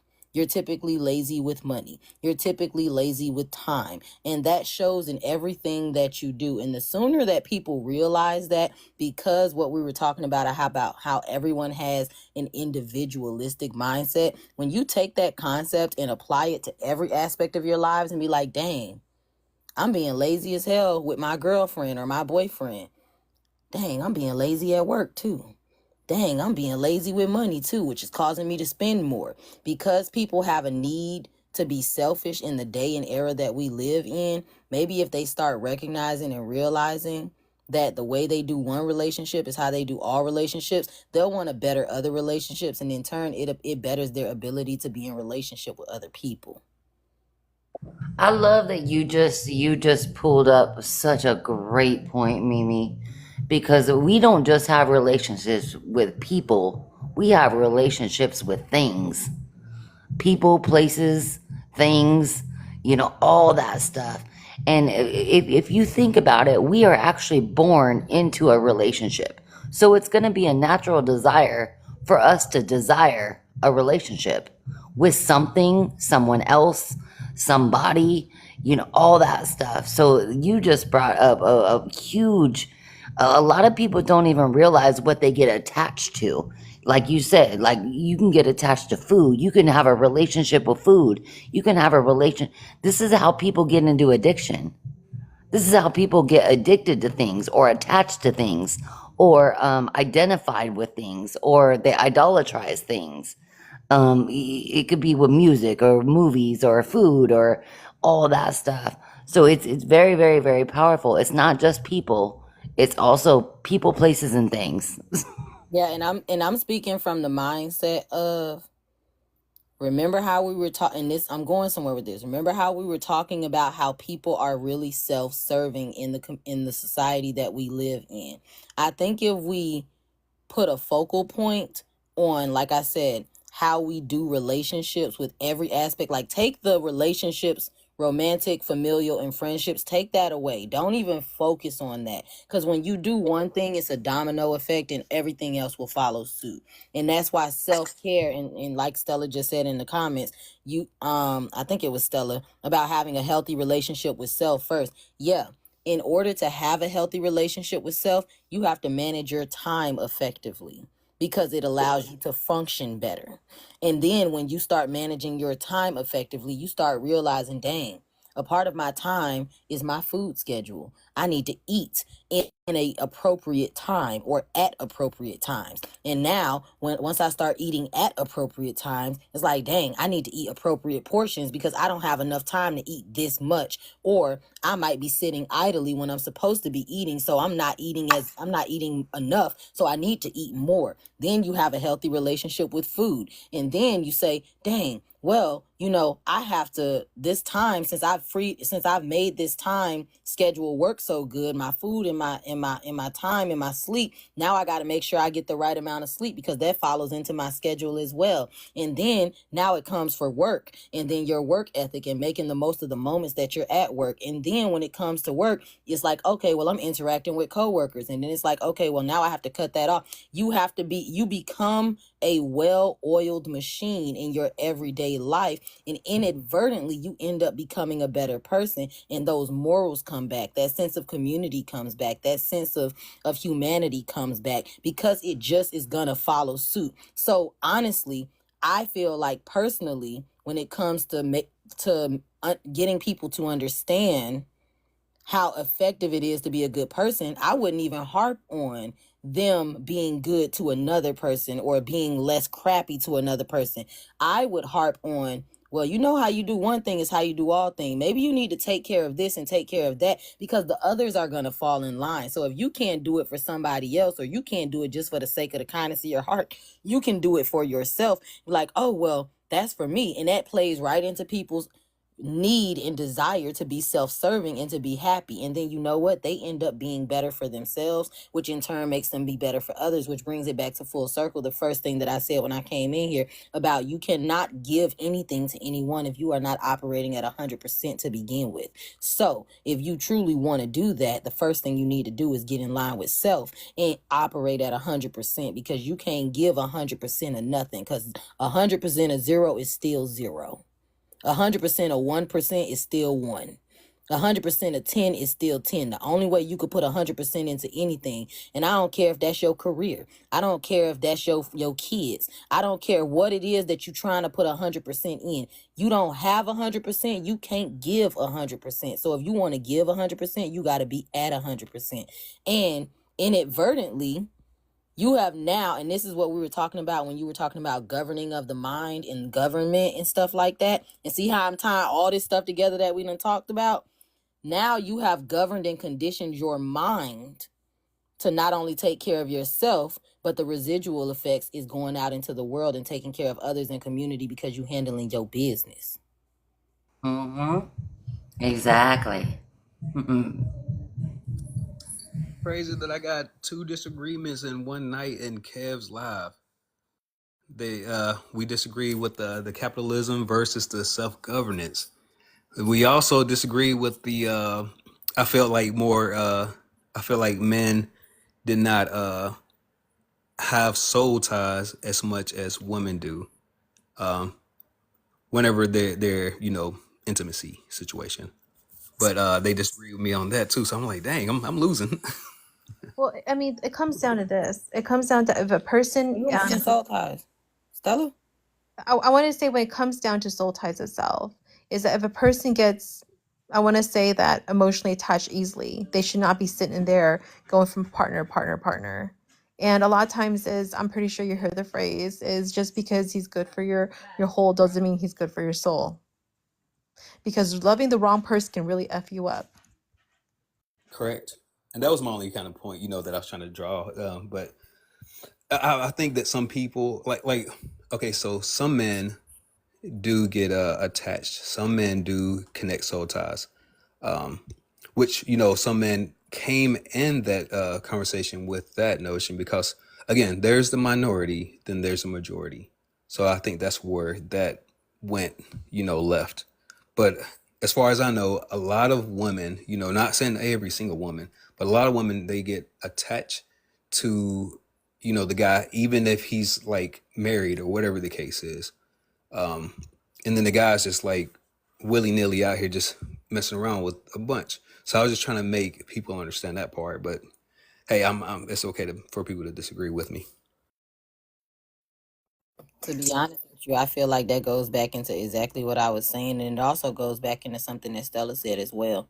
When we talk about self-love and taking care of self and being disciplined in your actions and your routine and your schedule and the relationships that are all around you that don't involve other people, when you get that one band, one sound, everything else will follow. But more importantly, when you don't have that, what people often don't realize, and this is something that I heard a therapist say, I can't remember where I heard it, but I think it was on the internet. It was a licensed therapist, and they said people tend to look for love or show love in the ways that they were abused. It's a comfort thing because it's what you know and it's what you're The accustomed love to. language. And change is uncomfortable. Growth is very uncomfortable. All of anything that is going to make you better, that applies that amount of pressure in order to push you, is going to be uncomfortable. And there are too many people in this world that don't want to be uncomfortable, so they wallow in their mess. I absolutely agree with you. So childhood trauma itself does affect a lot of times how you pick your potential partners. So a lot of times the individuals have grew up in a very abusive environment, that inconsistent, unreliable parents. A lot of times as they would tend to gear towards individuals who are narcissists, who are abusers, who are opportunists at one-sided relationships because it's familiar. And so a lot of times, even if they encountered a healthy partner or a potential somebody, they're going to self-sabotage it because that's unfamiliar. That's why a lot of individuals that are in abusive relationships is that it's familiar, it's predictable, and that's why they stay in these bad relationships. So in order to really break that cycle, you have to pinpoint exactly why you're attached to these individuals. Is it anxious attachment? Is it abandonment issues? And if so, then you need to pinpoint that you're in this situation because somewhat you feel validated, that you're with this person at some point, because with abusers itself, they don't automatically abuse you up front. There's good memories attached to that too. So a lot of times it confuses the victim, and a lot of times individuals who are in abusive relationships, they end up developing psychosis. So psychosis is a lot of times is memory loss. It's brain damage from being in an abusive relationship. You can't be at peace being in living in chaos. So in order to really understand that, is individuals have to leave their environment and they have to get help. And a lot of time, like even for myself, for example, like I was in a very bad relationship with my ex-boyfriend. This was the time that I was going to college, and he was basically saying some really messed up stuff. He was like, okay, you're book smart, Stella, but you're not street smart. And I was like, you know what? There's no degree in being hood. Like, I don't understand why you think that you can just bash me like that. Like, it's okay for you to sit there and talk down to me, and when all I've been doing is just been helping you. But in reality, it's that he was an opportunist. I literally was doing community service, okay, being a rehabilitation for a badly raised man, okay, and I had to take accountability at some point that I was in that relationship, that I was an enabler. I had to go see a therapist, and even though I had a whole psychology degree, I thought I can help him, but in reality, it's like individuals who are victims of abusive relationships, a lot of times is that they develop Stockholm syndrome. So a lot of times in Stockholm syndrome, is the victims is that, like, let's just say a bank robber. A lot of times is the bank robber convinces the victims like, oh, I was raised in a very dysfunctional home, making excuses for their abuser. So it's really important to realize that as an adult, you have the capacity to live the life that you always wanted. But there's some people that are constantly living in survival mode, and they don't know how to be alone. So in many cases, they get with somebody, but yet they still feel alone because they don't really know. They would never share the depth of part of who they really are. And I always say this: you can be with somebody, either you're married or in a relationship, and you can feel alone, or you can be by yourself and still feel alone. Like, you pick your heart. And I'm saying that there's not happy relationship and marriages. There absolutely are. But, you know, in a relationship, you should feel at peace. You should feel supported. So when you develop that self-love, like pouring into yourself, like taking yourself out on dates or like buying yourself stuff, a lot of times you're going to get turned off to bare minimum behavior because you've already, you know, gained that self-confidence that you need. And if someone starts to disrespect you, you're going to recognize, hey, like I don't even treat myself like that, let alone you in my presence to treat me like that. I'm sorry, my son is like playing his video games. All right, Kev. It's been great. It's been wonderful. It's been good. But remember what I was talking about that getting yourself in order and how you do one thing is how you do all. My bedtime is 11:35. It's 10:53, and I got some stuff that I got to do before I go to bed. Okay. Everybody Good to meet you, man. I just added you. I like how you're talking, man. Hey, I'll catch you around again for sure. All Good right, I'll see words. you later. I don't spend too much time on TikTok. I come in like For sure. a fresh gust of wind on a hot summer day with no wind. So For sure. catch me when you catch me. Hey, good Yeah, I night. catch you. Bye, Nice everybody. It meeting. was nice meeting everybody and being All on the right. panel. Yeah, for sure. Yeah. Mm-hmm. But yeah, I hear you, Stella. I mean, it's rough to have to go through that. It's good that you actually did some self, healing, and you were able to overcome what you went through. So now in the future, hey, I need to avoid this type of situation and not get involved with somebody like that. So that's a good thing. But it just sucks that people have to go through certain things in order to, be able to avoid those red flags. And unfortunately it does, but actually it changed me. I felt for the better because okay, even though my journey was painful, it has, it is bittersweet. It is bittersweet in a sense of the fact that, like, yes, I'm self-aware, and now I'm like, okay, I avoid that person like a plague because even, as crazy as it seems, this individual actually reached out to me like maybe like a few days ago. He not only reached out to me like on Instagram, he reached out to me on email, he reached out to me another social media site, and I'm just like, you think of this and you're all just like, shoot, they're like, I was a good person to this person. At the end of the day, and I'm saying this the most humble way, I was like, shoot, I would miss me too. Because sometimes you're just so genuine and caring for this person, and you're just like, dang, I need somebody in my corner like that too. But in reality is I that like that. I like that. it's like, damn, I miss me too. And like I said, I really say it in the most humble way, not that I'm being cocky or whatever, is because I truly was, like literally like a free caregiver. I was his second mama. I was like his cheerleader. I was like his somewhat of a counselor. I mean, all these things. And I was like being everything and pouring everything to this person. I was losing myself.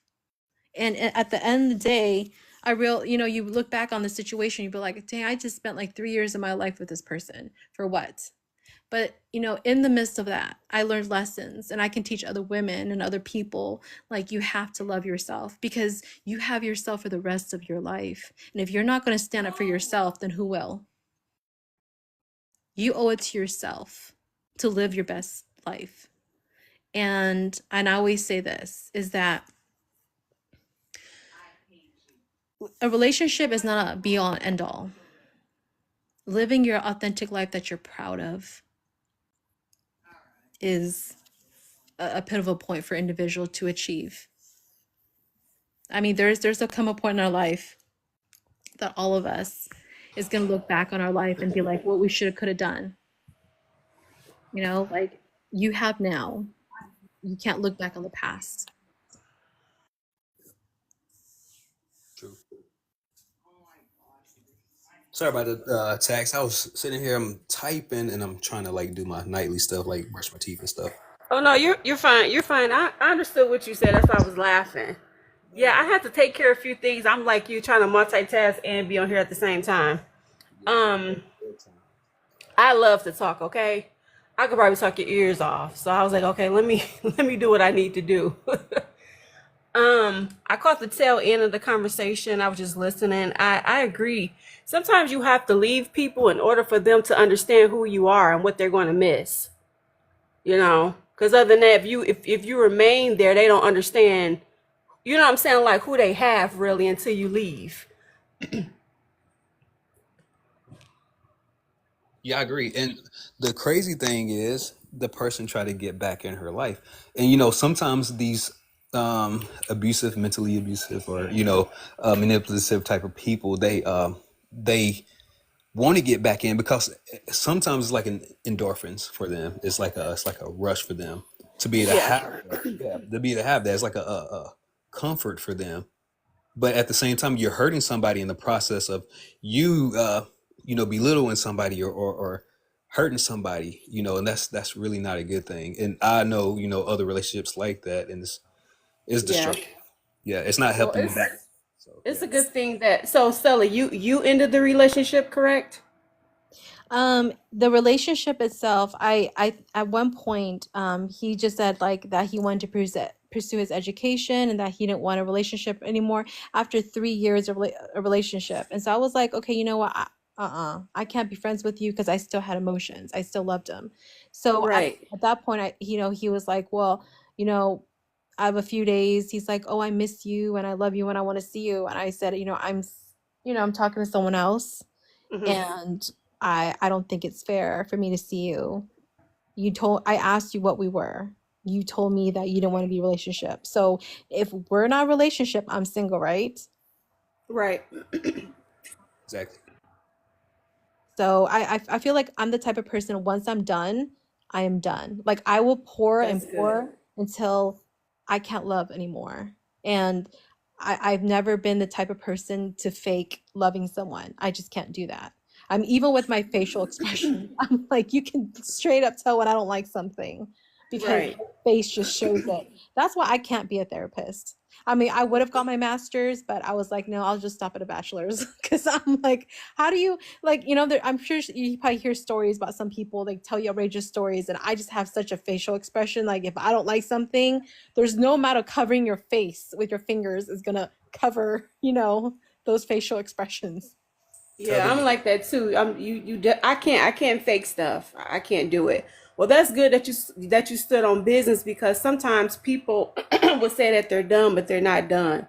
And a lot of times I notice that if you don't tell a man to, okay, let's quit it, stop, they keep going. I'm talking about for years. You hear women be in relationships for like 20 years. I'm talking about abusive relationship, a selfish relationship where she didn't get nothing out of it. Well, I'm not trying to do community service. I have done some enough rehabilitation center of Valley Raised Men. I don't need no reminders, okay? I seek peace and that's where I'm at. I'll stay where I'm at. Exactly. But because I'm like, sometimes I feel like God be testing you, like, okay, like, are you gonna still fall for this again? Not today, God. Exactly. Oh well, My not friend today. just told me, that's funny that you say he just called you. My friend just told me that two of her exes, or whatever you want to call them, have reached out to her.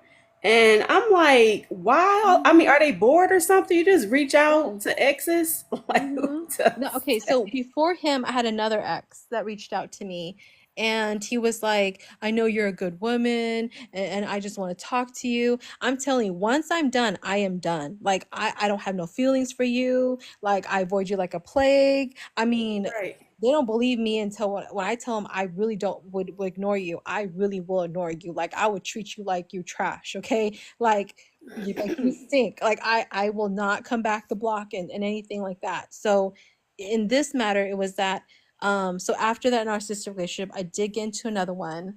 um I told that person, look, I'm not ready to be in a relationship, and he just kept pressuring me, and he's like, we can heal together. And really it was the fact that I was his come up, because Mm. his ex-wife was an accountant, she had a degree, I was just finishing my degree, and I had my own place. I was paying my own bills, Hmm. and he wanted to get married within 2 weeks, which was really like weird. Um, Yeah. and so he wanted to prove to everybody else, like, oh, well, I can get educated women too. Because as soon as I had like my accomplishments, he was like, oh, wouldn't it be nice to have my last name next to your name?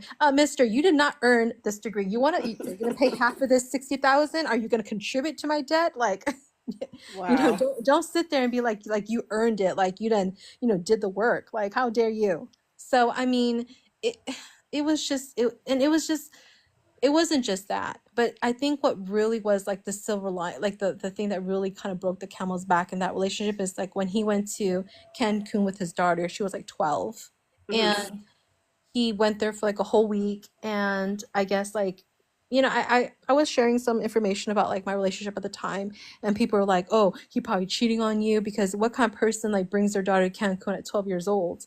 And then he had a bill. The bill was like $800, the phone bill. Okay. And he hardly talked to me. A lot of times it was just texting. And so my friend therapist, she was like, you know, test him to, you know, let me see the, you know, the itemized phone bill. He didn't want to let me see it. And then I realized at some point he was having me pay for the whole phone bill. There's no way that, you know, there's, you know, obviously your monthly phone bill, like, you know, it's like usually like the regular, like $100 and, you know, some dollars, Okay, whatever. wait, 1 minute. I got a question. So, okay, so you said that he took his daughter to Cancun, right? She's 12. So are you saying that he got an $800 bill once he came back from the trip over time? Yes. So you think that he met someone there and it ran the phone bill up to like $800? What I think is that it could have been multiple things. He didn't let me see the phone bill, so I wouldn't have known what it is. If you have nothing to hide, then why can't you show it? That's the thing. And so then it wasn't just that behavior itself. It was when he came back from like Cancun. He came to my house. He's like, oh, I want to see you. You know, I haven't seen you for a week. Okay, he sees me. I didn't know he had a fever. He felt kind of hot. Like, you know, like as a person, like when you touch him, there's like abnormal, like body, like heat that's not normal. So then he comes to my house. He has a fever. He tries to blame it on his medication, and I'm like, no, you don't, you know, you feel sweaty, like you don't feel right. And then I was feeding him breakfast, and he literally fainted on my kitchen table. And I was like holding his head and his body from like literally full on body, like full on pledge, like just putting his whole body on the table and just hurting himself. And I mean, I was like, okay, well, let me give you some cold towels, let me give you an Advil, let me give you some soup. I mean, I was like completely attentive. But when it came down after a few days, he didn't even try to check on me, because he actually got me sick. Like, it wasn't like, oh, can I be there for you? What can I do? Not a dang thing. And at that point, I ended up cussing him out. I said, what is the whole point of being in a relationship if I feel alone? Like, what the F do I have you for? And at that point, once I disrespected him, I did not have the respect for him again, because I should not get to that place. And I believe that once you disrespect for someone, you cannot, like, it just isn't the same. Okay, another question. So why so did he really take his daughter to Cancun, and did he call you during the whole time while he was there or no? I don't think he did. She said he texted her. He called her a little bit, Okay, but I missed no. that part. Yeah, he called me a little bit, like A little bit. yeah, like maybe like, but the conversations were very short, because it was just very like staticky. But a lot of times that, you know, the text itself was, you know, it just, I don't know, something just didn't sit right. I feel like some men be hiding behind their daughters. Yeah. I've heard men say, "Oh, well, I can't stay. I got to get back home to my 14-year-old daughter." Okay, she's probably asleep. She's doing her teenager thing or whatever, right? Like, are you kidding me? Right. Are you kidding me? And the thing is that like it got to the point where it was like we thought about, you know, him moving in with me, but then he's like, oh, where am I going to put my clothes? You need to get a 3-bedroom for more in order for me to move in. I'm like, so you want me to basically have room for yourself, upgrade, but you're not even willing to contribute. Like, I'm fine. I can live the place where I'm living. It's like, it's the fact that my place was bigger than his place, because actually he was actually living with his, I guess him and his ex-wife had a property, and so he lived in the back house. She was gonna live in the front house at one point, but she had not moved in. She lived with like a different family member. So it just was very like fishy, because he kept saying like, oh, I have to help somebody move. And I'm like, is it your ex-wife? Like, is she coming back soon? He kept saying, no, like, and I said, that makes me very uncomfortable. Like, you know, is there a possibility you can get back with her? I mean, there was a lot of just like, I don't know, undisclosed information. Yeah, I That's would my name. probably be suspicious about men that have, I don't know, maybe close relationships with their wives or baby mamas where there's no boundaries, where she's spending the night and stuff like that, you know, Yeah, and the or thing moving in or in the back room, guest house, whatever. Like I don't trust those But situations. it's the fact of like it's a lack of accountability. Like one time he apologized. Well, his apology was my bad. I was like, my bad is not a formal apology. Like I'm not your homie. Like I don't know who you think you're talking to It like that. sounds childish. Yeah, like and then it was just it was a lot. And Can I say so this? yes, Okay. You said that this was your last relationship. yes. Last relationship. The guy. So he was living with his ex-wife. He wasn't living with his ex-wife. He actually owned a property with his ex-wife, and she hasn't sold the property yet. And he said he wasn't going to move out until she paid her portion of it. So supposedly she was living with her father, and they actually like have a condo together, whatever. But he still lived in the back house, and they rented the front house. So Right. The she reason why, wasn't living on the property. yeah, the reason why I'm asking that is just he sounds like a leech. Just being honest, he just sounds like somebody that's trying to like live off Yeah. of the women instead of him trying to like be that guy. And I want to say this to you. Now I know you've seen the red flags. So in the future, going forward, anytime you see any red flags, um, I would say typically don't continue to entertain it, just for your own sake. And I was going to say the red flags. I had another point I was going to make about the guy. Oh yeah. So I know he went out to this trip, or supposedly he went out to this trip with his daughter. You know, did you have trust issues with him before that though? Uh, I did. I did have Okay. trust issues with him, and So with that being said, because I try to make my points really quick. The point that I was about to make is, if normally whenever you have those, you do want to question it, and you do want to question that person, your significant other. But 9 times out of 10, you kind of got to believe yourself. Just FYI, that's how I typically feel. So you're saying if you got a feeling, you should go off of it.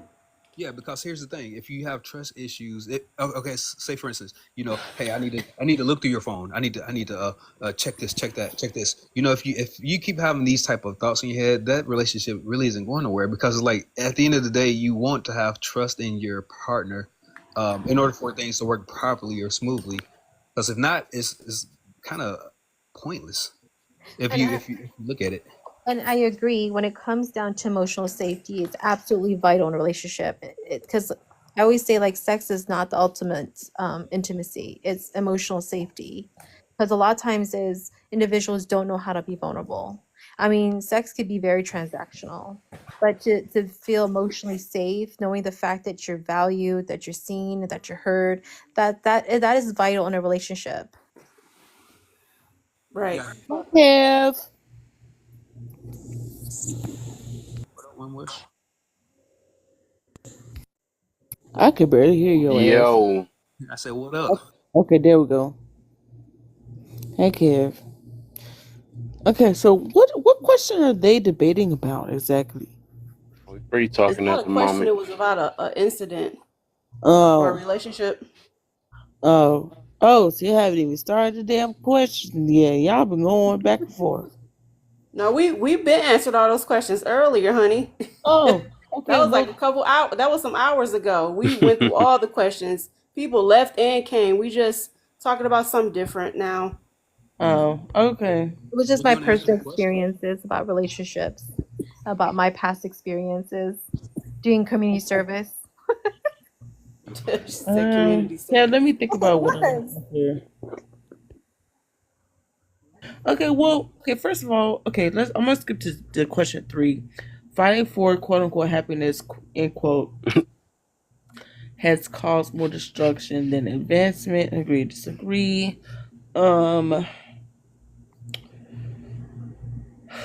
I feel like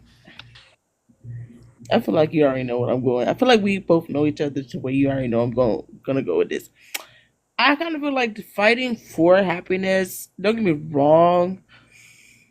Yes, you do have to put up a fight. Like you have to put some form of defense up against negativity and depression and anxiety and all these things against you.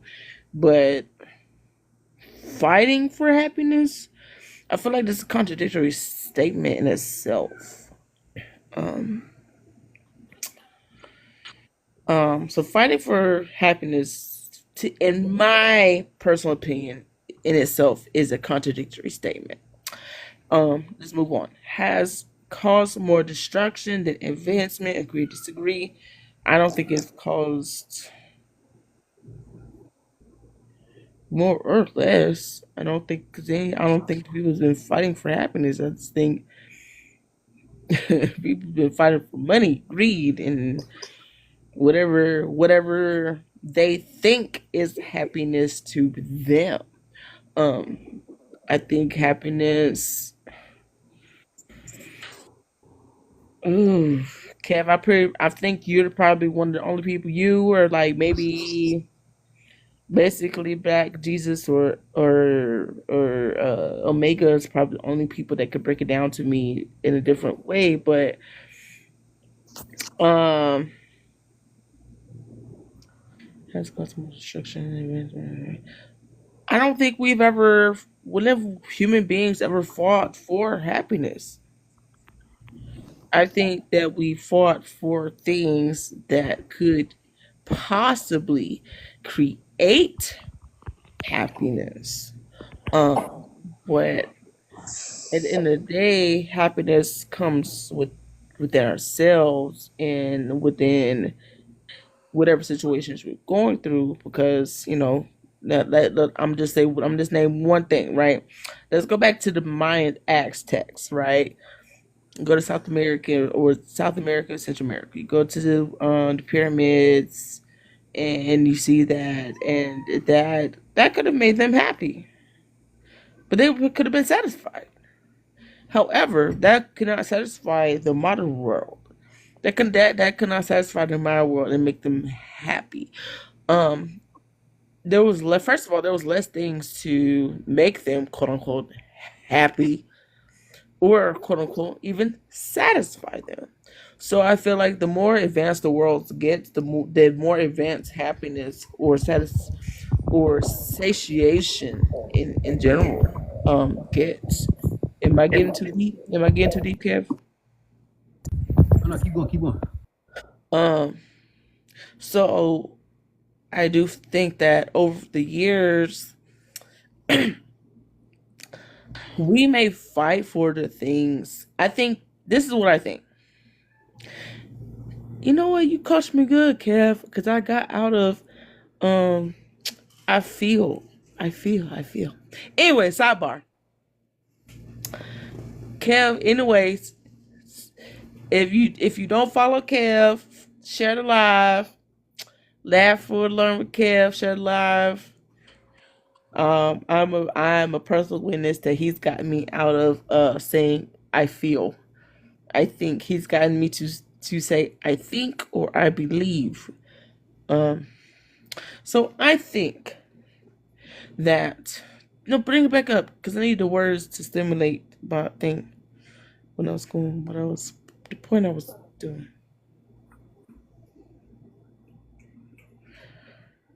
I don't think that. I think we have to. I think us as human beings overall feel like we have to fight more so for our happiness than we actually do.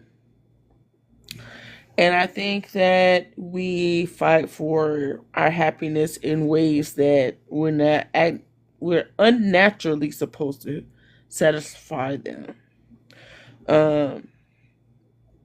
If you were to ask our ancestors 100 years ago what made you happy, it'll be different from what it is today. Let's cut that in half. You think so? Because I feel like we still fighting for freedom right now. Let's cut that in half. You ask someone that's 50 right now what made them happy. It's still half of what we got. It's still half of what we got. Happiness does not come from outside. Don't get me wrong. Happiness can only stimulate with the happiness that's already within. You know what I'm saying? Like, you already have to either you can. I will say this: you don't have to be happy from within, but you have to desire it at least, and then you release it into the atmosphere, into God, into whoever it is that you believe in, right? And then naturally, or you purposefully seek this music or scriptures or whatever route, right? And then you get it back in some way, shape, or form, right?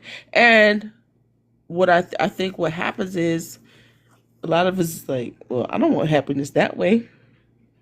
I want happiness this way.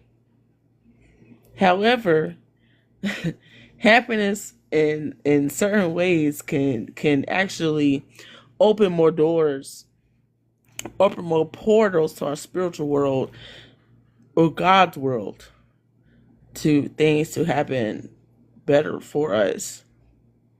Let me see. Fighting for happiness. You shouldn't fight for happiness. You should fight for. I feel like you should fight for relief. You should fight for forgiveness. Fight for forgiveness first. Yeah.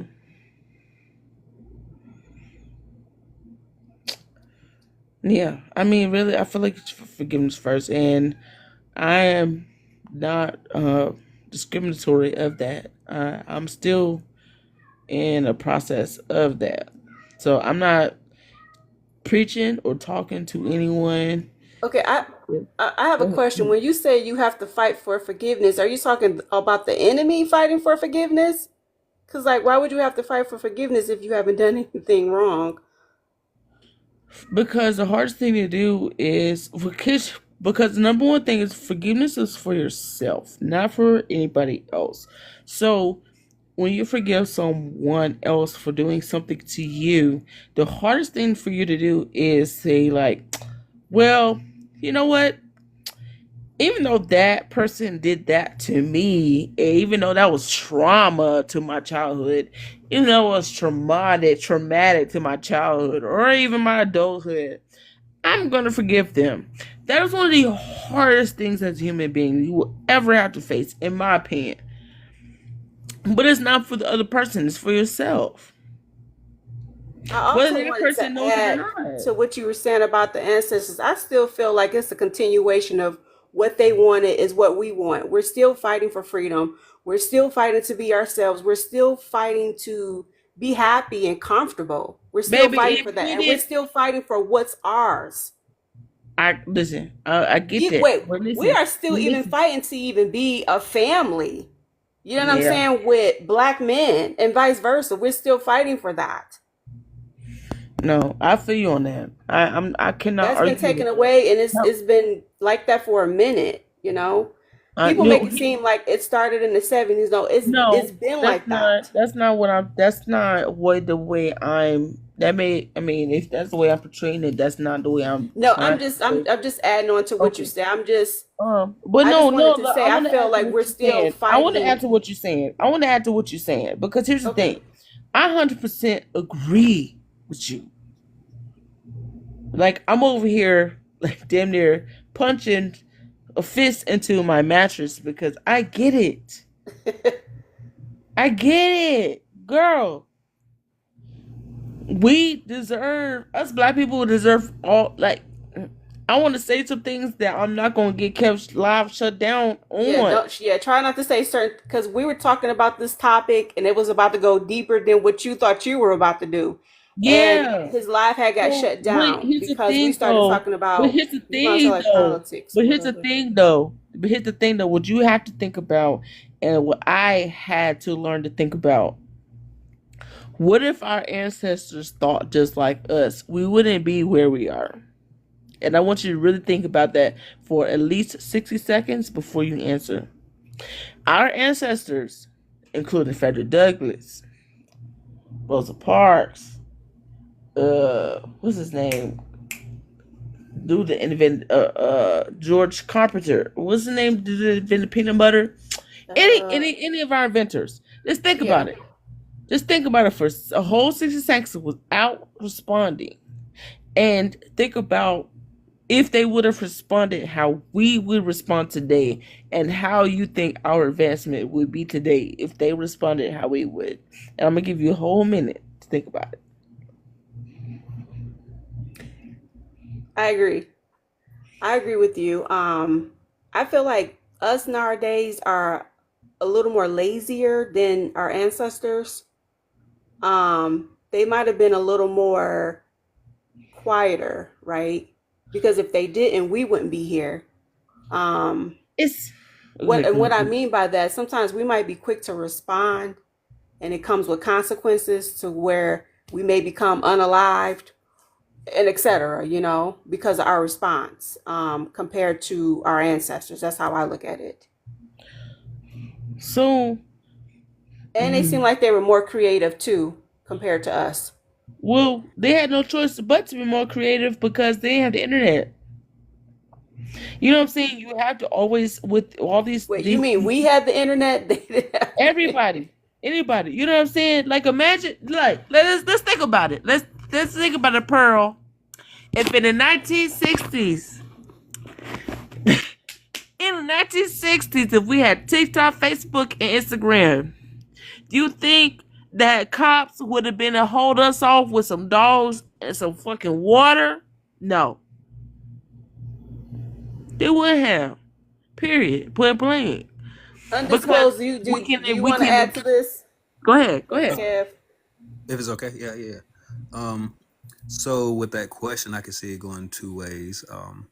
I can see it going with what you all are saying, and I can see it going with how these relationships are now. So fighting for happiness has caused more destruction than advancement. Agree or disagree? So I'll say this: in a marriage, a lot of times women will divorce due to they don't feel happy. So yeah, that can be. Yeah. No. And no, honestly, it's not a bad thing. I'm not even, if I'm not happy, I don't think I'm staying either. Just being honest. But right. but I'm gonna say this though. As far as it was back in the, slavery times, fighting for happiness back then. We weren't fighting for happiness. Go ahead. Yeah. No, I'm saying. I wouldn't say it was it wouldn't be destruction in my eyes. It would be more. Kev, mind me up. Mute me. Don't mute. But yeah. So I think it can go both ways because I do see that our ancestors they were trying to fight for happiness. They were trying to fight to get out of shackles. They were trying to fight to get out of being in the field. Like they weren't fighting for happiness. They were fighting for freedom. Yeah, that too. It's different. I'm not dismissing. Can mean unhappiness and happiness. Depending on the person. You're happy. You feel good. Yeah, but you feel free. You feel free right now, Pearl. You feel free. You feel 100%. No, I don't feel free right now. No. So that's what I'm saying. No, you get what I'm saying. Hey, listen. It's not like an argument or anything. It's like us right now. Like a metaphorically speaking. Yeah. If you want to be financially free, you're going to be happy once you're financially free. Because guess what? You don't have to be free either. No. I'm not saying that you are. I'm saying if you're fighting for that financial freedom, that leads to happiness. That's all I'm saying. I'm not saying that they were just fighting just to be happy. Being free is being free. You know why the credit bureau exists? You know what started the credit bureau? I don't know. Us. Gotcha. We did it. They didn't want to lend us shit. They didn't want to loan us shit. So they created the credit bureaus. Google it. You can Google it right now and discredit me right now. No, I believe you. I'm not. People, white people, you know what I'm saying? People that be like, oh, everything isn't about race. It's a lot of shit that's more about race than you think. The whole credit bureau, this whole FICO shit, the origination was so it to make it harder for us to own shit. I agree. I understand about redlining too. Yeah. That's only It's all part of the fake. redlining. Yeah, we ain't talking about getting the mortgage. This is what I'm talking about. Is strictly on credit and lending. We ain't even talking about lending. We ain't even talking about redlining yet. That's the thing. I feel like it was created to create confusion because it's not even real. Like the stuff that I've been researching, it don't even make any sense. That credit shit, we already got credit. Well, why, it's like, why do we have to apply to get credit? We already have credit. We have unlimited credit. Because they know the statistics of us black and brown people are gonna fuck up that shit more though than the YT people. Because more statistically, the YT people are gonna have more influences of the upper YT people to be like, oh, don't do this, don't do this, don't do this. Wow, we are sitting here, and I'm not trying to. When you say that we are gonna mess up, what do you mean, like mess up the amount that they may give to us? Is that what you're trying to say? We may Our sabotage payments, our own. we will for over. And I'm not saying all. Just so Pearl, you so I'm not saying all. No, I'm listening. However, I think the creditors, even in the beginning, especially in the beginning, knows that because we are a marginalized and oppressed side of society, that we are the most in need of loans. I'm gonna say this. I felt like that was created for control. That was created for control and You to getting create it? confusion. That's They that's want you that. to It goes believe that right you along don't with the have credit things. bureau. It goes right along with the credit bureau. I promise you. Google it. I promise you, it goes right along with the credit bureau. The credit bureau was started to fuck us up from the jump, and we went along with it.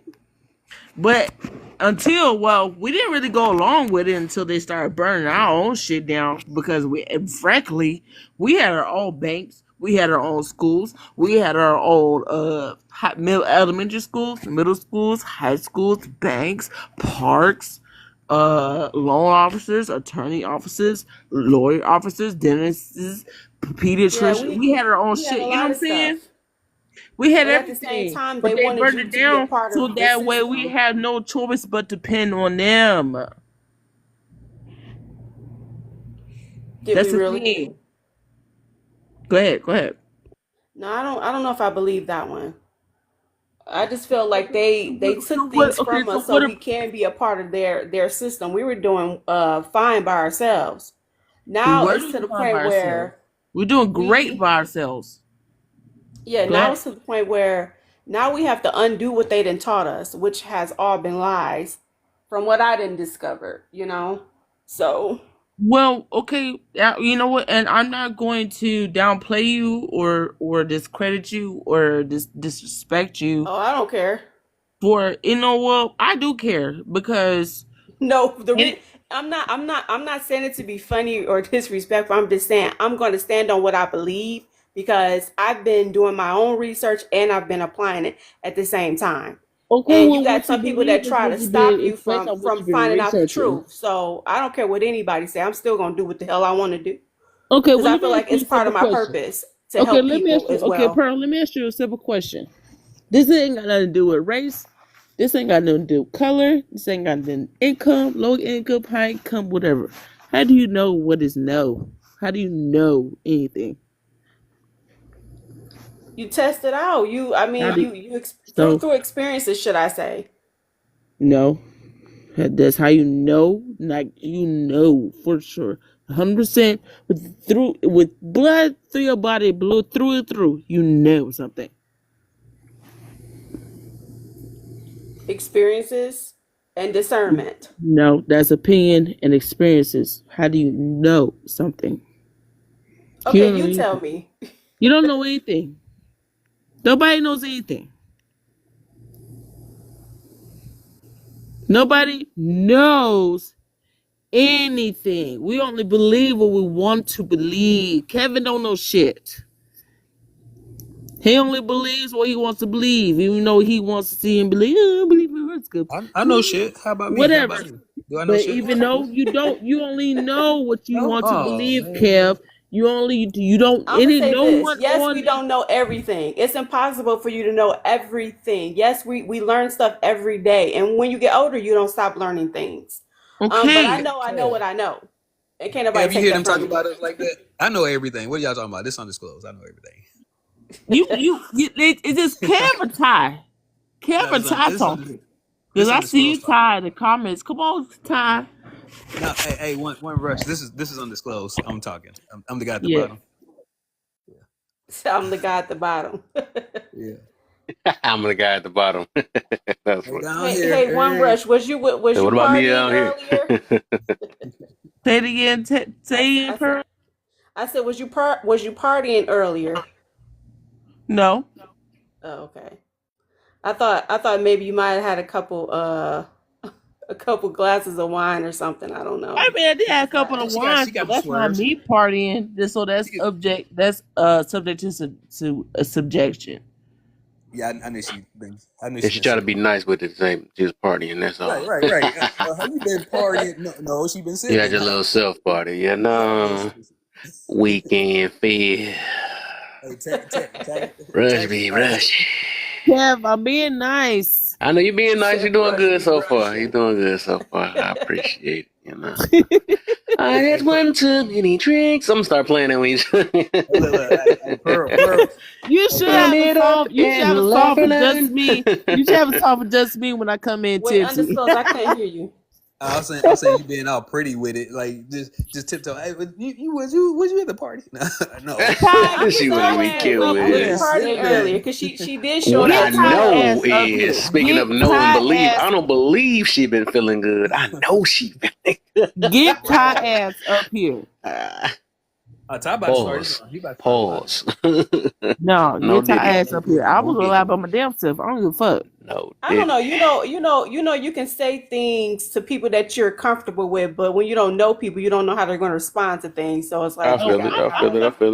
Kev is my brother. Kev knows who I am. We was talking about in general. She don't know you though, so she wouldn't have put it that way. She would have been like, "You drunk." See, that's the thing. Yeah, drinking mother. That's the thing. Kev is letting me do what I do because Kev knows that. Kev knows all my elements. My sober, my being sober, and my fucked up. And so he's like, he just monitoring, make sure I'm not going like off like I did the other week. Oh yeah, she good. That's how you know you're doing good. You haven't got dropped yet. You feel me? Nah, that's how you know she's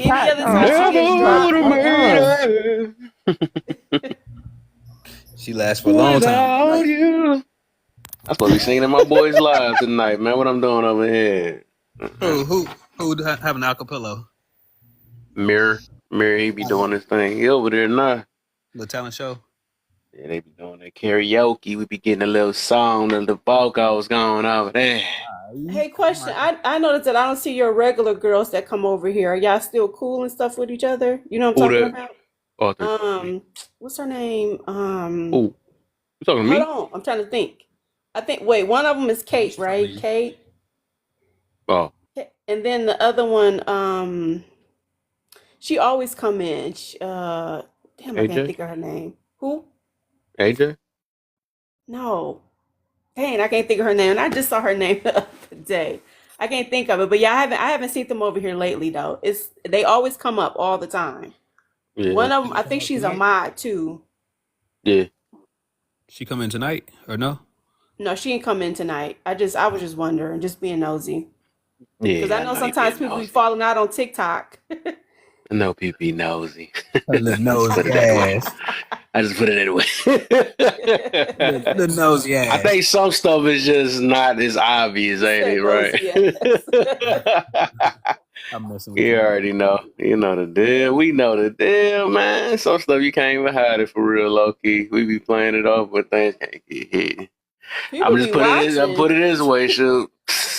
Things happen. That's the best route to say that, you know. Hey, but Tax had me laughing though when she asked that question. Like the way it was like slick. Why did I say it? I wouldn't even think that. She Like, did two slicks now. Two slicks. Did you go to a party tonight? Yeah, did you party tonight? Because it's like I was trying to understand what she was saying, and then she was kind of slurring a little bit. And I was just like, okay. Yeah, and you know when I hear people talk like that, I just let them do their thing, and I try to listen and get as much out of it as I can. Sometimes they go off the rail, but she was actually doing pretty good though. Like Kev said, she was actually doing pretty good. Did pretty good. I could tell that she was kind of belligerent, just a little bit. Oh, yeah, it's the weekend. I seen that. Got to turn up. Yeah, payday. Would you agree that it's a continuation of what our ancestors went through, of what we're going through now?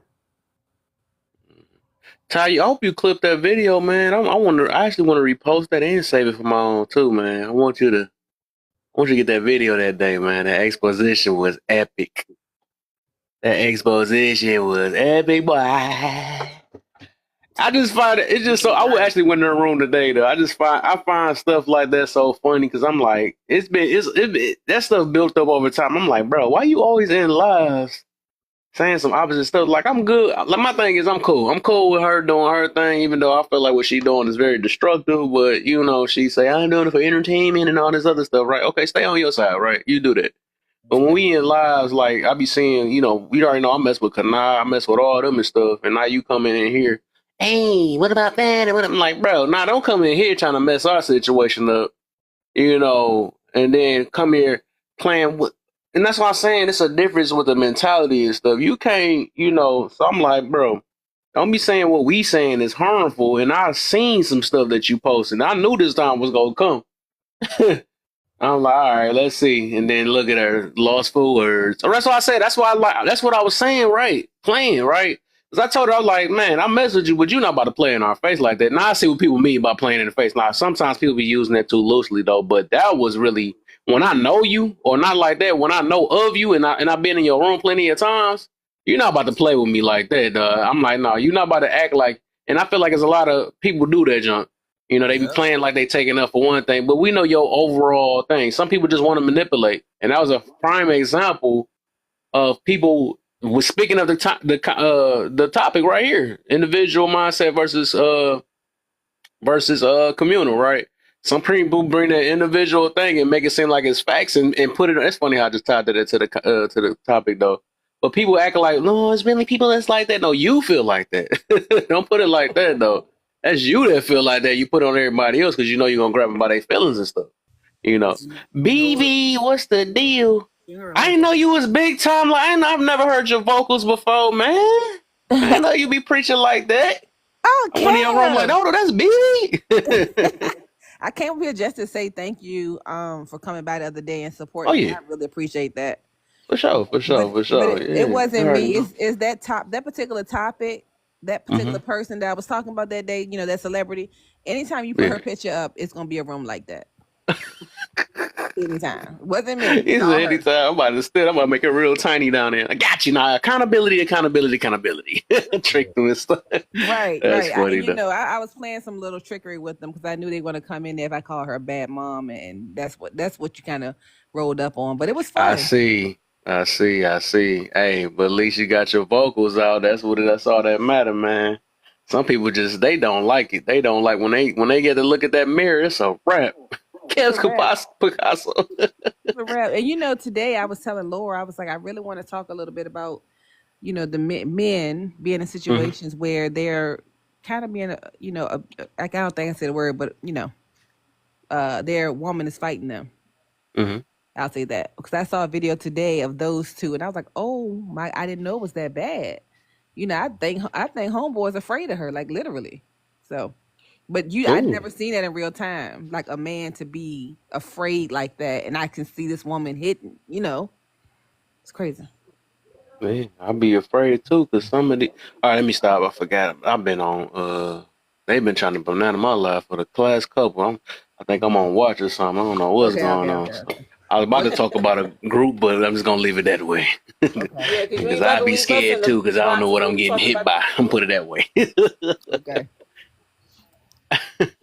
Yeah, what's your topic? I didn't want to come in, but I did want to thank you though. Seriously, I Oh appreciate yeah, it. no problem, man. No problem, man. You already know. I think I knew you was fam already because I think I added you a while ago, probably either through Kanai or somebody. But I just never heard you talk. I never heard you before until that day. I'm like, okay, she got okay. I like how she thinking stuff because I know you always came in here all the time. Like either you send some gifts or say.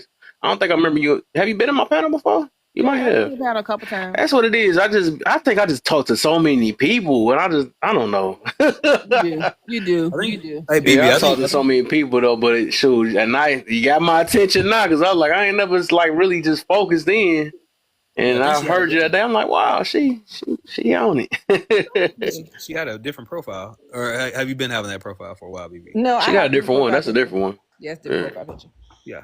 I changed my cause I picture. seen her for a while. I seen her for a while though. Yeah, I seen it Yeah, Laura's live. Yeah. how long have you been on TikTok? Who, me? About a year or so. Yeah, okay. I'm mostly in Lower's live. I support Kev right here, and I also support Ty a lot. So you might see me in their rooms. I think those are and Nino. But I don't hardly go live that much. Undisclosed. How long you been on TikTok? I want to say I got on here like in 2022 or something like that. I think. Okay. How long you been on here, Kev? You talking about live or just No, on overall. TikTok? Just when did you start? Oh, I made a page and boy, I made a page when I in 2000 and maybe 2000 and I think maybe 2 years, maybe 2017. But I ain't Damn, you started been on doing here for a lives until minute. 2020. I didn't even know Oh, they or were going that long. I 2021. started in like the end of like 2022 when the Black Girl Train started. Yeah, I think I started in 21 when I started doing lives. Because I think I've been doing lives for 3 years now. I should Okay. have been, yeah, about 3 years now. But you started in 2017. Yeah, when I was doing funny videos, that was posted. I ain't never did a lives though. I was just posting stuff. And my name was The Joker at that time, which is this profile, but I found Yeah, it I back. seen you earlier. So at first you were just posting jokes and stuff. You wasn't I was having making funny conversations. videos. I used to make a bunch of funny videos, yeah. And then Was it like eventually, were you getting a lot of attention? yeah, I had a few ones, yeah, a few little things, but it's just, that was when I was desperate and trying to follow thousands of 10,000 people just to get seen and all that stuff. And then eventually I had to unfollow a bunch of people too.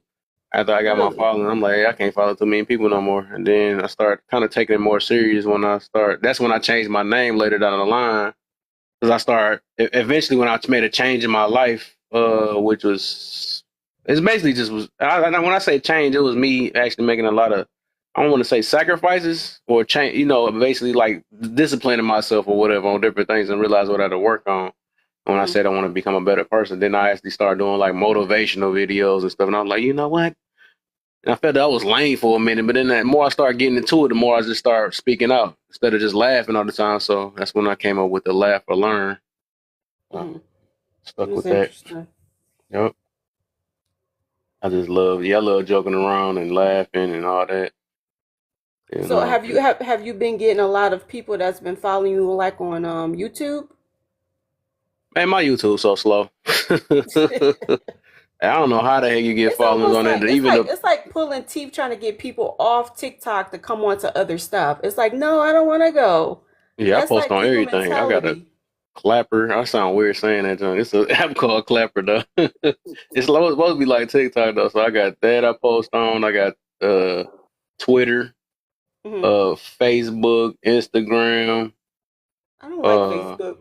And YouTube. Them are the ones I post all on. So one of them gonna jump off. I got an Instagram page where I talk about the Bible and stuff. Okay. Yeah. Okay. How that's looking though? Instagram is slow too. Sometimes my views I had a go lot crazy. of Indian people following me, which I thought was a little weird. And I was like, okay, is this a message from God or something? You said, hey. It was just like every day. It was like an Indian person just kept following me. I'm like, okay, is this my tribe or something? Like, what's going on? But yeah, I would just read just little different things out the Bible, whatever, and just give my opinion. That's about it. So I ain't got a lot of followers because I haven't really been posting like that. I started like the beginning of the year, and then I said I was gonna do a video every day, and then it didn't go that way. Yeah. I'm just, the to be honest with you, consistency will eventually pay off, man. It's just about just focusing, having a passion and stuff. So it just depends on what we really want to do. A lot of us probably ain't got the the willpower for real, really low key, because it'd be passionate so much. about the Bible and passionate about the stuff that I research. Like when it comes to like taxes and banks and money and all that stuff, because it's like it's like when I find out and I do it for myself, I be want to help other people. Yeah. That's how I like to do it. That's what I want to do, Mm-hmm. Okay. Yeah. Kev, I have All a right. question So about the topics when you get a chance. Oh, I'm sorry. Go ahead. I was just about to say you can hit one of these if you want to, because we don't went through all of them except for that last one. Somehow we don't never make it to that last one. It's But kind of go, like you can coming do. up a little bit. It's kind of hard to see. Let me hear. I got you. I'm about to do some readjustment. It's 14 people up in here. I think my man's in closes last, so I'll probably be on this again a little bit longer now. So 15 people, y'all can share it out. Hit them likes if y'all ain't joined the team, because the team heard that help put me on a popular live or popular list. A couple hashtag FYPs and shares. If y'all know how to share, hold your finger on the box for 2 seconds and you share it out. All right. All right. You should be able to see it now. Yep, I can see it. I'm a ghost though. I like the ghost. They don't be kicking me out when I'm a ghost. Another thing. Yeah, I like that too. Okay, so what does, let me ask you first, individualist mindset, can you kind of explain what that is? I have answers for the next two, but I don't know what that means. So individual is kind of the opposite of the communal. So individual is more of people that's a little bit self-centered or what benefits to them in their lifestyle. So I guess to give you I'm doing an example then. One of my examples would be like people that just use their anecdotal stories to make it be everybody else's lifestyle. Well, it happened in my life, so I know it can go for y'all type situation.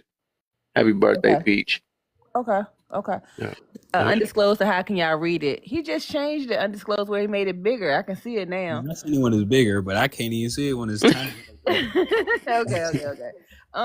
Okay, so to answer that, I would say this. I don't think that people that have that mindset should complain about the community, because a lot of times they're so self-absorbed.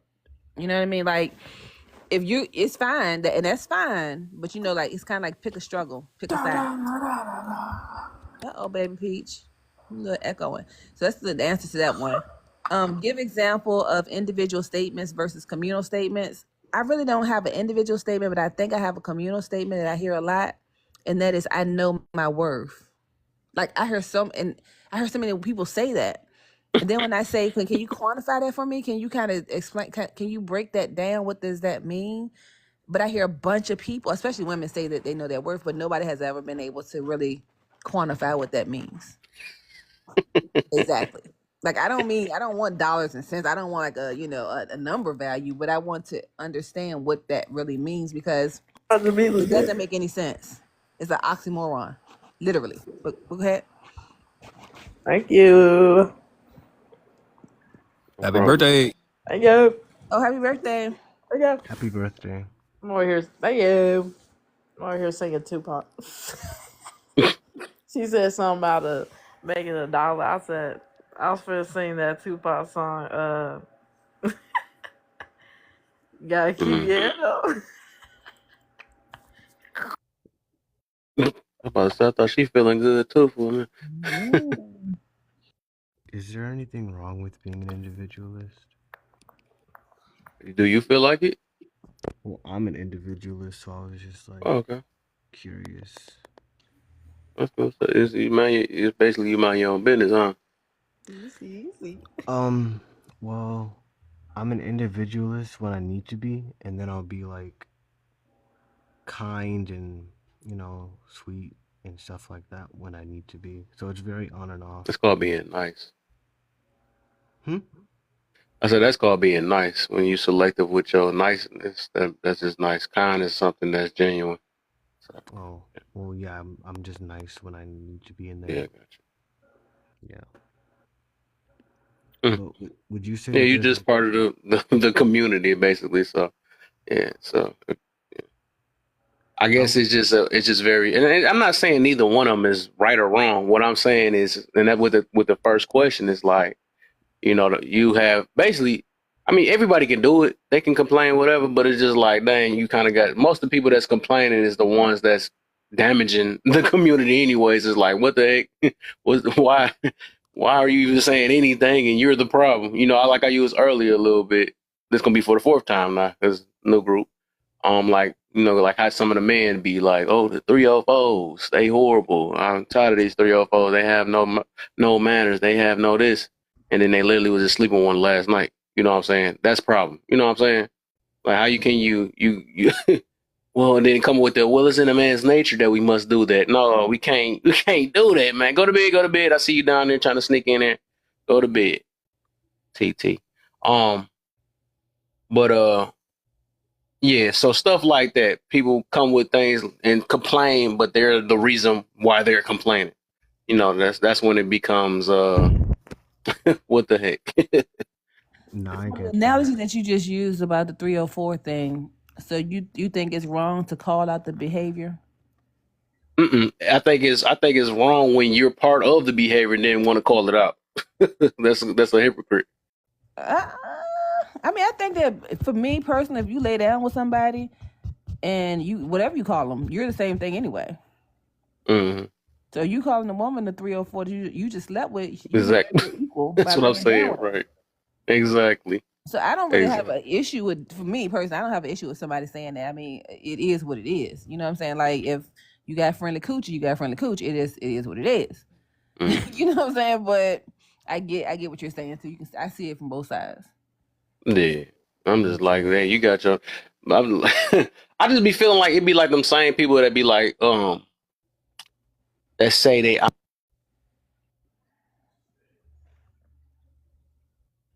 You went on mute.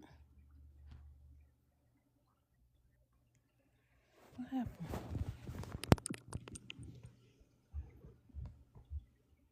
What happened? They oh. All right. Yeah. Go ahead. My dang on soundboard died in the middle. It don't even warn me anymore. But I was about to say, the same people that do this, right? And like I said, everybody can complain. They can do what they want, right? But it's just like, it be people that be like, okay, I know I gotta change. I need to change and all this stuff. I got an attitude problem and all this stuff. Then it'd be year 1. I have an attitude problem. Year 14. Yeah, I know I got an attitude. I got to work on that. And then it's year 50. Oh yeah, I know I got an attitude problem. Like, bro, what is the point? You gonna keep saying that and you're not doing anything about it. So from this point, it's basically like you just saying it's just to sound good. Just like when people be like, and I don't like when people do this too. Oh, they find out you going to church. Well, I need you to pray for me. You pray for yourself. You get on your own knees. I'm not about. I literally be getting like I get mad at people when they do that now. And I would like when somebody hear me go to church, and I'll be taking it as a joke. I feel like they just joking with me or playing in my face. That's a new word I'm gonna start saying. And I just learned that from some people. They're saying I feel like they playing in my face. You know what I'm saying? Like, hold up. So you think because I'm going to church and I feel like it's a joke to them. You know what I'm saying? So I'm like, I'm just flat out like, no, I'm not praying for you. You need to learn how to do that. So stuff like that, I'd be like, man, if you're not trying to do anything to help your own problems, why did you complaining? Why say anything? You see what I'm saying? So I just be feeling like people got their nerves sometimes, but they can do what they want to do, right? But they got their nerves sometimes. Like, you're not doing anything. Kevin Garden there looking at you like, did he just tell them that he not gonna pray for them and he come? Yeah, I'm like, yep. They not to play in our face, Father. I'm still working on myself. I'm still work in progress too. Wait. Man, it's just I think people would take that stuff they take it as a joke, man. I'm like, bro, I don't know. Just like, and this another thing, like the voting, right? I'm not trying to say that everybody got to vote either, but it's just be like I be thinking about little stuff like that. Like, how you gonna cry about the president and you didn't even try to do anything to vote against him? You didn't do anything.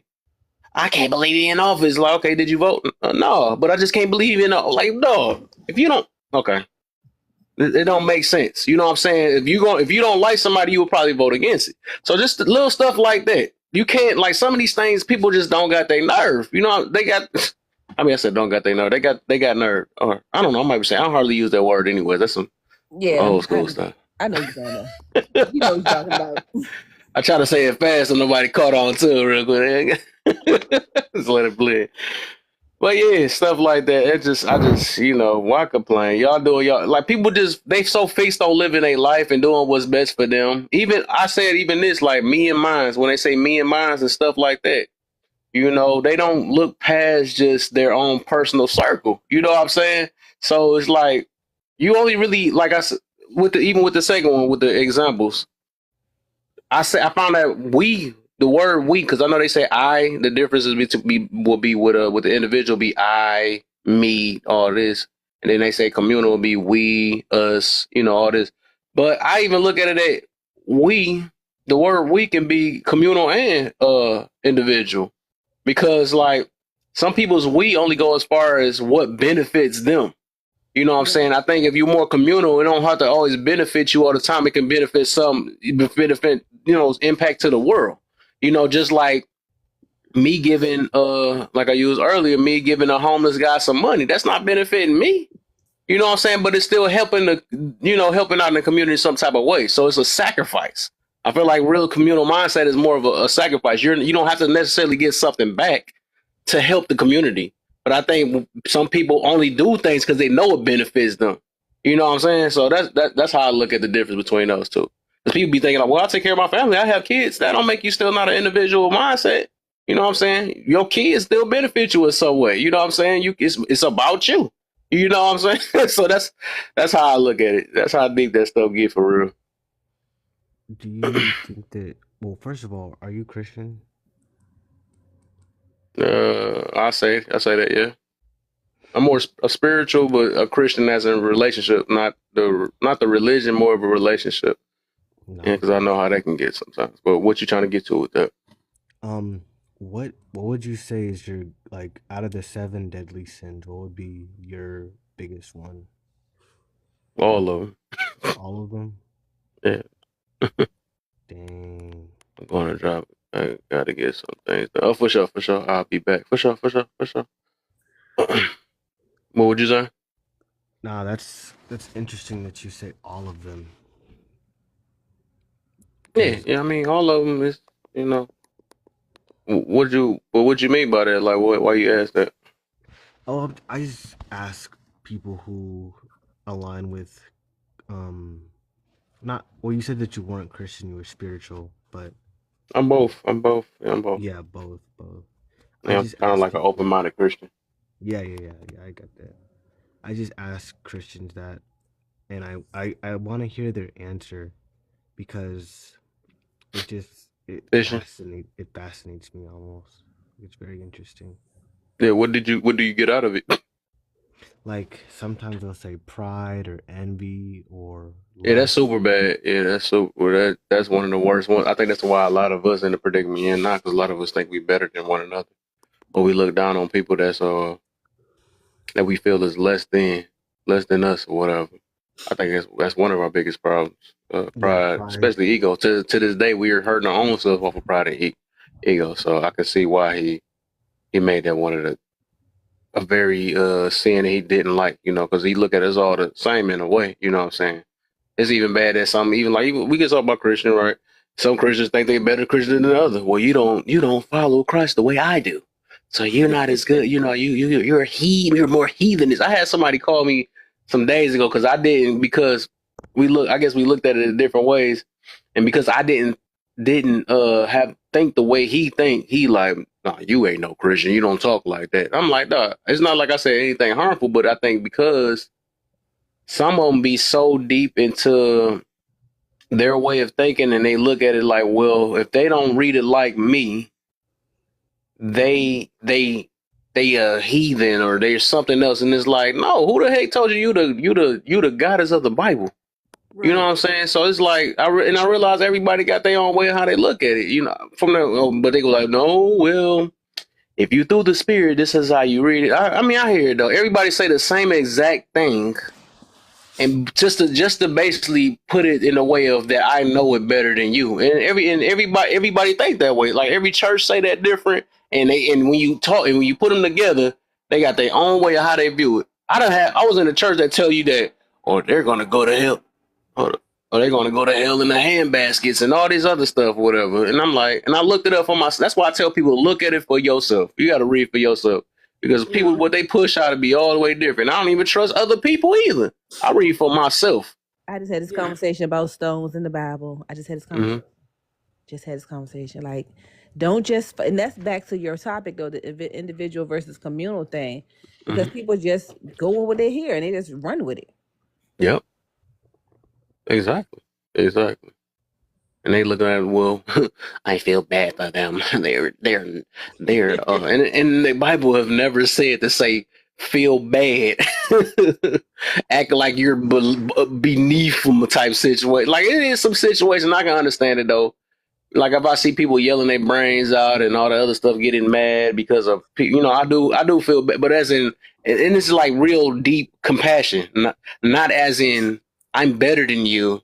You're beneath my feet type situation, and you need to be better type. Not that type of feel bad. Some people throw that what they call it condescending or something like that. It ain't supposed to be like that. You know what I'm saying? Well, I know this much about so. You need to step your game up types. I don't know. It'd be stuff like that. And I'm the one. I actually feel bad for people that's like that, low key, because I'm like, I don't know where you got in this world where you think you just the above and beyond type person. You know what I'm saying? Most of them be dealing with stuff themselves. They be dealing with internal issues, family problems, all this stuff, and they trying to cope it with scripture and stuff, and act like their life is just fine. You know what I'm saying? Some of them don't even know what forgiveness is. It's like, hey, did you miss that part? Somehow you can run your mouth like crazy, but you can go by every last scripture in there, but somehow you don't know how to forgive people. You don't know how to control your emotions. You don't know how to do none of these things, but somehow you know every last scripture though. Christian, ain't that something though?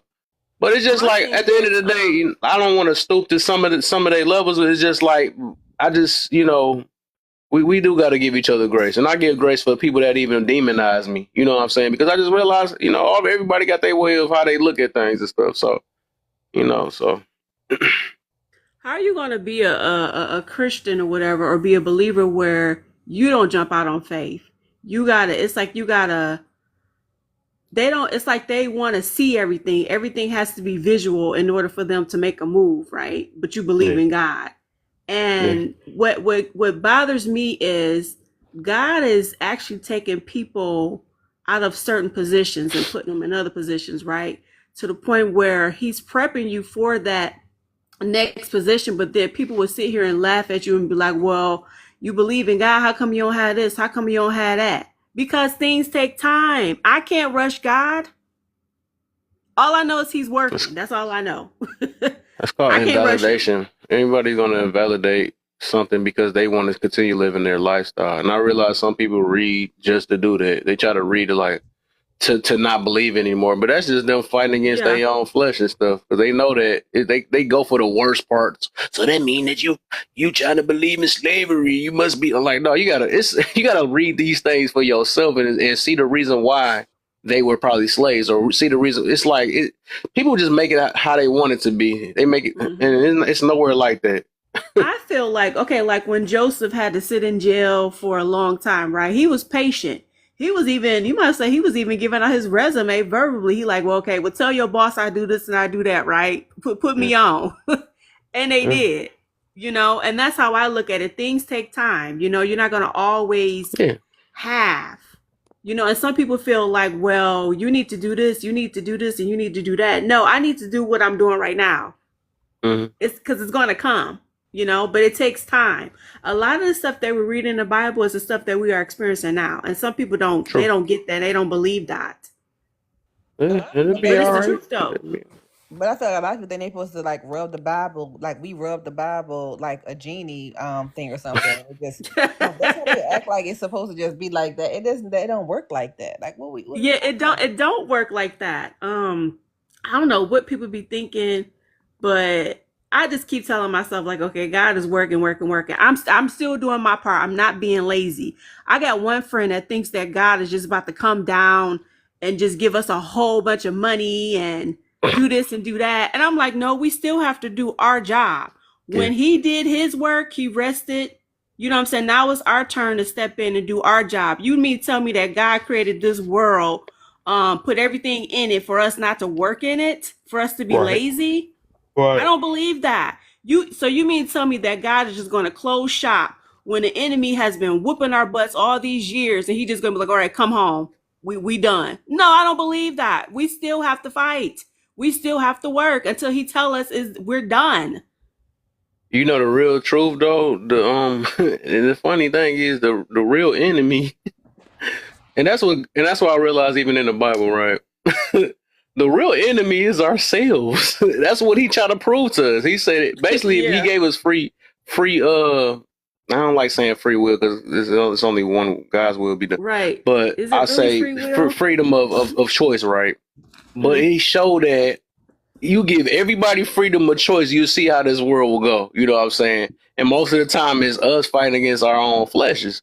And then my thing is people be acting like, well, why he ain't saved me from that? Well, that's another person. So he's supposed to take another person's free will to save you. You know what I'm saying? So he just tried to basically show how our how all of our nature is. You know what I'm saying? It's just to go how we feel and do what we want. Our selfishness, speaking of the topic again, how selfish we can be and all that stuff, and our survival mode and what we would do in the midst of that and all that stuff. So it's just basically just a show that we are not saints. We not. We just not. You know what I'm saying? A lot of us, and I think that's what happened, is a lot of us do think that we're saints. We think that we living in this world for us only, you know what I'm saying? And it's not. I think that's what kind of humbled me a little bit more and be satisfied with living every day with life is that we're not living our life only for us. You realize, because like even with babies, it's like just be appreciative that we can even exist. That's how I look at it. You know, even the baby, right? The baby that passed away as a little tiny kid, you know, they exist. That's one of the biggest things.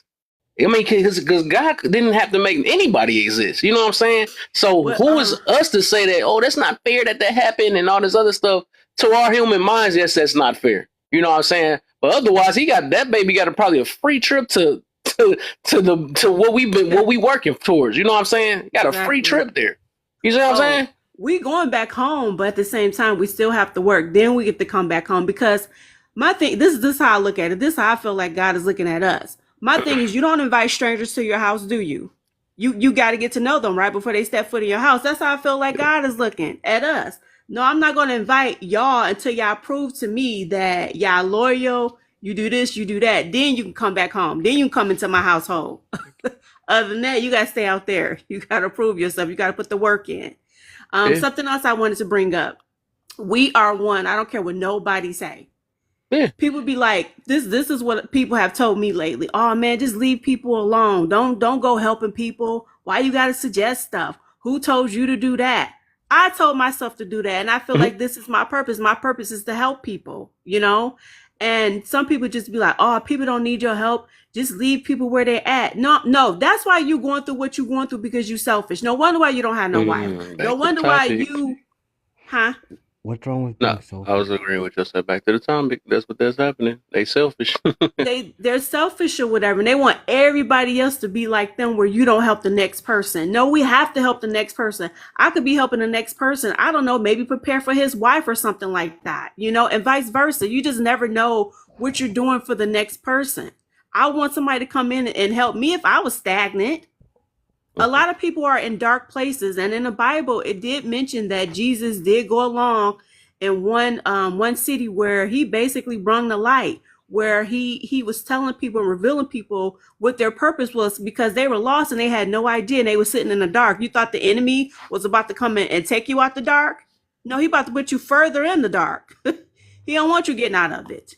And that's how I feel we are little disciples.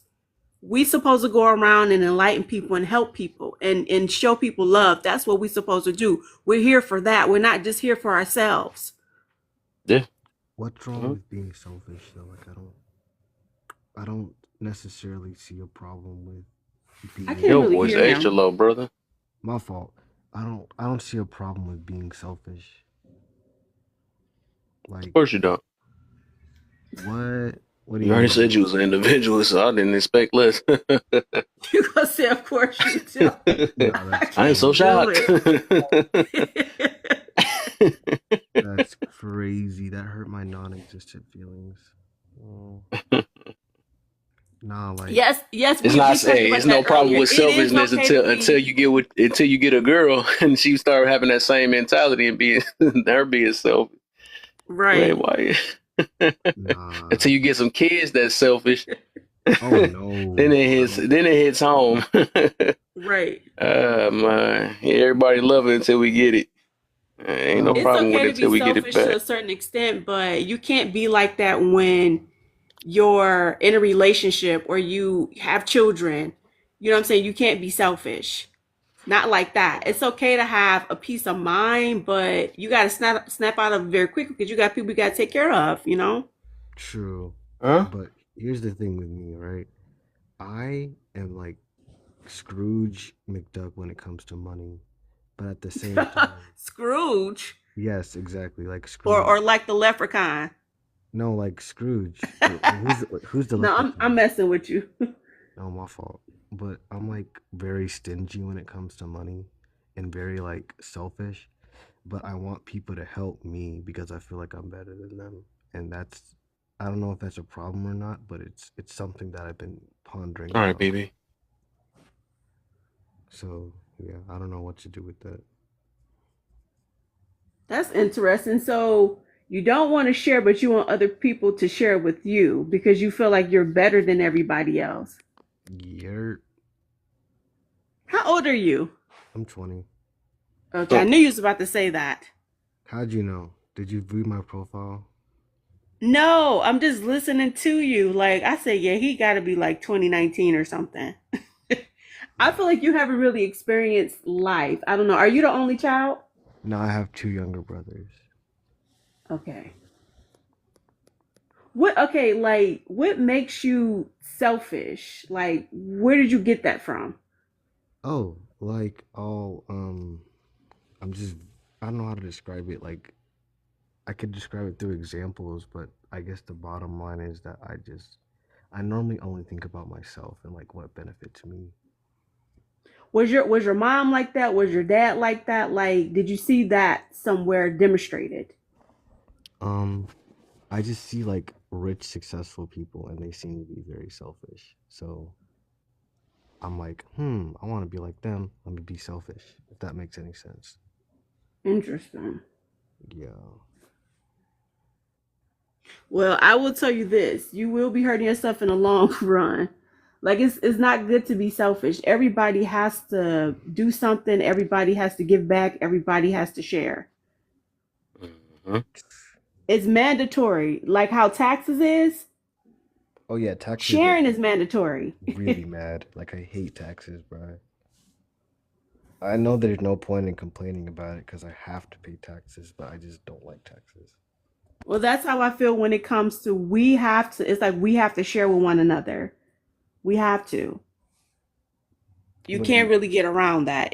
I mean, you can. It all depends on what your intentions is in life. If you want to be a Scrooge and be selfish and not share, you're not going to get much back either. You're going to probably get a selfish woman once you get a woman. It's not really going to be beneficial. It's not. You will see. No, I see what you're saying, but You like, get out. It's like you get out what you put out, Mm-hmm. yeah, or that's should I true. say you receive what you put out. Um, No, I get that. but That's yeah, I mean, I understand that sometimes people don't have. Okay, you don't have, so you can't give at the moment. That's understandable.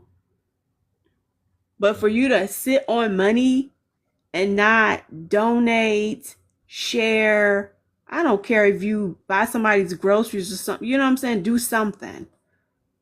why would I do that? That's I'm just saying an example. I'm not saying go out and pay for somebody's groceries. I'm just giving you an example of what you could do if you had money, you know. Mm-hmm. Hmm. It's like Hey, just y'all, just give back. You about to about to go? call it. Yeah, I'm about to call it. I'm about to go in and see what these streets talking about before I go to bed. See what these TikTok streets. I'm gonna Okay. follow you, Tax. You For seem Well, sure, if you for on sure. I tomorrow, I think appreciate I'll all come back y'all. on I'm gonna tomorrow see then. if I might get on. I might get on tomorrow, but I know I'm gonna be celebrating my probably my Father's Day, birthday. Might try to combine it tomorrow a little bit because I know I got to work on Monday. Okay. And I know I can't be up all Sunday. So I'm going to catch y'all. Appreciate everything. You already know I appreciate the text. For sure.